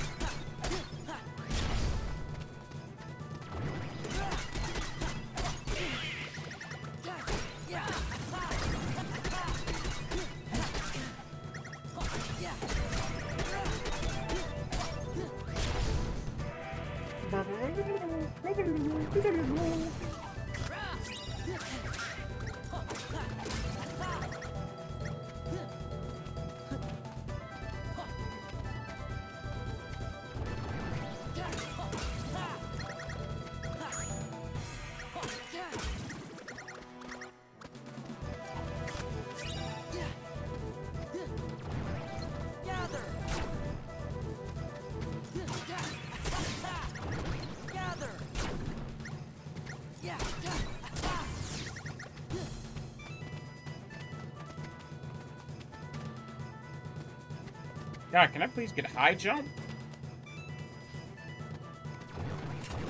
Gather.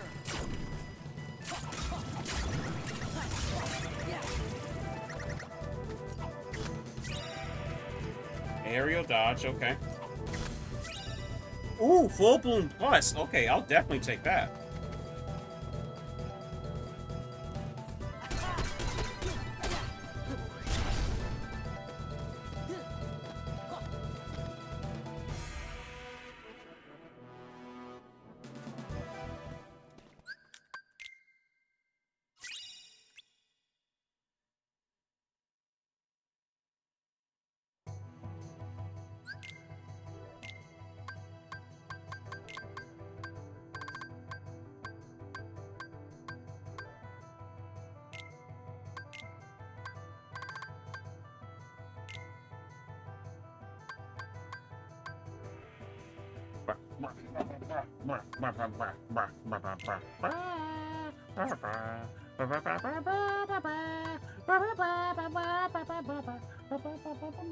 How do you compare the combat system in this Kingdom Hearts compared to the others? Kingdom Hearts 2 battle system is the most balanced and fun to play out of all the Kingdom Hearts games. It promotes growth and experimentation, which is something that none of the other Kingdom Hearts games do, which shows even more that most people who play Kingdom Hearts only play to the base level and don't try to experiment with the battle system.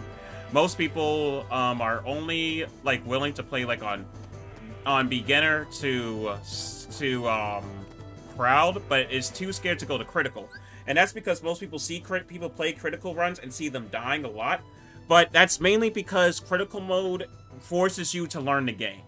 So a lot of people play critical mode and then struggle because they only think about mashing X and triangle to win. But when you play critical, you have to learn the game. Like, you have to learn and play the game. You have to level up your drive forms. When you're playing on a regular playthrough, you don't have to level up your drive forms as long as you know how to press X and block sometimes and use magic. And you don't even really need to use magic. But proud mode makes you learn all of our standard mode makes you oh my god. Critical mode makes you have to use everything that you have. You know, experimentation and everything like that. Every other Kingdom Hearts game is pretty much very easy or something. Kingdom Hearts 1 is pretty easy. Birth by Sleep is bad. In my opinion, bad game design.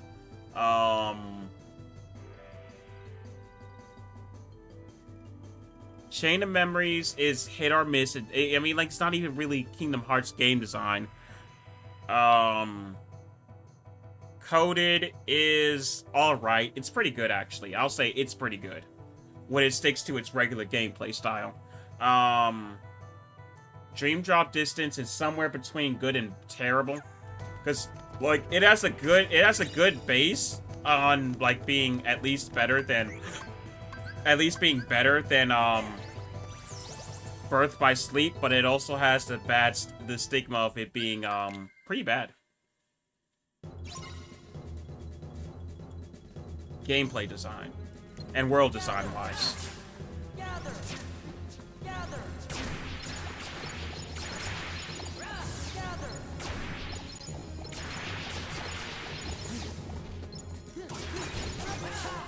Gather. Gather.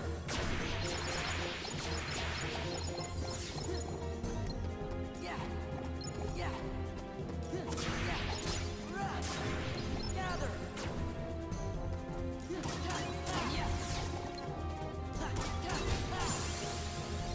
Under the sea. Under the sea. Down where it's better. Down where it's wetter. Take it from me. Up on the shore, they work all day.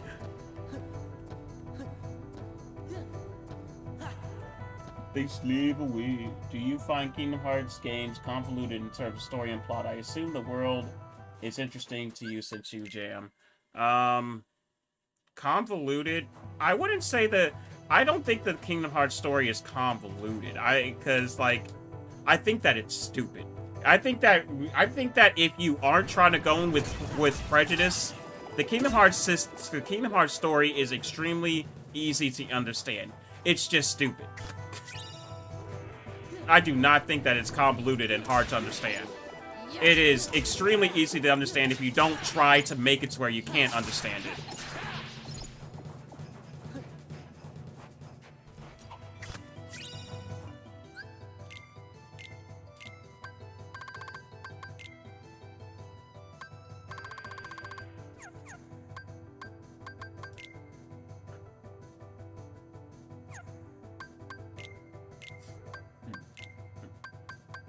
Not good.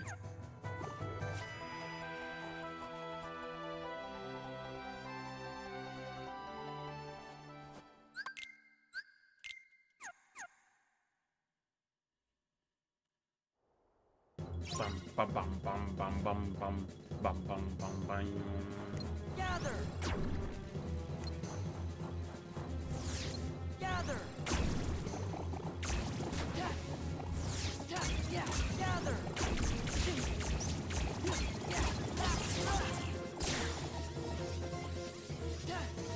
Get off of me.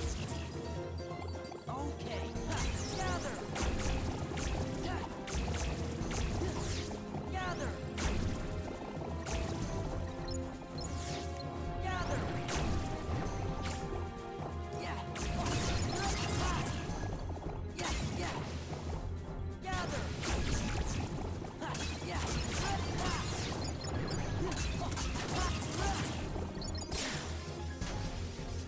Yeah.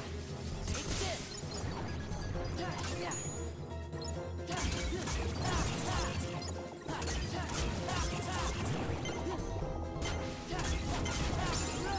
There we go. I at least wanted to level up during that.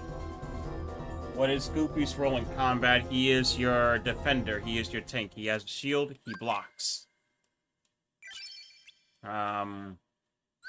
He typically has the most health out of the party.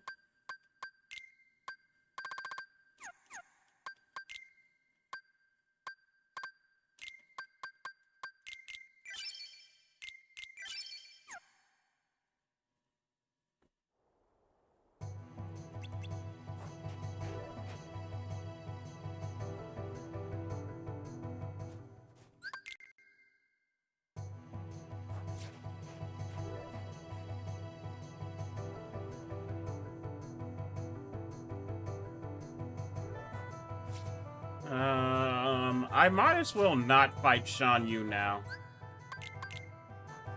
Because I'm not really strong enough to be able to do the second visit easily.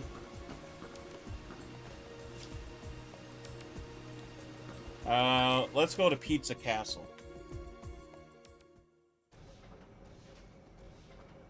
This is your castle. Actually, my first time with Kingdom Hearts wasn't playing it. It was actually me watching it. Because, back in the day, my brother got Kingdom Hearts 1 and was playing it, and I was super enamored with it and loved it. And then later, he got Kingdom Hearts 2 and played it, and I was super enamored with it, and I loved it. And then one day, he just let me be able to play it when we had company, and then I just kept playing it. And that's how I started playing Kingdom Hearts. But yeah, my first memories was really watching my brother play it. Although he didn't always let me watch.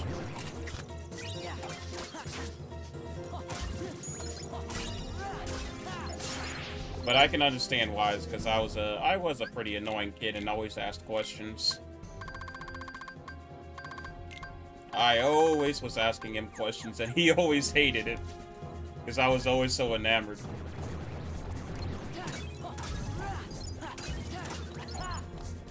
Especially when he played Final Fantasy VII, too.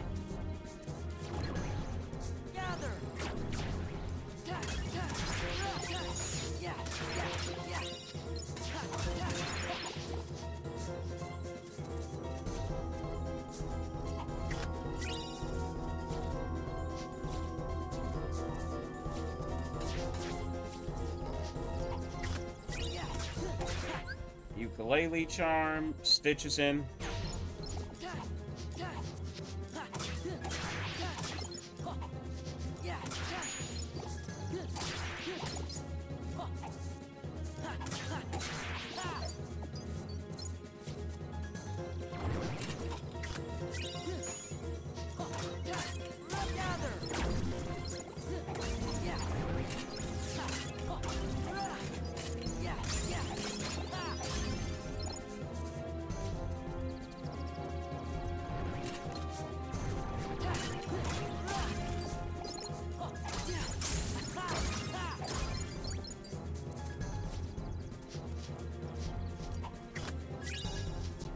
Circle of Life. Torn Pages. We gotta go see my boy Pooh pretty soon.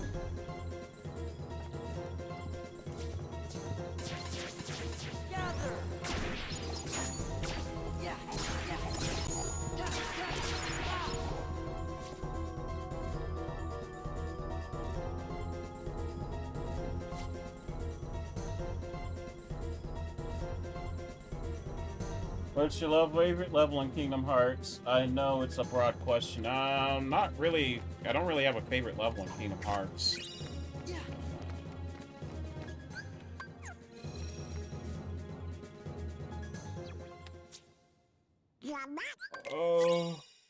Ooh, Promise Charm.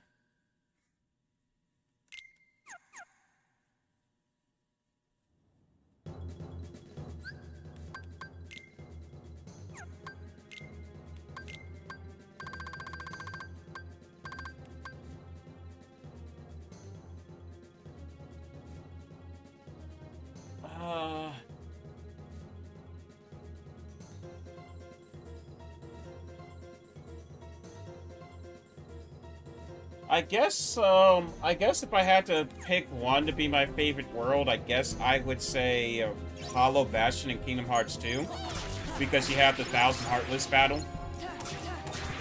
And the 1,000 Heartless battle is my favorite moment in Kingdom Hearts because of how cool it is.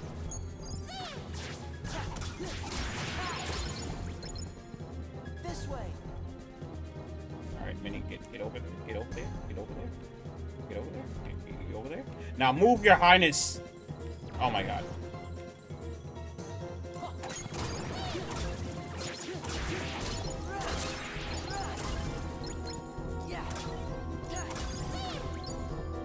Alright, Minnie, get your just...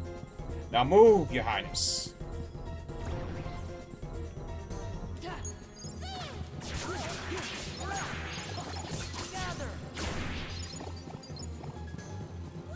This way. Let's go.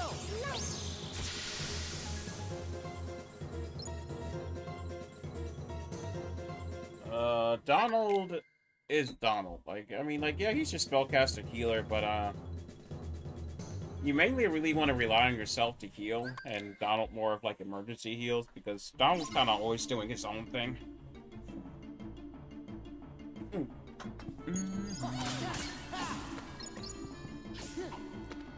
Gather. This way. This way. Minnie, can you, like, stop? Let's go. This way. Let's go. This way. Let's go. This way. Let's go. This way. Let's go. This way. Let's go. Dodge roll, okay. This way. Let's go. This way. Let's go. This way. Let's go. This way. This way. Let's go.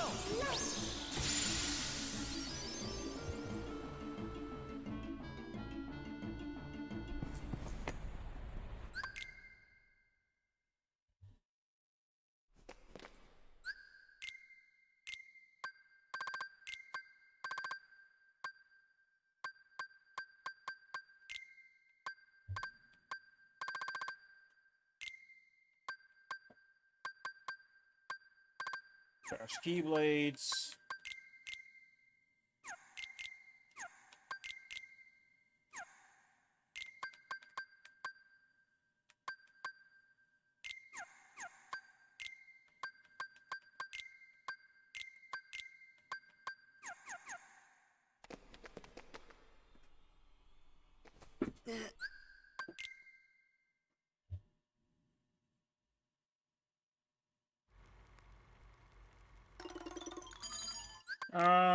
Well, originally, during the planning phases, Mickey was supposed to be the main character.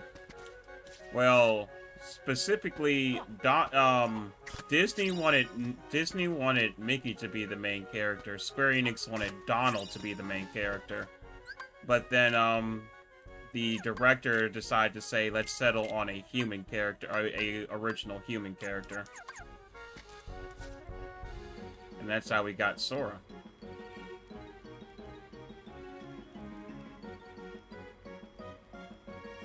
It is very, like, very weird combination to think Square Enix and Disney.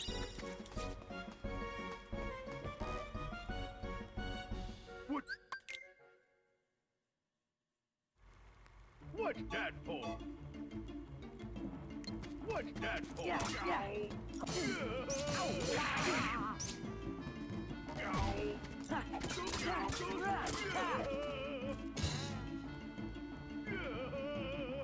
Out of my way, idiot.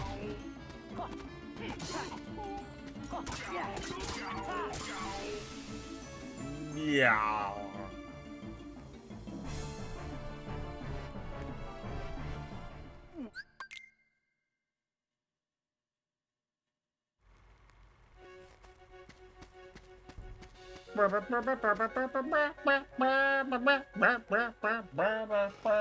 We are going to end SACT soon, so yeah, I'm probably gonna end soon.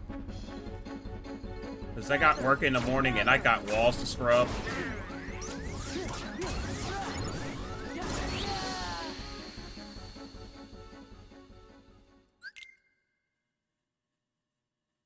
Actually, unfortunately, I'm just gonna end it now. I wish I could have finished the randomizer run.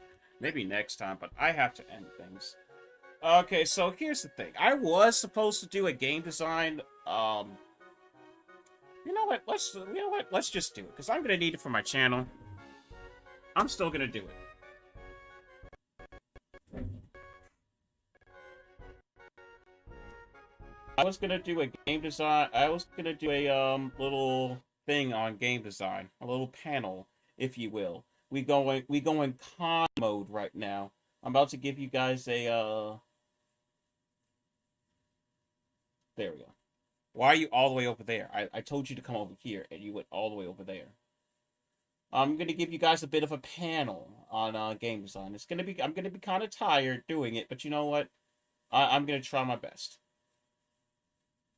So let me just put the PowerPoint up right now, and then let me get my notes up afterwards.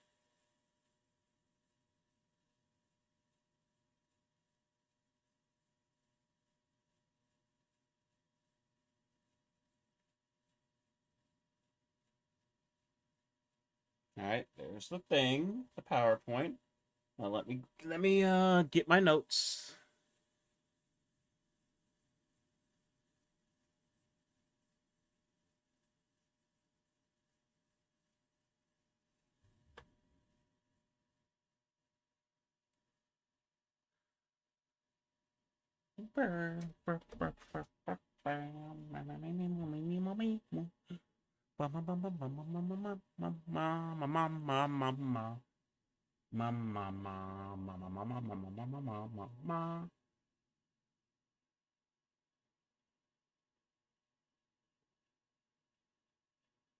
Give me 1 second. I'm opening my notes up.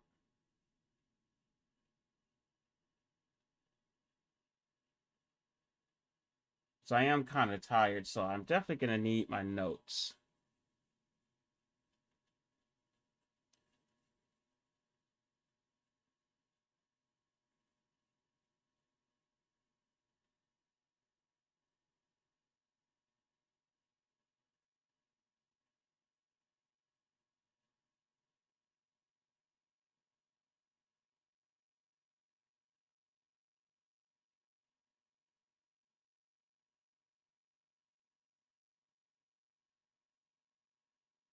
All right, let's get started. Hello, welcome to the panel. Today, we are going to be talking about game design 101, the science behind the art.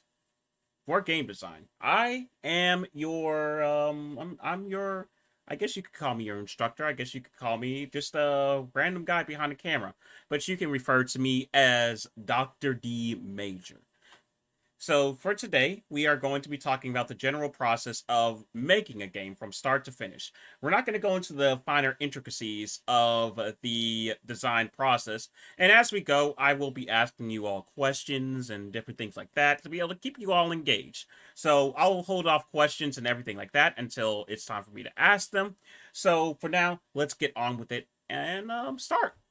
So to start off, what is game development like? Well, game development is kind of like life. There's ups and downs. There's the happies. There's the first thing about game design is the passion, the fun that you're having, being able to make the game. When you get that one thing working and you see it working and you see it like function perfectly and you pop off and you're so excited. You're like, yes, what I made is working. That's some of the best things that you can feel while making a game. But then at the same time, there are a lot of struggles when making a video game.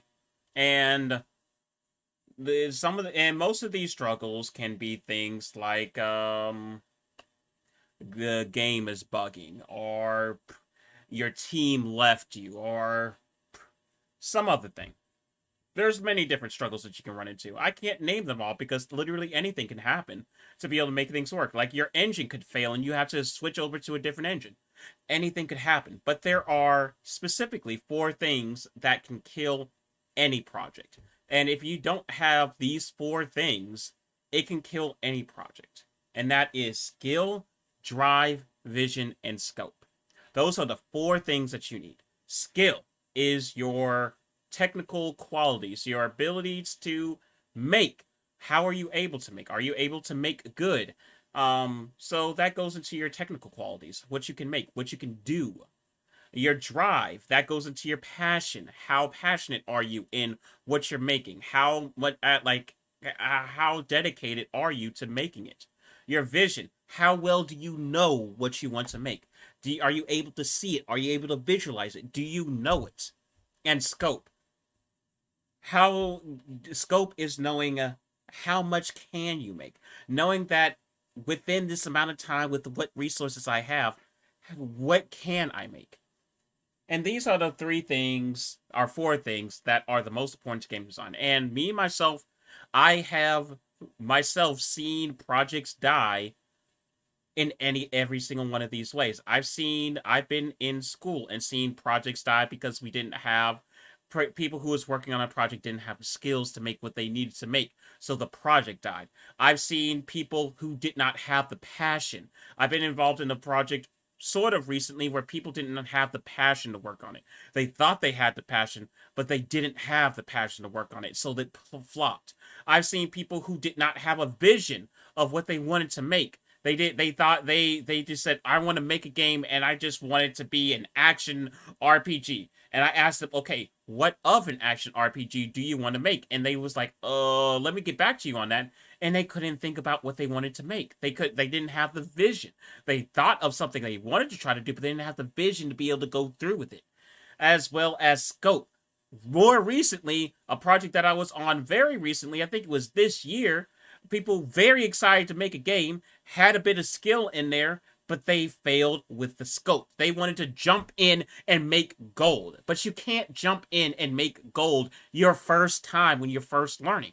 Some people can, but in most cases, you need to learn the basics. You need to learn, you need to grow. And that's why you have to have scope. You need to be able to understand what it is that you want to make and how, and if that's possible. Because you can't jump into a project saying, I want to make a 3D fighting game with with like 15 characters in it when you haven't made a game before, when you haven't made anything in that area before. Like, yeah, you can make it, but, shrink down your scope, maybe. If you're just starting out, shrink down your scope to maybe just 2 characters. Your fighting game only has 2 characters, and you get the basics down, but you can't just jump in expecting greatness on your first time. You have to have a good sense of scope.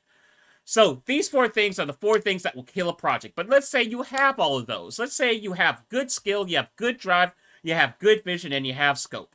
Okay, what's next? Well, there is a process to be able to make a game, and it is called the game design pipeline. This pipeline is something that you will be able to follow from start to finish, or from concept to creation or completion. This pipeline is something that most game developers follow to different degrees. The game design pipeline, in its general, complete sense, is more used by AAA developers, whereas indie developers tend to skip some steps, whether it may be as a good idea, or as it may be more ignorant and hurting the project in actuality. Let me switch over real quick. There we go. Just want to switch over and get the randomizer off the screen. So, there are 3 major steps to the game design pipeline, and that is pre-production, production, and post-production. And that is what we are going to be talking about next. So, pre-production. Pre-production is the planning phase. This is the phase that is oftentimes skipped by indie developers. So when you go into the pre-production phase, this is when you're basically going to be asking yourself some big booty questions, and some of those questions are: what is the game about? Who's the audience? Is there a market for it? And what's the competition like? So when you ask yourself that, what's the competition like? You're asking yourself, like, is it like, say we're gonna take 3D platformers, for example. Let's jump all the way back to the 80s and 90s. Or mainly particularly the 90s. Not the 80s, more of the 90s, early 2000s. 3D platformers were big back then. So the competition was big, but the demand and the market for it was also big. So, in fact, actually, you could say the competition wasn't that big, because as long as you was making a 3D platformer and it was at least decent, you was doing good. You was making money. Whereas after the early 2000s, so the mid 2000s, all the way to, I want to say, the resurgence of 3D platformers, which was about 2013, if you made a 3D platformer, yeah, you could make some money, but you wasn't going to make as much money because the market wasn't as high for it. But now, since we're back in the age of 3D platformers, boom, you can make some money if you make a good 3D platformer. So you just want to make sure that your market is good, the competition is good, because competition can always be great. Competition is always good. Which platform will it be published on? PC, Nintendo, Sony, whatever platform you want to release it on. How will it be monetized? Will it be sold on platform or free to play with in-game purchases? Now, this could be like, you want to sell your game for $60. You want to release your game free and earn your money through ads. You want to release your game for free and earn your money from in-game purchases. Things like that. Those are important. That's an important question to ask yourself. How long will it take to develop? You want to make sure that your game isn't going to take too long to develop. That kind of goes more into scope. Being able to make sure that you can make something good quality within a reasonable amount of time. What staff and resources it will require. You need to know, who is it going to take? Me?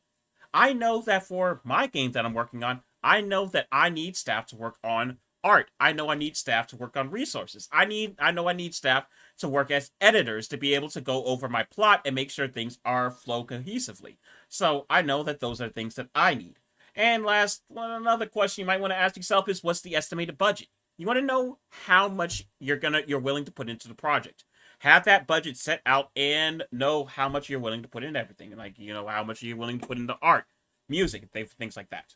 So, answering those big questions, you're going to be able to have all these ideas in your head. Finally, you're going to have the juices pumping in your head. And there are 5 documents you're going to want to make after you think of these questions, which is your mock-up, your sales pitch, your mood board, your asset sheet, and your cue sheet, and your GDD, or your game design document. So, what are those documents? Well, let's figure out now. Prepare also to get a little interactive. We have a few interactive slides coming up next, which here is one now. So, viewers, go on ahead and tell me, what do you think this is? This is a mock. Now, let me tell you, this is a mock-up. This is an example of a mock-up. So what I want you to do is I want you to tell me, what does this mock-up symbolize? What do you think from this mock-up this game is? Tell me everything you can figure out about this game from this mock-up. I'll give you guys I'll give you guys about a minute to start responding. Even though, there's not many people here, but I know that Mr. Mew is here.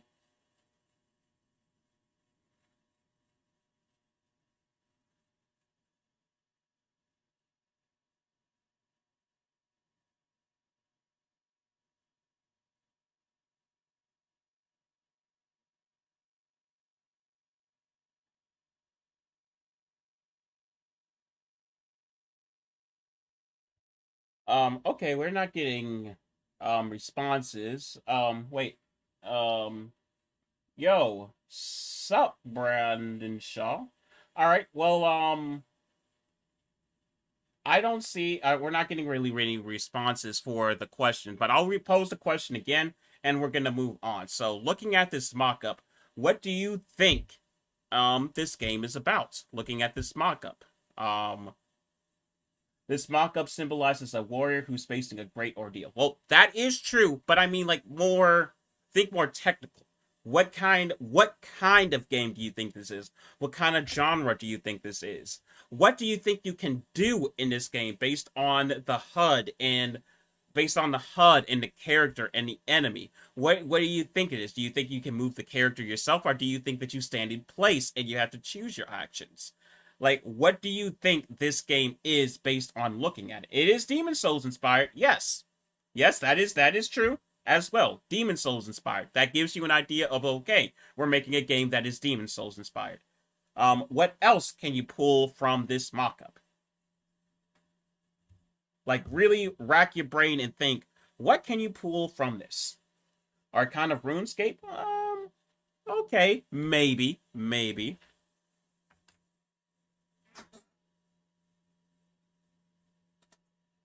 RPG or a role-playing system, you have the ability to move your character and make individual decisions. Okay, from that, with this kind of positioning of the camera and everything, that would probably be more of like maybe a early Tales of series battle system. From this, you could also try and pull that, the HUD is very reminiscent of Dark Souls as well. You have what it looks like, your armor can be changed because it looks like your sword and shield have a bit of a different glow to them, meaning that they, might be able to change out and have a different physical appearance. Especially when it comes to selection of complex combat choices yourself. That is true. You may be able to. We also see that we have our HUD in the top. While we may be able to move around ourselves, but there is also the chance that we may have to sit still in our position and we make tactical decisions. I say that based on the HUD in the top right corner and the bottom left corner, which may indicate that you stay in place and you make reactionary decisions based on what's going on. Then you're going late. I'm going to be ending pretty soon. I'm just doing a bit of a game design panel with your host, Dr. D Major. But yeah, as you can see from this mock-up, there's different things you can pull from it. You can get a good sense. The main thing that you want to convey with a mock-up is you can give off a good sense of what the game is about. Looking at this, you can tell what this game is about. So you just want to make sure for when you're making a mock-up of your game, you want to be able to convey what your game is about. Because typically a mock-up is something that you're going to show to other people on your team, or people that you're trying to get to invest in the game before you've made a prototype of what this game is going to look like, what's it about, and everything like that. This is a direct contrast to the Souls series, yet it holds its own individuality by behaving as a side-scroller. Good. Alright, let's move on. So, first thing one of the documents that you're going to want to make after you make your mock-up is your sales pitch. Your sales pitch is how you are going to get someone interested in your game. A sales pitch is a very interesting thing because it's something that you have to do actually pretty often. It's how you're going to be able to get your game out there. So there's two types of environments where you're going to be giving off a pitch. That's going to be at a meeting or as an elevator pitch. And meetings, you may have a little bit more time to be able to describe your game and everything like that. But an elevator pitch, you're only going to have about 15 to 30 seconds to be able to describe your game. And the most important things about an elevator pitch and everything else is you want to be able to explain everything about your game while at the same time explaining why your game is special and should be made over every other game. Because you have to remember, you're trying to win over investors and companies and everything like that to be able to invest and put time into your game. So you have to make it sound like, hey, my game is worthy of being made. But they don't have all the time to be able to listen to a 5 to 10 minute spiel about how good your game is. Most cases in a meeting, you probably have 1 to 2 minutes, and in an elevator meeting or an elevator pitch, you only have 15 to 30 seconds. So a good way of being able to do that is comparisons. Being able to say what your game is like. So, for example, Playmasters, a game that I'm working on. You'll typically hear me whenever I try to describe Playmasters to someone, I'll say, okay, Playmasters is you could think of it as a combination between Final Fantasy and Legend of Zelda. And when you put those two buzzwords in somebody's head, Final Fantasy and Legend of Zelda, they instantly have something to think about to be able to put together. Rather than saying, oh, well, I'm making an RPG where you go around and you explore and you go into dungeons and you get to change your stats and customize and everything. That at that point, you're starting to say a lot of words. You're starting to throw a lot of confusing things at them, and you're starting to go on. But by me saying Final Fantasy and Legend of Zelda, boom, it's already in there. They know exactly what those two things are. They can put it together, and you have a lot more time to be able to go on with your sales pitch. So make sure whenever you're like putting in that thing, you just think ahead. What could you compare your game to? What are some other pre-existing games that you can compare to? If you're making a narrative, what other pre-existing game narratives or even movie narratives that you could compare it to? Like for me, I can say that, okay, you could compare the narrative of my game of something like Final Fantasy and Grandia. You can say like the grit and grim of Final Fantasy combined with the sense of big world and adventure of Grandia. Boom! I've already described my plot. For people who's played RPGs, you know Grandia has very broad, bigger than life plots and stories that makes you feel small as you're adventuring throughout the world, especially Grandia 1. So just think about that. That's a good way to be able to help enhance your sales pitch. Oh, wrong thing. Mood boards. We're about to get a little interactive again. So mood boards are a collection, of images to convey the feelings of the game. It should convey theme, genre, atmosphere, interactivity, and maybe even be able to invoke feelings of sounds, music, ambiance, different things like that. So when you're making a mood board for yourself for your game, maybe you don't have to make one mood board to explain your entire game. You typically want to make a mood board to maybe describe maybe the game overall in a grand scheme of things, and then maybe you'll make a mood board for each individual level in your game. That can also help. So now we're going to talk about some mood boards. I'm going to bring up 3 mood boards, and I want you all to give your best attempt to be able to tell me what this mood board represents. Tell me what the theme is what you think the theme is, the genre, the atmosphere, interactivity, anything that you're able to see and pull apart to be to tell me what does this envelop in you. Here's the first one. What does this make you think? What does this make you feel? Tell me, what pops into your mind when you look at this? What kind of game do you think this is when they're using this kind of mood board?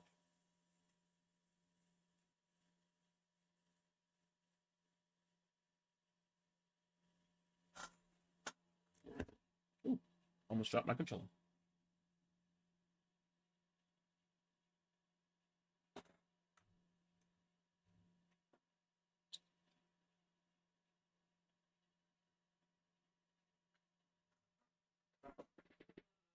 I'm gonna drink while I'm waiting for you all to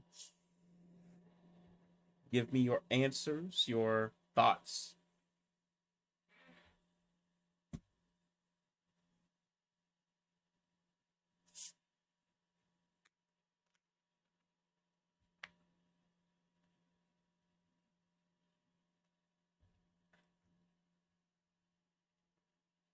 All right. I'm gonna give it a few more seconds, and then I'm gonna move on to the next one.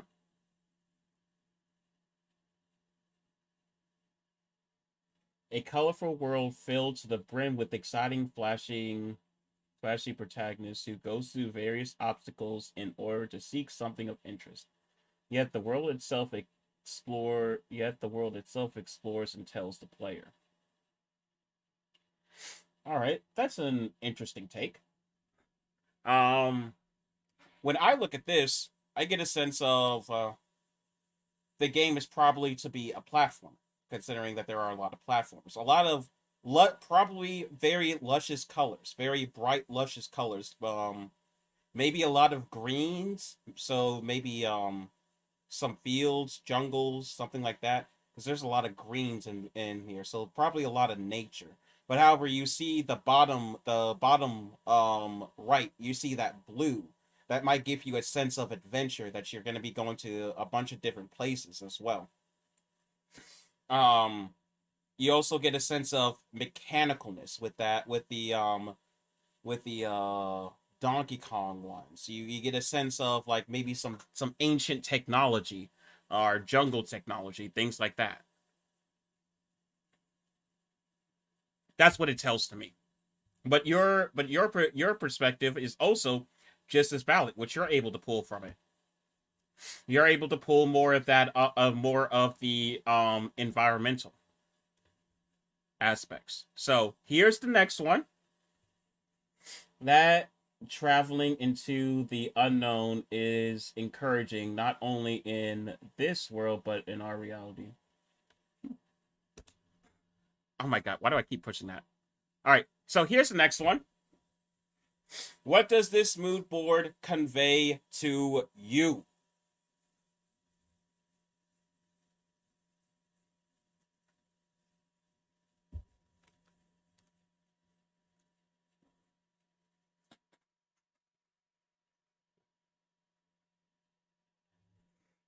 Give you about a minute to think about it.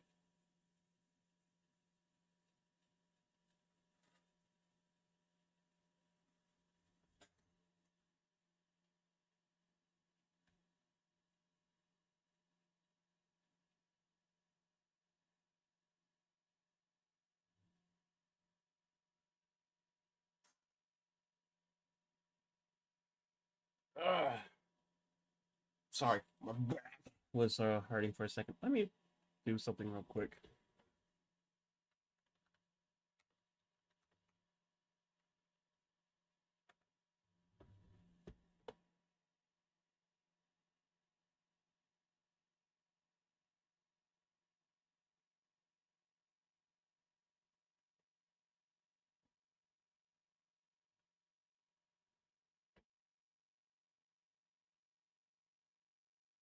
All right, this is going to be pretty loud at first, so give me 1 second.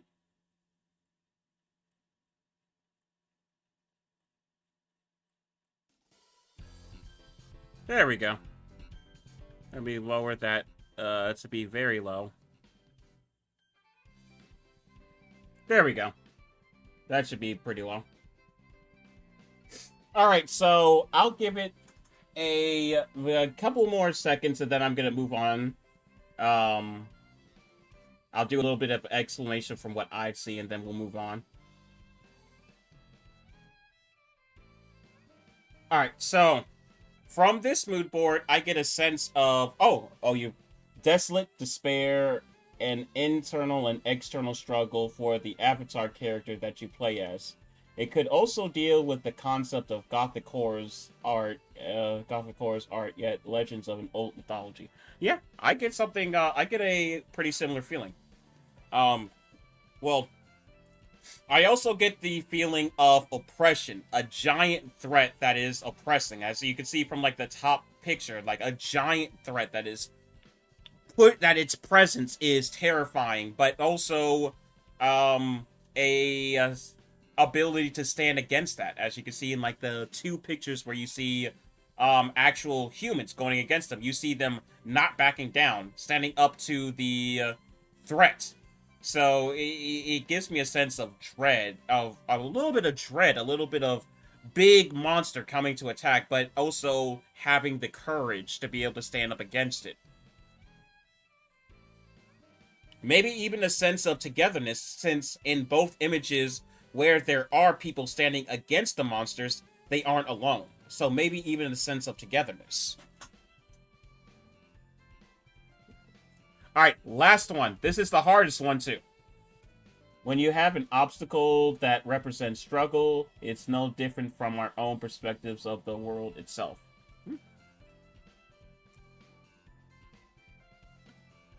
I agree. But this is going to be the hardest one. When I did this panel for the first time, they were able to point out some of the more obvious things, but this one is a pretty hard one.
Okay, let's see.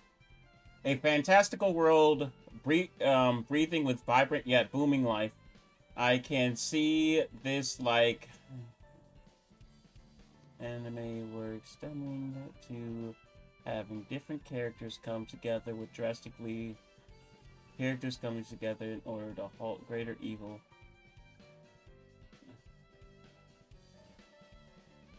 The technological flair is a representation of the early 20th century leading into the Great War.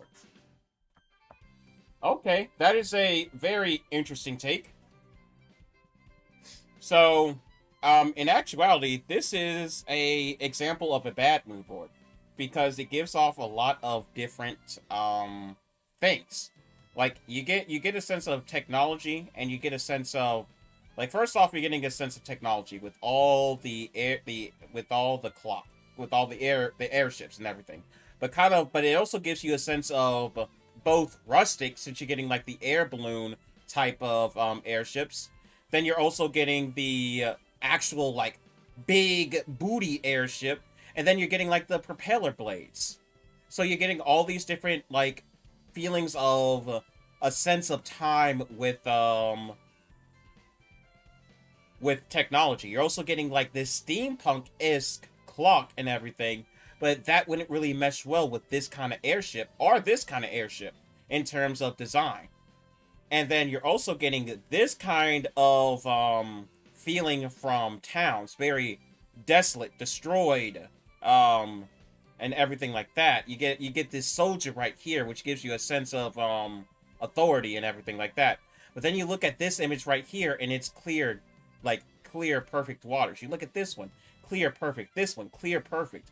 And you look at this one. This is a little bit more foggy. This one's a little bit more foggy, but the streets look to be clear. And then this one, going back to Destroy Town. Like, this one gives you a lot of different things to go off of. Even this random ratchet for no reason. There's just a random ratchet right here. This one is, so like I said, this one is an example of a mood board that is giving off too many ideas. And the thing that I would say for this one is to maybe separate the mood boards. Maybe do one specific one to be able to give off a sense of the technology, and then another one to be able to give off a specific feel of the environments. And also decide on a set thing for the technology. Theme for the technology.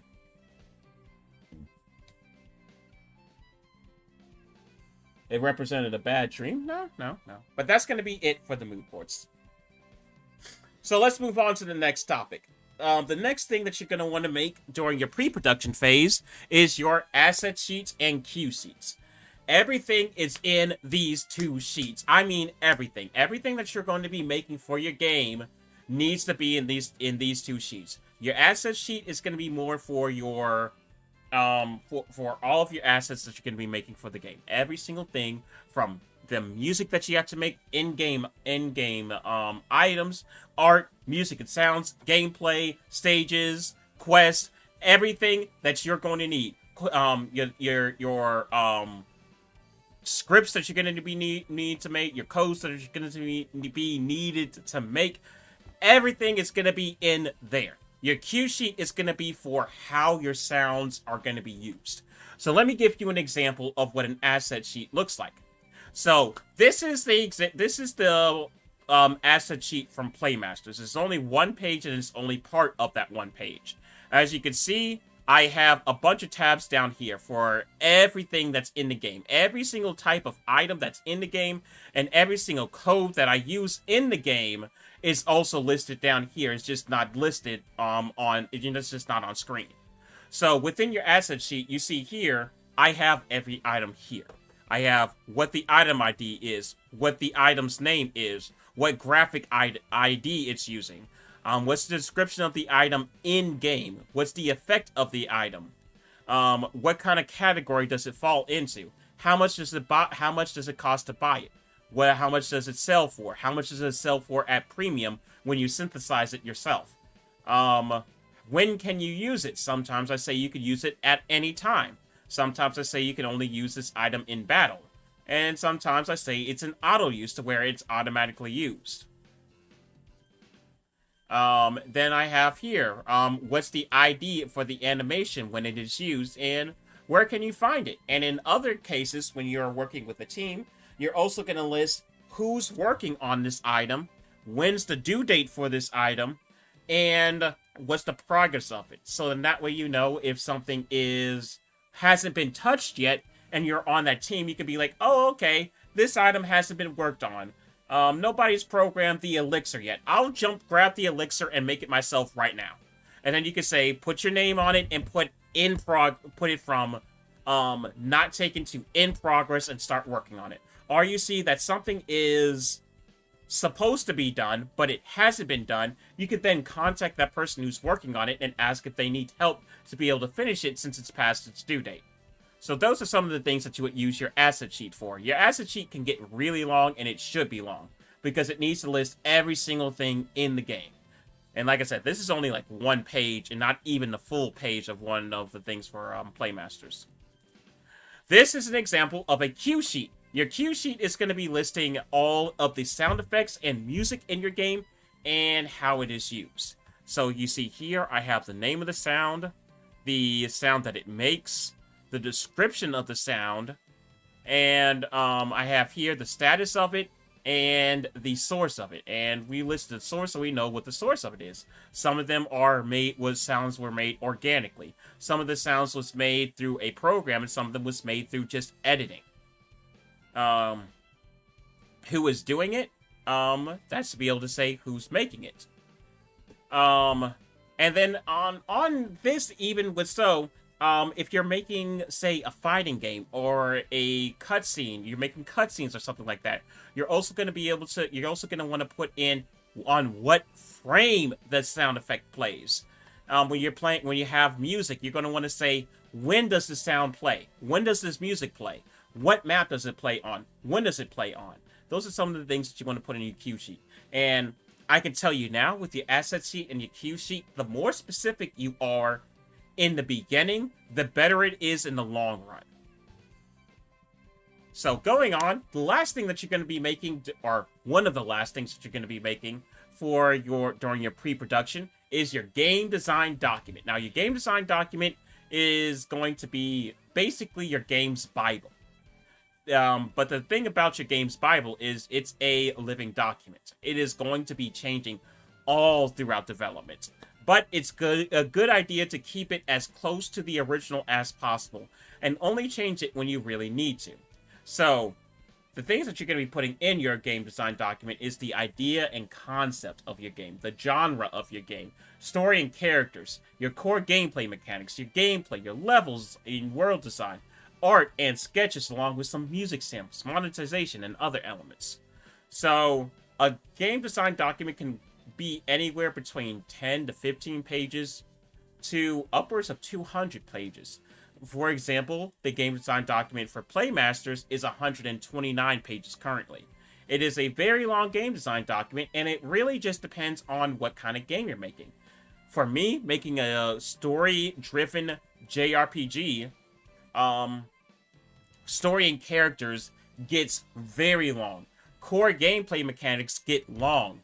Gameplay gets long. Levels, not really that long. But, however, for some other games, say if you're making a rhythm game. If you're making a basic rhythm game, story and characters aren't going to be that long. Story might not even exist, and it may just be a few characters that you detail. Your core game mechanics, though, might be a bit longer. Your gameplay might be a little bit longer. Your levels are going to be long, because the levels is going to be where you're describing every song in the game. Your music is going to be long, because that's where you're going to be depicting every song, song samples for every thing. So yeah, your game design document is going to be one of your most important things that you're going to be making for your game. So make sure when you do make it that you take care to put as much detail into your game design document. That is the one thing that you want to do, because not having a game design document is the worst thing that you can do. A lot of indie developers do not make game design documents, and it oftentimes hurts them. Like, honestly, to tell you the truth. So, here's the last thing that you're going to be making during your pre-production, and that is your prototype. Your prototype is your kill or be killed. Your one and all. And most projects honestly die during the prototyping phase. Most projects die when they are making their prototype. Why?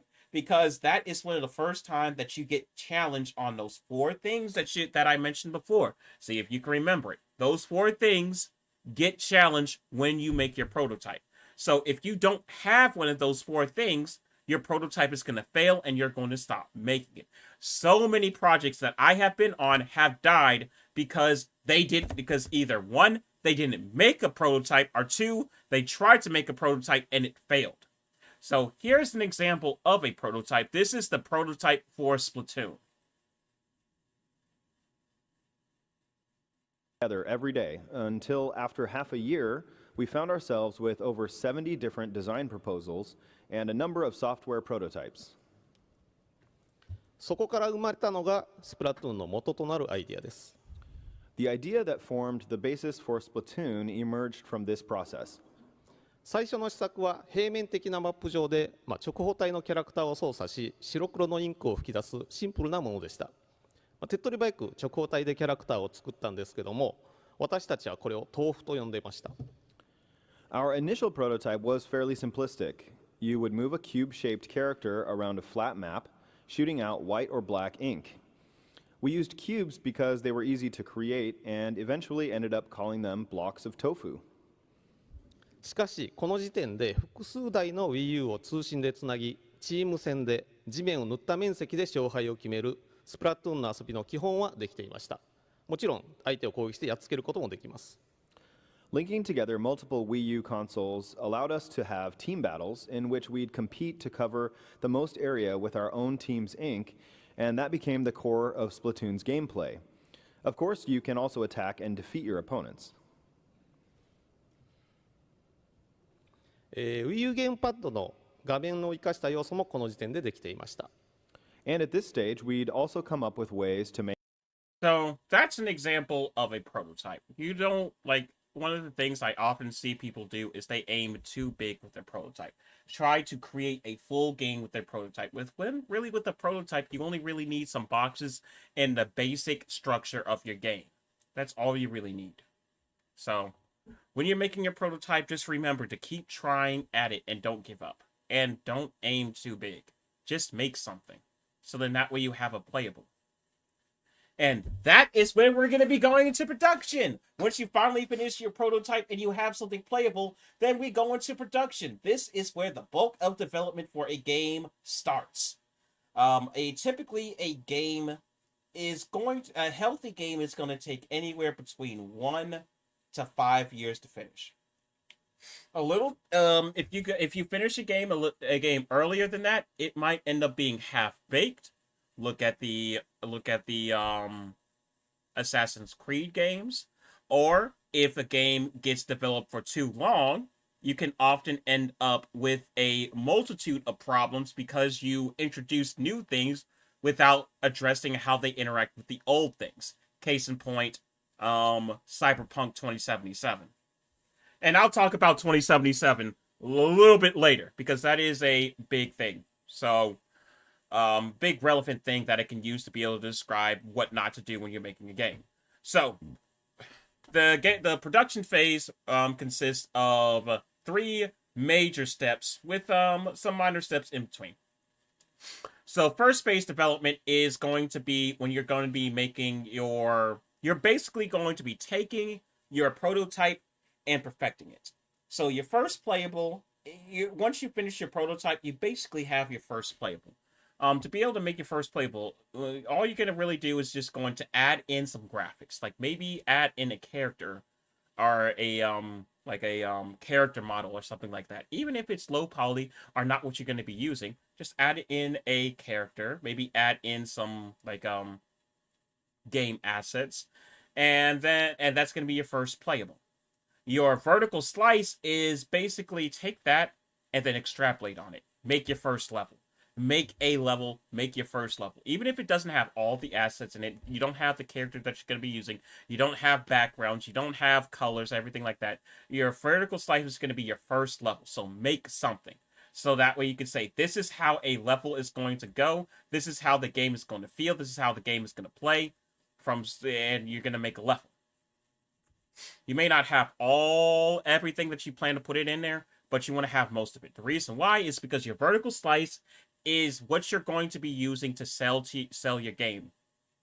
So along with your sales pitch, when you're in a meeting or something like that, or you're showing someone your game to try and pull in an investor or something like that, typically you're going to want to show them your vertical slice. So you want to make sure your vertical slice looks good because this is what you're going to be using to be able to show to company higher-ups or investors or stuff like that to be able to get them to say, yeah, I want to invest in that game. I could see great things with that game. We're going to give you everything that you need to be able to make something great.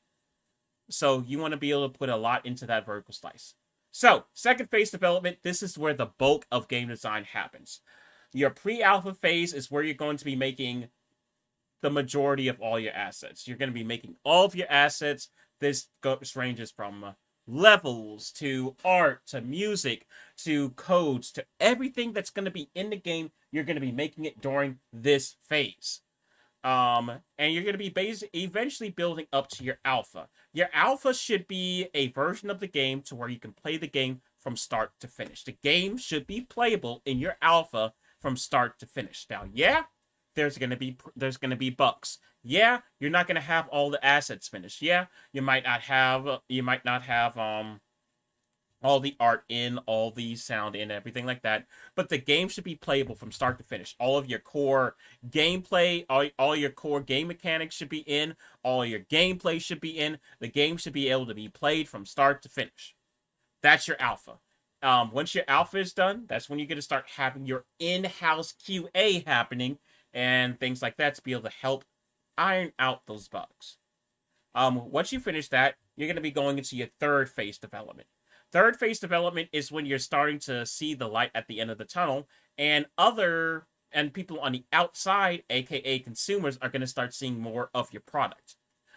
Your beta phase of development is going to be more of fine-tuning. At this point, your game should be near completion. Your game should be playable from start to finish, like I said. All you should be doing at this point is adding in the last few assets that you need to, that you haven't added in, and not adding any new gameplay into the game. All you should be doing is just editing what's already there and making it better. Fixing optimization and everything else like that. So, once you get that done, this is typically when players on the outside are going to see things like closed and open betas, early access, and different things like that. So let's use Minecraft for an example. Minecraft came out before its full release, and it was technically in an early release for people to be able to play before the full release came out. Typically when this happens, it's still in an early release. Technically, there is a difference between an early release and a beta. Typically, when a closed or open beta gets released, it is in its actual beta phase. And all they're doing is just letting people be able to play the game to be able to spread word of the game, but at the same time also getting player feedback so that way they can edit what's already there. Typically, when a closed or open beta happens, and if you suggest a new mechanic, it's probably not going to make it in. A new mechanic is not going to make it in. But if you ask to edit or change a mechanic, it may make it in. But if you ask to add in a brand new mechanic or to completely cut out a mechanic and add something else to replace it, typically not going to happen. Not going to happen. However, an early releases is typically still in its alpha stage. Because while you are playing an early release, you're going to be noticing a lot of new gameplay mechanics. So, like, let's go back to Minecraft, for example, where at first all Minecraft was just building, but then they added a core mechanic of being able to kill animals. And the animals, then they added new blocks, then they added new things that you could do and everything like that until version 1.0 came out. And you was able to, I believe in version 1.0, you could kill the Ender Dragon. Maybe, I'm not entirely sure. But as you can see, new gameplay mechanics got added in. Combat, eating, animals, everything like that got added in. So those were new gameplay mechanics being added in.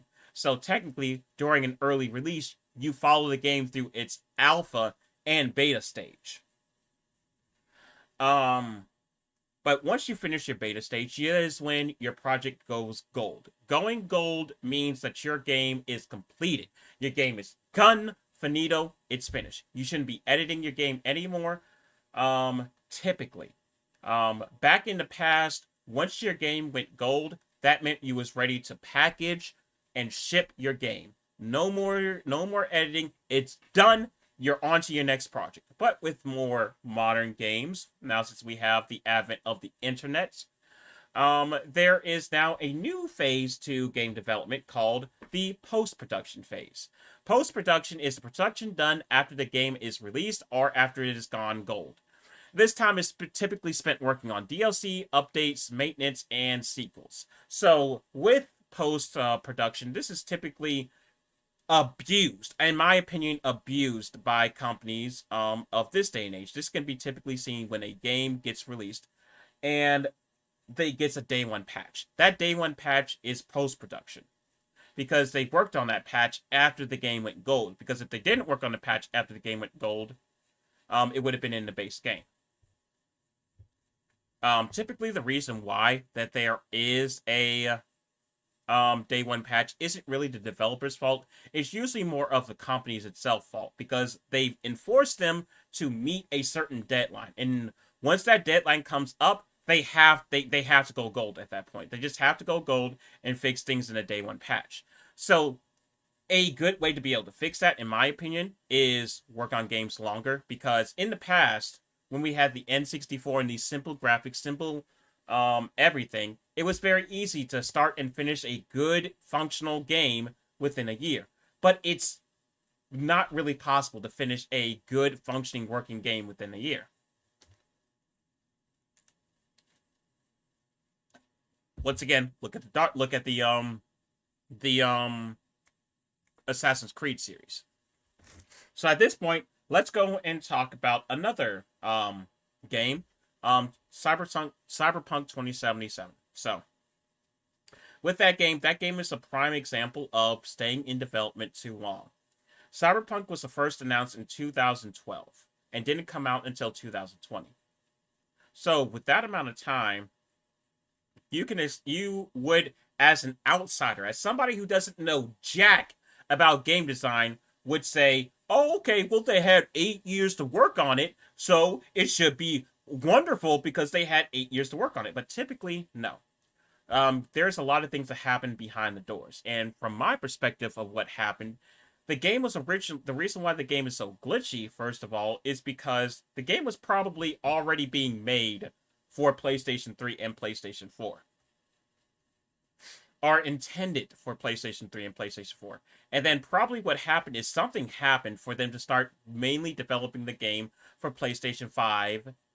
Or, wait, what did I say? PlayStation 4, PlayStation 5. PlayStation 4 and Xbox One. That's what I meant to say. I'm so sorry.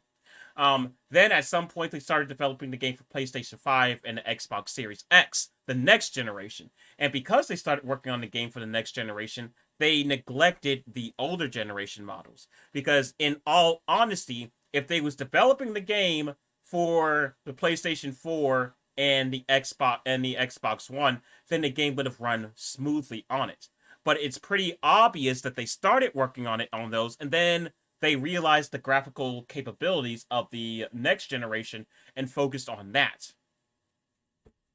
And that's why, typically, terrible idea to work on a game for that long, because they had the game in production all the way until the next generation was announced and developer copies with the PlayStation 5 was able to be put out, that they put it in their mind that they should start working on it for PlayStation 5 and accompany that.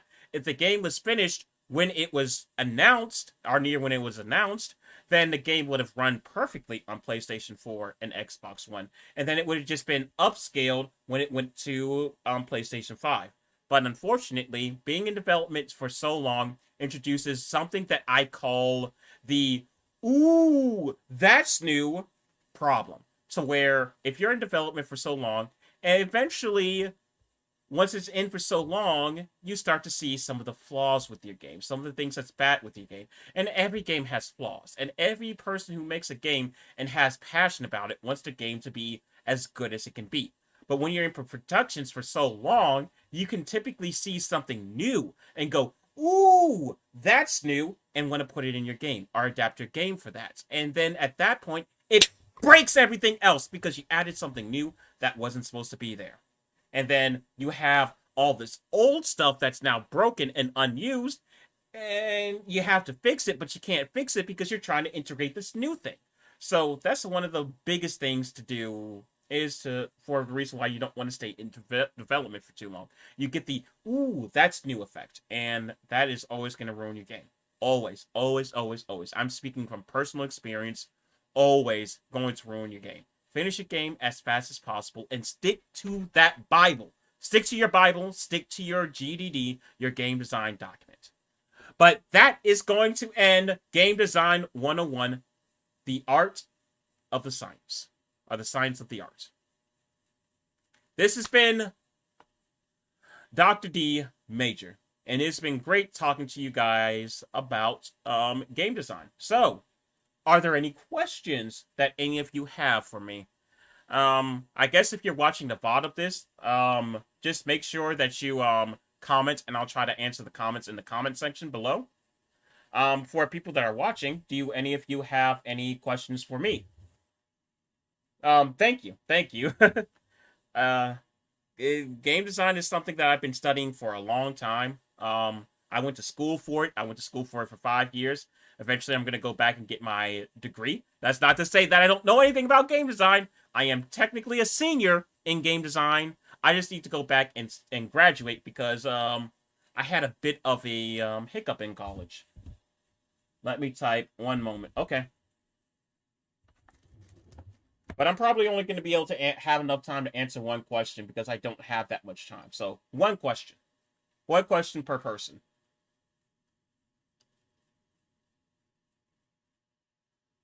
Oh, no, so sorry. Excuse me. Oh my God. Oh. Whew. Excuse me. But yeah, game design is one of my passions. Is something that I know very well. I know all the pitfalls, all the traps, a lot of things that can make a game just die. And honestly, the best thing for you to do to be able to make sure that you succeed in making your game is to make sure you follow make sure you keep those 4 attributes I told you before. You keep your passion, your drive, hone your skills. Be able to have a good vision of what you want to be able to make, and know what you can make, and you'll be able to make something amazing. And just make sure you follow the game design pipeline. You're gonna hate it. Splatoon took 6 months in pre-production, and then it took another 3 or 4 years in production to be able to make. It takes a while to make a game, especially when you're working by yourself, and it can be discouraging. You can get ideas of, what if my game isn't that good? What if nobody wants to play my game? But you're not going to know until you make it, and you have to start from somewhere. Not everybody can start off making gold. So be okay with making something that isn't gold, because eventually you're going to be able to make that gold. So just don't give up.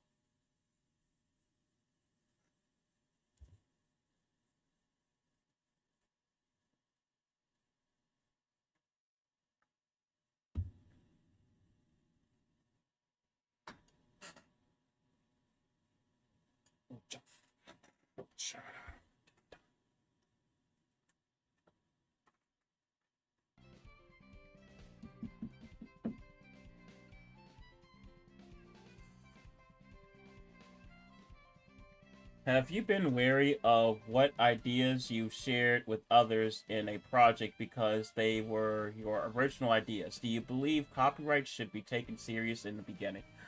All right, I'll answer that in 2 parts because honestly, they don't really go hand in hand too much. Because typically, if you're in a team, you're gonna get a copyrighted into the team, not the individual. But to take it into pieces, wary of ideas I share with others in a project because they were your original ideas. Yes, honestly, yeah. Typically, when I'm working on a project, there are some ideas that I think of that I'm like, ooh, that's a really good idea. I want to keep that for myself and use that in maybe one of my own projects. But also at the same time, when I think of a idea, sometimes I want to share it with the group. So typically, when it comes to that and sharing ideas, my typical rule of thumb is if it will benefit the project, I'm going to share it. If it's not really going to benefit at all, I'm going to keep it for myself and use it to my own use. But if it's going to benefit the project, I'm not really going to want to hold back the project. I am a part of that project. That project is now one of my own. So I want to be able to put my all into that project. So if it's something that's going to help the project, without a doubt, I'm going to offer that as an idea. And if it's not picked up, fine. I can take the scraps and use it for myself. I've done that before. So, yeah. And do I believe copyright should be taken serious in the beginning? So, here's the thing. Copyright is a very touchy subject when it comes to game design. Typically, it depends. It truly depends. If you think that you're gonna want to get your game copyrighted, it's better if you get it done early. If you don't want to get your game copyrighted, then it's okay if you wait on it. But typically you want to get it, if you want to get a copyright done on your game or on your character or something like that, you typically want to get it done as early as possible. But keep in mind that it's going to be applied more to the team or the group or the company that's making the game rather than the individual. But yeah, it is much better for you to get that done sooner rather than later. But just know what you're getting like copyrighted, because typically you can't really you can't copyright an idea, but you are a concept or an idea that's generally used or can be easily thought of. But you can copyright, like say a game or a character or something like that. Those can be copyrighted. But like I said, only one question per person, and I don't think that there's anybody else that is really active at this moment. So I'm going to say that's going to be it for today. Once again, I would like to thank you all for watching. This is going to be uploaded to my YouTube channel, Double D Gaming. So if you're watching here, thank you for watching. Make sure to use the subscribe button down below. Give this video a like, and pretty soon a new Game Design 101 will be uploaded. I believe that the next one that I'm going to be uploading will... Oh, I am so sorry. Excuse me. It will be based on the follies of game design. So where you can fall into pits and traps while making a game. So as you can already see, these videos are going to be more relaxed, a little bit more relaxed and freeform. Well, freeform isn't going to be the right word because I do have a presentation and I do have notes on my other screen. But I'm not going to be like very like uptight and professional, man. Like, no, I'm talking to you I'm really talking to all of you as a friend. And I'm giving you all advice based on, like, you know, my experiences going to college and also me psychoanalyzing my own projects and what I've worked on. So I just hope that you're able to take my information that I'm giving you and be able to apply that to be able to make something great. So please just make something great out there.